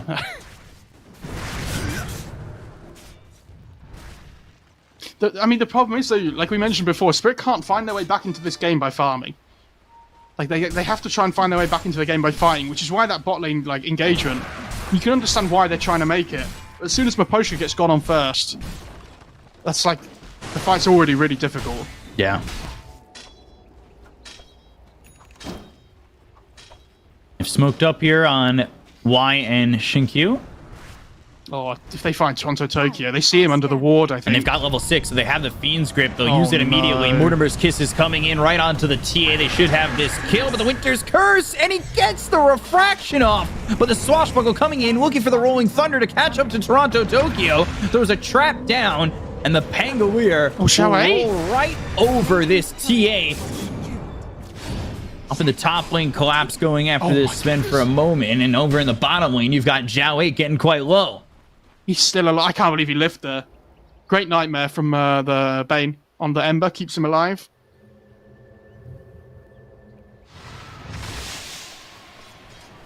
He's actually going to TP back mid on 300 HP. Jeez. That confident. Trap gets popped. He's starting to get this Heartstopper regen. So how does Spirit come back into this game? All right. We said they have to fight, but like they have Moonlight Shadow into Ravage, right? So they have good setup. The question is, when the BKB timing comes out from the Sven, can they deal with it? And I look at their lineup. A BKB Warcry Sven running at Spirit's team is terrifying. He's actually getting blinked before BKB, I think that was as well. Yeah, he's got Blink next after the Mask of Madness Echo. Which is interesting. I thought the BKB timing would have been huge. I guess maybe it's something to do with against the Wyvern. Like, you need to be able to find the Wyvern and kill him so the Blink gets more valuable. But So we are seeing Xingqiu go for the more utility build, not the damage that he's done previously with this hero. He's going into the Guardian Greaves after the Medallion. So just trying to sustain, keep these heroes alive against the team fight of Team Spirit. That blink in with the Ravage, potentially the damage output coming in from Toronto, Tokyo. And I say potentially because he's so far behind still of Zhao 8 and the Sven. You expect a hero like this to have stacks made for him, push towards the Desolator earlier. But unfortunately, they just had that ancient camp blocked for so long. They had these camps just not showing multiple camps or multiple stacks, and it just was TA falling further and further behind. yeah, I mean, the problem is, right, this TA sometimes has a bad lane, right? It happens. We've seen TAs against Razors and everything before. It happens. If the TA has a bad lane and the Ember has a bad lane, though, it's tough.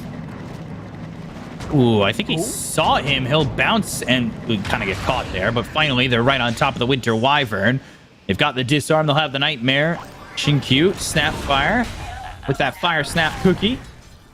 Will stun up Miposhka. They have the lockdown to get the kill, and Faith Beyond gets credit for that one. Still 3k lead here for LGD. Well, they might try and go on Zhao 8 here, potentially. They'll throw the Ravage. He got the Ghost Shroud off. They bring in Yatoro. Searing Chains. Do they have enough? Stormhammer, God Strength, Reaper Scythe. Ooh, Zhao 8. He gets Yatoro low with the help of Ame, but now they've used that God Strength and they don't get a kill. Oh, the kisses! The Mortimer's kisses. This reward transcends expectation. That's twice now that Team Spirit have reacted well, though, and managed to almost get away. Yeah, and not only managed to get away, they're going to try and fight into this. The arrow thrown in and gets the Snapfire. Starstorm coming through. They'll get the kill on a Xingqiu. Look over at Faith Beyond. He's hit with the Winter's Curse, only has the 18% damage reduction and gets killed off by Miposhka. Meanwhile, Ame comes back in, finishes off Mira. They've got the Fiend's Grip onto the Ember. The Gush is going to be thrown over as well as the Anchor Smash. Splinter Blast, Cold Embrace on a collapse. Ame without the God Strength anymore. They've got the Sleight of Fist. They'll get the kill on a Y. Now looking over, Zhao 8, no Reaper Scythe, but do they have the damage to finally finish off this time? TA's They're here. running in. Toronto, Tokyo. He comes in, trying to finish off these heroes. Looks over at Zhao 8. Ame needs to run. He needs to bail on this Necro. And well, Zhao 8 under the tier 1 tower, still dead to Team Spirit. And that deficit is evaporated. Well, I said how would they deal with the Sven? Turns out if you kill everybody else except the Sven, it doesn't matter, Bkop. And they've got the Deso on the TA. All of a sudden, with those kills, she's 800 gold off the, or so off the blink, right? Like, 800, 900 gold. All of a sudden, I can't believe it. Zhao 8 and Faith Beyond are the ones who have fallen behind. And Zhao 8's gone from having this amazing game to like dying twice in a row. And like you say, he's fallen so far behind. What happened? I can't, like, Toronto Tokyo managed to find like 5 minutes of farm. And like we said, the hero can catch up. I just didn't think it was going to be able to have the space to do that. And Radiant's middle tower is under attack. LGD kind of just wander into the fight one by one and get picked off. Yeah, it felt like it was a little bit of save your friend syndrome at times. Nightmare collapse. Uh-oh, in some trouble. They do have the Reaper Scythe. They've got the Fire Snap cookie that lands on it too, but they use the Moonlight Shadow. There's the Reaper Scythe slamming down on a collapse. They've got the Rolling Thunder to follow it up on a Miposhka. He'll Cold Embrace himself, and they'll take out Miposhka as well. 2 kills there for LGD. Miro will get back under the Shroud of Moonlight Shadow. Wasn't enough to save his allies, though, and now they'll go right into Roche with God Strength being used just to get those kills, and now try and take an Aegis. They have to fight this. I think they need to buy back on the tide. I really don't think you can give this up. Radiant's bottom tower. I don't know. I guess without the Wyvern, it's impossible, though. This is so difficult. Like, you have this TA lineup that you want to play tempo with, and you don't even get the first Aegis. This is for Spirit away. And all that good work that they've just done, killing off LGD's heroes one by one, it just gets completely undone by one move. And back up to that 3k lead. Brigand's Blade will be found for Team Spirit. I believe. Let's see, is that going to be given over to TA or Ember? Natro moving in. Set of fist, searing chains, arrows, still in line with it. That'll land. It's under the tier 2 tower. They need to be a little bit careful how far they're going for this because they're having reactions coming from LGD. They've got the Fiend's Grip coming through from Y. Full duration onto the TA. Ravage not in time. They get the kill on the Serrano Tokyo. They'll end up losing Y. Now Ame in, but Ame without God Strength for 30 seconds. 3 heroes, now 4 heroes here for the side of Team Spirit. Looking over at Faith Beyond, 36%. With that damage reduction thanks to the shield crash, Faith Beyond standing tall, standing his ground. Swashbuckle away, disarms this Winter Wyvern, and now Team Spirit will back away. The shield crash that lands onto 2, as it is maxed out, and it will have that reduction. That makes him so tanky. It could have been 3. It could have been 3 if not for the slight dodge, but... They were closing in to the point where I thought he was going to hit all 4 of them. Oh, Nightmare again from Y. Ame has God Strength available, but does he want to fight into this? They know that they don't have any Ravage. Stormhammer, Brain Sap, Reaper Sight! Ooh, but does survive, and now they've got themselves a Winter's Curse. That's going to lock up Zhao 8 as well as Ame. They're going to get the Fire Step Cookie in and stun up this Winter Wyvern. Now into the Moonlight Shadow, Miposhka trying to survive with the Cold Embrace, but they've got the Scatter Blast coming in from Shinkyu to get the kill onto the Winter Wyvern, taking out Miposhka once again. Yeah, God Strength still available here for LGD as well, so they can potentially look for more. No Ravage to have to worry about either, so I think the fight is theirs to be forced. Collapse, throwing an Anchor Smash, but immediately he gets Nightmared. He threw that right next to Zhao Wei, Y, and Ame, and might want to rethink that plan of action, because he gets killed immediately for it. That's going to be a tier 2 mid as well, potentially. Wyvern is back up again. Doesn't have the Winter's Curse, though, for 40 seconds. I mean, do they really defend this, though, without the tide? It's pretty difficult. Here's the wave coming back in. Looks like it should fall. Oh, yeah, for sure. Time to take it, looking for the snipe here. Nobody going to head up the hill, though. Yeah, Turo. I see Shinkyu. Oh, interesting, he went Halberd on the Sven. Obviously, against the TA, pretty good. I guess against, like, the Curse and the Ravage and everything as well, the status resistance is pretty good. So it's not just the effect in itself of the active. Brigand's Blade, Grove Bow, both found here for LGD. Now, making that lead 6,000. And I hate to, mention the same point again, but they can't get back into this game by farming on Spirit, and they're having to fight into an Aegis as well now. Not the biggest deal since it's a Sven.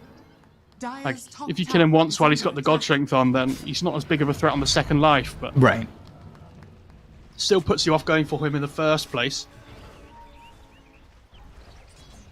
Dire's top tower And I think that's why you can see them trying to push in this bot lane here, because... Getting these deep wards down and things, they do want to take a fight, but...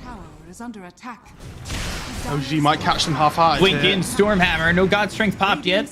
And Miposhka, Cold Embrace, keeping himself still, but eventually there will be enough damage from the Sven, and he's forced to use the Winter's Curse just to survive.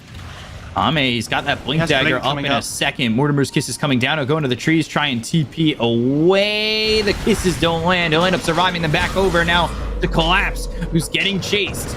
He's in some trouble, and by some trouble, a lot of it, because the Reaper Sight lays him down and lays him out. What you sow. Well done by LGD to get another kill. Spirit kind of knew they wanted to be in the area, but you could see they're in 2 separate groups rather than one big huddle. Right. And when the Sven finds the Wyvern, like, at a separate place to the Tide, where the Tide's getting gone on as well, like, they're 2 big team fighters, need to be near each other to be able to take that engagement. Dire's bottom tower is under attack. Ooh. Traps are down, so... Aegis down. Traps are down over here in the triangle. Maybe they'll fight with the vision they have. They also have this ward on the high ground. They have no Tide for 25 seconds. Precious bounty. Dire's bottom tower is under attack. BKB almost finished off for the TA. Toronto Tokyo has kind of come back in terms of net worth. He's now ahead of Zhao 8. All about getting that Ember back in. He's fallen behind pretty far, but just about there with Faith Beyond on the Pango. Yeah, they're not too far behind, especially considering how this game started. I thought it would be a lot worse for Spirit by this point. Yeah. But that engagement before, where they managed to kill a few heroes in a row around mid lane, definitely swung the game a little bit back in their favour.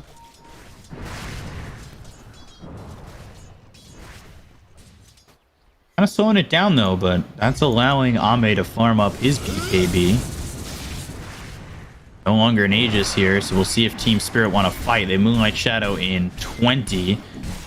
Ravage is up and available. Everything there for Team Spirit except for that Moonlight Shadow, which is, like I said, up in just a moment. Scanning.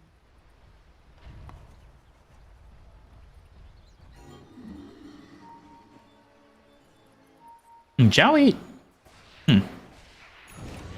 Okay. Yeah, Zhao 8 had picked up a mech, and I know Shinkyu wanted to go Guardian Greaves, but he's got the Arcane Boots, and now he's going into the Shard, so he might swap his build a little bit. He picked up a Buckler, so maybe they weren't paying attention to their item builds, because he was getting close to that mech. No, I think the Casual Buckler was really good this game, though, against the TA, against the Ember, like the Gush of the Tide and everything as well. No, I mean, Puppy was the guy that used to do this a lot for Secret, right? Where he would get these Casual Bucklers all the time since it has such good value. He could always finish it into like a Vlad's, right? Is under attack. Yeah, he could, for sure. I don't think he will. I think just the Buckler by itself is fine. Tower has fallen. Hunting bounties. Dire's top tower Double is damage under on the TA. And bottom's pushing in a little bit. They took the tier 2 tower. They're going to take the outpost. And on Team Spirit, they'll rotate towards mid and get a tier 1 too. There's the Solar Crest for Collapse. Trying to work with this they do minus have- armor. Yeah, I mean, they have this insane physical burst, right? So if they can get on top of a hero, they do die, apart from when the Sven gets Warcry off. And then, like, a lot of that armor gets negated out, right? So you do have to be a bit careful. They have Curse into Arrow up here, but Zhao 8 with the Force stuff gets himself Dire's out. top tower is under attack. Yeah, they're not going to get anybody, but Roche, 10 seconds. It's a quick one. Oh, wow. So whoever wins this next fight, really, that's second Roche. Assuming they scout it out quickly enough. No trap in the pit.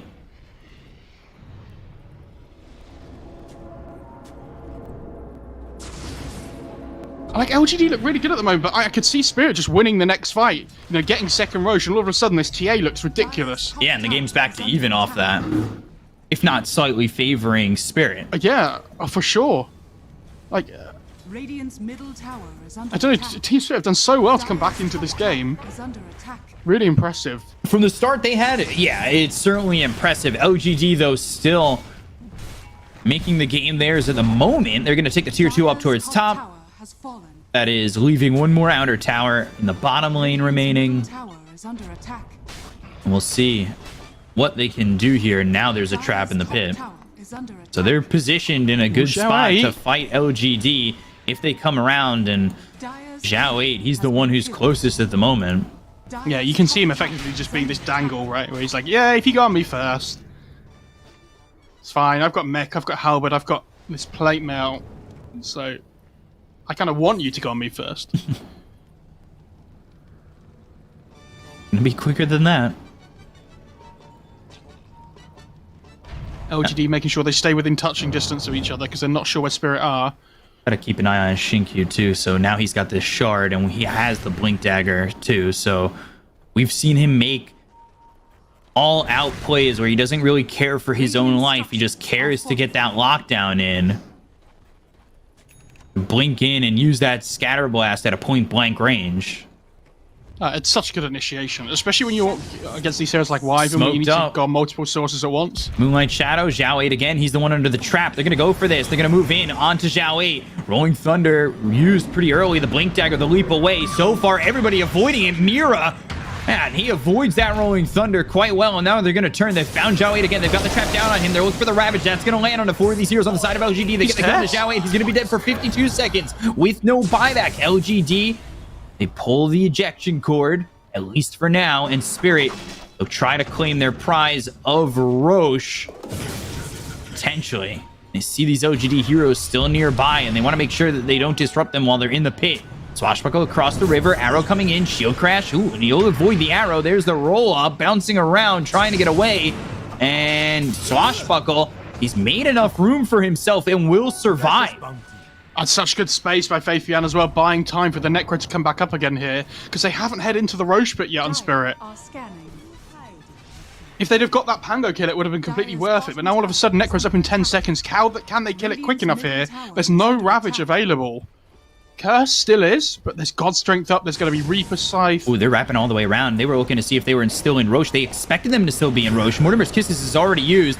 Sleight of Fist, Searing Chains, Nightmare to avoid the arrow. Why? Still in a pretty good position. The Rolling Thunder comes in. That's right on a collapse. Meanwhile, on the other side of the fight, Jowie just came back into it. He's taking a lot of damage here from Toronto, Tokyo, as well as Yatoro. They kill off Collapse. They kill off Mira. Both those heroes, well, without them, they're in trouble on the side of LGD. They got the Fiend's Grip on Maposhka. They'll buy back on this Marana. They do have buyback on everybody available for Team Spirit. But God Strength going in, and oh boy, they don't have an outpost to TP to, so I don't know if they buy back and try to get back into this one. Arrow finally lands on Y. Yatoro, maybe looking for a swipe on this Aegis. He's standing outside the pit. Sleight of Fist coming through, Remnant back. They'll escape to the mid lane for now, and it will be Aegis or Ame. Do you know what, Bkop? Hindsight is a wonderful thing. And I think Team Spirit will look back at that and be like, man, I wish we just got in the pit. You know, like, I wish we'd just commit for the Aegis instead of chasing the Pango. But difficult decision to make in the moment. LGD profit massively from it here. I think that's AC coming out on the Courier for the Sven. Yep. And that's, ooh. Ooh, boy, they found Yatoro. Close. Faithian is like surfing with this this Pangolier. Yeah, I mean, for those that don't know, if you when you're in Rolling Thunder, if you shield crash up in the air and then swashbuckle down on somebody, like they get hit by the shield crash where the swashbuckle lands. So it's like a little bit of extra burst damage you can do at the end.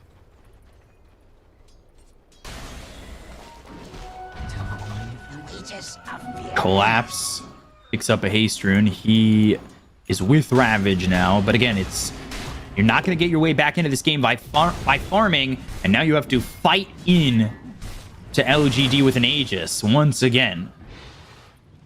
And this is really interesting here from Ame. He's got the Blink Dagger and he's got the Blast Rig, so he's going to jump into these heroes with the Blast Rig and really be problematic for Team Spirit. Yatoro fighting Zhao 8. No Flame Guard, it's really difficult for him to push here. He's got a Remnant back, he's fine.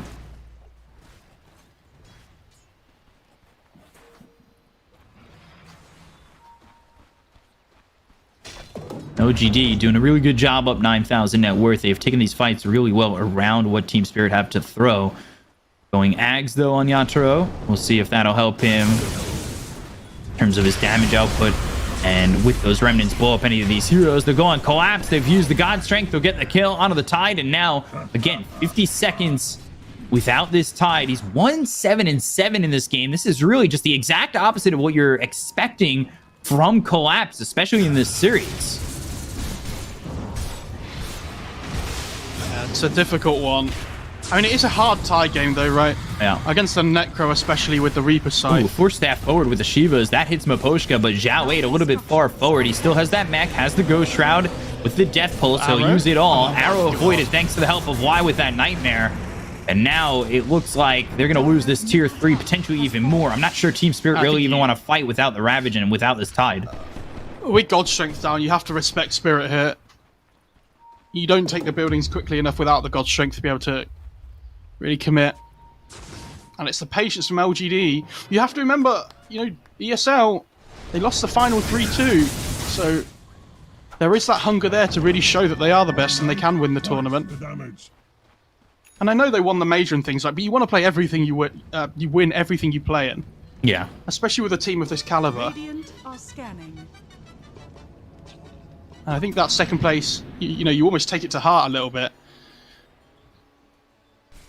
And you got to take first place, get all that money, lock up Zhao 8 into a player contract.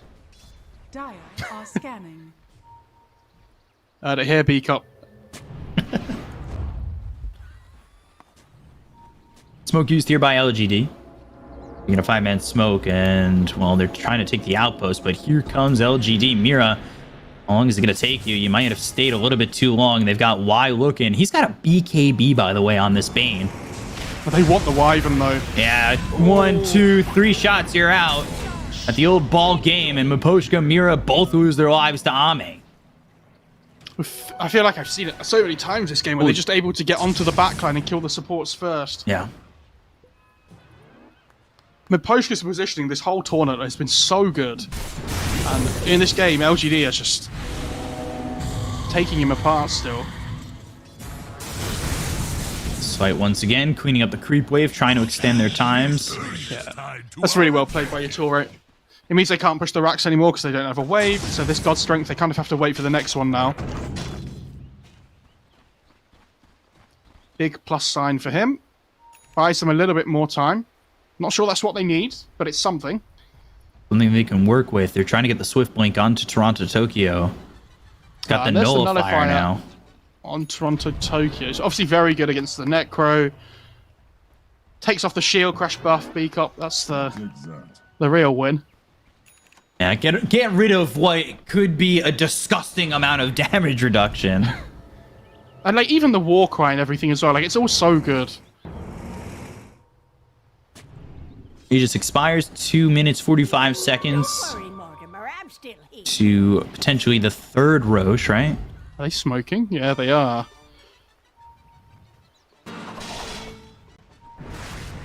They've got this smoke. They see Zhao 8, the Remnant forward. Now they're going to go in. They've got the Sleight of Fist as well as the Searing Chains. Here comes the Rolling Thunder from Fate Beyond. That's going to bounce Yatoro into some trouble.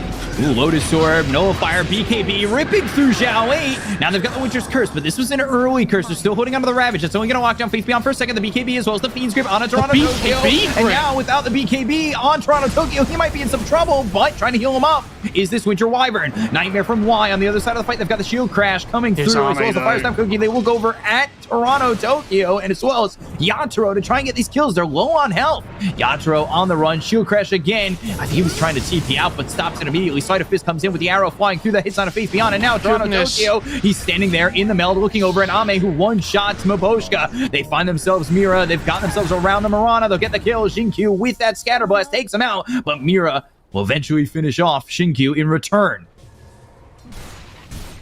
Honestly, like, that was pretty well played by Team Spirit. They managed to kite out the Sven for so long, but because God Strength lasts such a long time, it's still not there's only enough. so long you can do it. I mean, well played by Miposhka as well. Keeps the TA alive during that grip and the Mortimer's Kisses, just with the extra heal that comes through. But again, they can't really go high ground here. No God Strength. And not a massive net worth swing either way, because Zhao 8 dies first, remember? Easy to forget since it was so long before, the fight really started. Mm-hmm.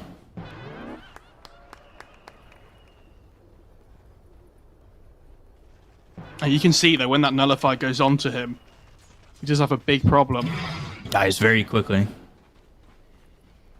Not sure, thinking about going into the Shard and then the Refresher, but that is so much gold needed for him to really get those items and get that extra effectiveness. We saw why with this BKB, Fiend's Grip is just so much control.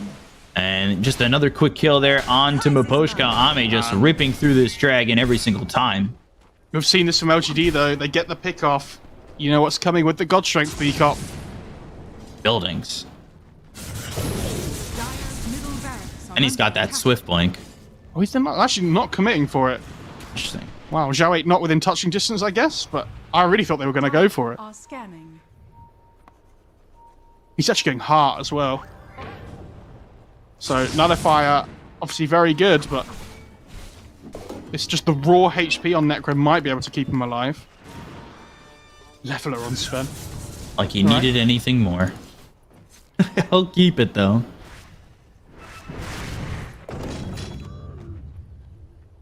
Oh god, there's a relic. Oh no. Zhao 8's like, hell yeah. Yeah. He'll take... He's holding on right now to the Cloak of Flames, but... Is the Pango keeping the relic? Relic's going on Shinkyu. Oh, interesting. He's trying to get an axe, by the way. Surprising.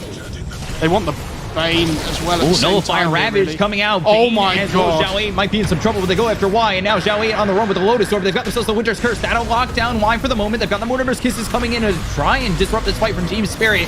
There goes Ame with the God Strength, as well as the Storm Hammer and the Disarm onto this TA. They can't get this TA, though, yet. They've lost Collapse. They'll end up losing Y.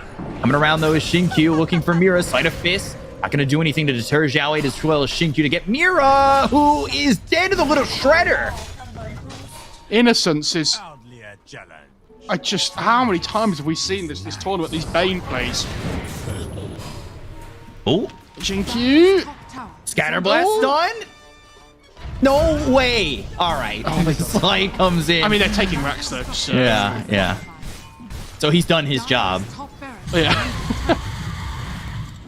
That Nightmare save though on the Ravage, keeping Zhao 8 alive, basically means they can kill Collapse with the Scythe.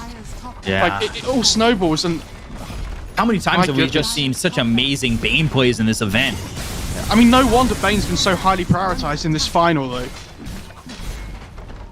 10 seconds till everybody's up here on the side of Team Spirit. Ravage not available for 76. Winter's Curse for 14, but 2 sets of racks are gone, and only 1 set remains over bottom. You gotta assume you know where they're coming from at this point. This Sven's been able to drop boots as well, right? I think, because he has ninja gear. And Swift Blink, yeah. Yeah, so doesn't even need, like... He's just able to have his halberd and his Echo Saber in because of the... basically the boots upgrade into the neutral slot.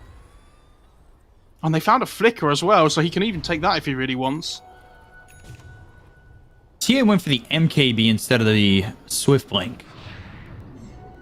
And then Ember, like I said, going into the Refresher Orb, but only 3,400 gold.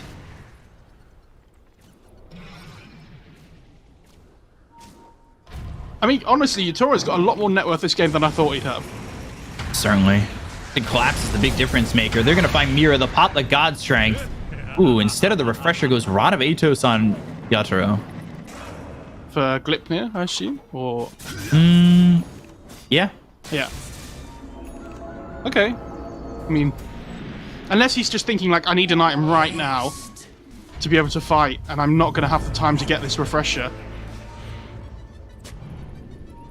Roche is up. And He just cheese Refresher Shard. And they're going to try and fight into this. They've got the Gleipnir, but now the Stormhammer comes in. The 2-shot, almost killing off Mira. Going after Collapse. Collapse. He has Ravage finally back up, and now they're going to move in with the Mortimer's Kisses. Do they have anything to lock down these heroes? They get the kill on Toronto Tokyo. They take out the TA. Now, no Templar Assassin for 90 seconds. No buyback after buying out. Can I tell you, Bkop, every fight starts the same. Zhao 8 just runs in and says, alright guys, what's going on? How are we feeling? And they're all like, oh my god, let's kill this Necrophos. Oh, gobble up, spit out, oh right my goodness. onto him. Oh my. If that had turned into anything more, what an alley-oop that would have been. But you see, like, Zhao 8, he just runs into the fight, and TA just runs in to try and kill him. Does nothing because of the Nightmare that comes onto Zhao 8. And then they just kill him with the Grip. But they still have Ravage and everything, but Toronto Tokyo has no buyback now. Yeah, and he's dead for 53 more seconds. They need to try and defend.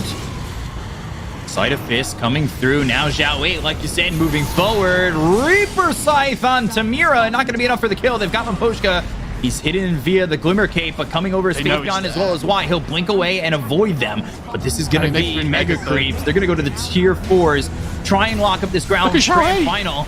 They're high-fiving Zhao 8 while he's just in their faces while the rest of the team takes the Tier 4s. Swashbuckle coming in from Faith Beyond. There's the Ravage. Can they get the kill on a Zhao 8? Oh, Nightmare! Why again? Did he save him? Yes, he did. The Gobble Ups in, the Spit Outs there. They'll get the kill on a Collapse as well as Mirror. They'll take out 2, but the Winter's Curse is finally in. That's going to be on the Shinkyu. The Call GG LGD are the OGA Invitational champions. probably a lot of people's favourites coming into this tournament, but they've shown why. You have to feel for Team Spirit, though. I mean, we should talk about them first before we move on to obviously LGD just crushing. Right. Spirit, well deserved. I'm sure they'll get a lot of praise for this. Maybe, game 1 especially, they did great. Game 2, 3, 4 fell apart a little bit, but don't forget the whole lower bracket run they had before. Coming into TI, that's going to be a big confidence boost for them, and looking forward to seeing more from them. But LGD, Bkop, they just do LGD things again. Yeah, and they do. Everybody talking about, it's nothing to say, going to be like coming into the event and stuff and whatnot. They, whether he does or doesn't, they're still going to be up there. Talked about they can reach the top, so we'll see what happens. But well deserved for this event, and especially after losing game 1, having that right mentality and coming back, adjusting well into the series. I think they did a good job. Yeah, LGD showing that they have everything it takes still with Zhao Wei to get it done. And I got another text message here. With the victory today, we have secured enough funds to lock down Zhao Wei into a player's contract, and we'll have him permanently. Don't read this out loud. All right. Well, we're going to go to the panel. They'll take it away. Zhao Wei really leading the way for LGD. Take it away, guys. Go for it. Well, Bkop, at least your casting's better than your jokes. But I'm just kidding. Excellent job from the both of you guys. Fantastic job. And huge congratulations to LGD, who are, of course, the champions of the OGA Dota pit. Huge win from them, proving after ESL fall they still have what it takes to take home this championship. And, of course, commiserations to Team Spirit. Lizard, man. I mean, no commiseration. What are you talking about? They were great. Coming from the lower bracket. They were. Into the grand finals, playing one of arguably the best teams in the world. Yeah, they have a stand-in coach. Doesn't matter. Team Spirit, they took a game off of them, and I'm not saying that as a great accomplishment, but the second game was also really close, and I really think that this team, if they stay together and they don't get poached, collapse by someone, they're gonna do extremely well. I can't wait to see them, to watch them at TI, and congratulations to PSG.LGD. These guys are monsters. Well, what else can you say? Right after winning 2 tournaments now with Coach Standen, 1 tournament with Coach Standen only. Sorry, it's ridiculous. It's really, really insane. I mean, how impressed were you by LGD's performance in this tournament, Theban? I mean, I can't really say I'm surprised. I think these guys are just on a whole nother level. Like I said, like conceptually, the way that they play the map, how they want to execute things, everything is just so well planned out. I don't even know how a team can possibly get 4 bounty runes 2 games in a row in the grand finals of all things. Like, you can't say that Team Spirit, we're sleeping at the wheel, because these guys got this far. Of course, maybe LGD is playing another kind of mind games and they're thinking about something else, but is just crazy how good this team is, and every team is going to be watching them going into TI now. Yeah, for sure. I mean, these guys are the team to beat right now. They've proven us time and time again. OGA China, first place. ESL Full, second place. Now, OGA Dota Pit Invitational. They take that grand champion prize home. I mean, it's these guys, and with their coach. Guys, with their coach, it's insane. I don't know what to expect from this team at TI, but I know to expect, really big things. I don't know what the situation was with NTS, whether he's going to be there or not. I really hope he is. But even if he isn't, they're still a formidable team, as they've proven in this event, and should not be underestimated. But yeah, I mean, what was the deal with this Sven in the end? I mean, is Sven really that strong, or did it just hold a special puzzle piece in this tournament? I think it's a little bit of both, but this hero is just ridiculously strong. At the moment, at least, that's how it looks in this particular tournament. In this series, whoever got the Sven had a decent laning stage as well. So the hero wasn't really crushed in the lane, wasn't contested that hard. The stacks as well are completely left alone for him to go and farm up as much as he wants to. Theban said that it's a problem. He has an early access to it because of God's strength, right? All he needs to do is pop it. He goes and cleaves it away. I understand. I think teams will be looking closely at this grand finals and figuring out ways to be dealing with the sword guy. It's just a little bit too strong. Feels like, at least. he just farms so fast. Just how early that he can kill all these stacks. Your support is gonna get a little bit from that. They're just happy to stack for him. There's no other hero in the game that you're more happy to stack for. And Team Spirit, as soon as they saw that Sven, I think they panicked a little bit. They wanted to figure out a way to beat it, and they wanted to play something faster. That's why they got this Ember safe lane plus Templar Assassin mid, who can also farm Ancients themselves, maybe even try to steal it from the Sven early on. Just didn't work out, especially at eliminating him. Yeah, I mean, I was going to ask you guys, like, do you think the purpose of this TA was to get another hero that can take the stacks and then maybe invade into the Sven's area and actually try and contest him, but then they weren't able to do that because they lost the runes and they lost the early fight? Do you think that's what happened here for Team Spirit in this fourth definitely. game? This early game was just a disaster again for Team Spirit. I mean, they held in there with what they had, and LGD was up very little, but again, those 4 bounties early on, I want to know what the stat is for that. Like, how many teams come back from losing the first 4 bounty runes? It must be so one-sided. Yeah, unfortunately, I don't have the stat for that, I'm afraid. Sorry, dude. Probably very high. It's the tilt mind game. It doesn't even matter about the gold or whatnot. Just in pubs when you lose four bounty runes, you're gonna have a fight with one of your teammates afterwards. So doesn't feel great. I really like the fact that PSG.LGD they picked this Necro as the last pick in the game. It just threw an extra problem at Team Spirit that they didn't really know how to deal with or solve, so they ended up with this Ember and TA. I don't think they mind playing a double core that's considered semi-carries, right? Like the TA and Ember. It's definitely in their alley. However, versus Sven, I feel like if you don't outright counter him somewhere or crush him in the laning stage, at this point it doesn't even matter. Versus Sven in PSG.LGD's hands, let me just add on that. Yeah, they looked really, really scary behind this hero. Last player I want to talk about, unfortunately, is Collapse. I mean, this guy, we've been bigging him up the whole tournament. In every single one of those lower bracket games, he was the MVP. He was destroying on his Sand King, on his Axe.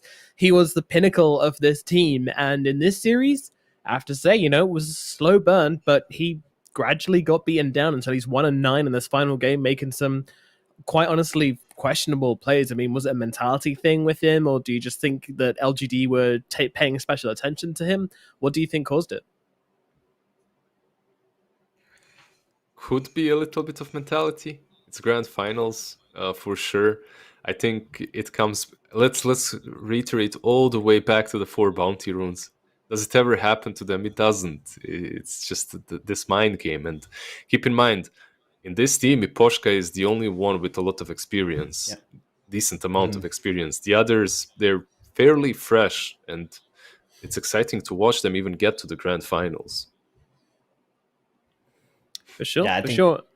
So impressive from Team Spirit, not gonna lie. I mean, just like the teams that they beat, think about T1, Fnatic, then Tundra, who are the last winners. They have such high potential, and I think this is going to be such a big lesson for them going into the international, and I'm gonna have high expectations for them for sure. Absolutely. They'll have time to work on this. They'll have time to watch the replays. They'll have time to review everything and try to make themselves as good as possible for TI. And there were glimpses, of a team which could do incredible things, even in these grand finals. I love it when a team is so far behind and they're still trying to make those plays. They're still trying to find the crack in the armor, the gap in the window. This team was doing that, even at the very end. And then even the things like just high-fiving Zhao Wei when he's outside their fountain. Like, this team wasn't mentally defeated, I didn't feel, but they certainly did get defeated by LGD in the end. And of course, LGD are your champions for the OGA Dota pit, which means we're all done. That's it. That's all she wrote. 5 days of amazing Dota 2, a ton of awesome matches, 8 fantastic teams, and 1 winner, which is PSG.LGD. And that's going to be it from all of us here at OGA Dota Pit. Thank you guys so much for joining us on this journey. I do hope you enjoyed it. We will see you next time from today. And for this tournament, we're going to be saying goodbye.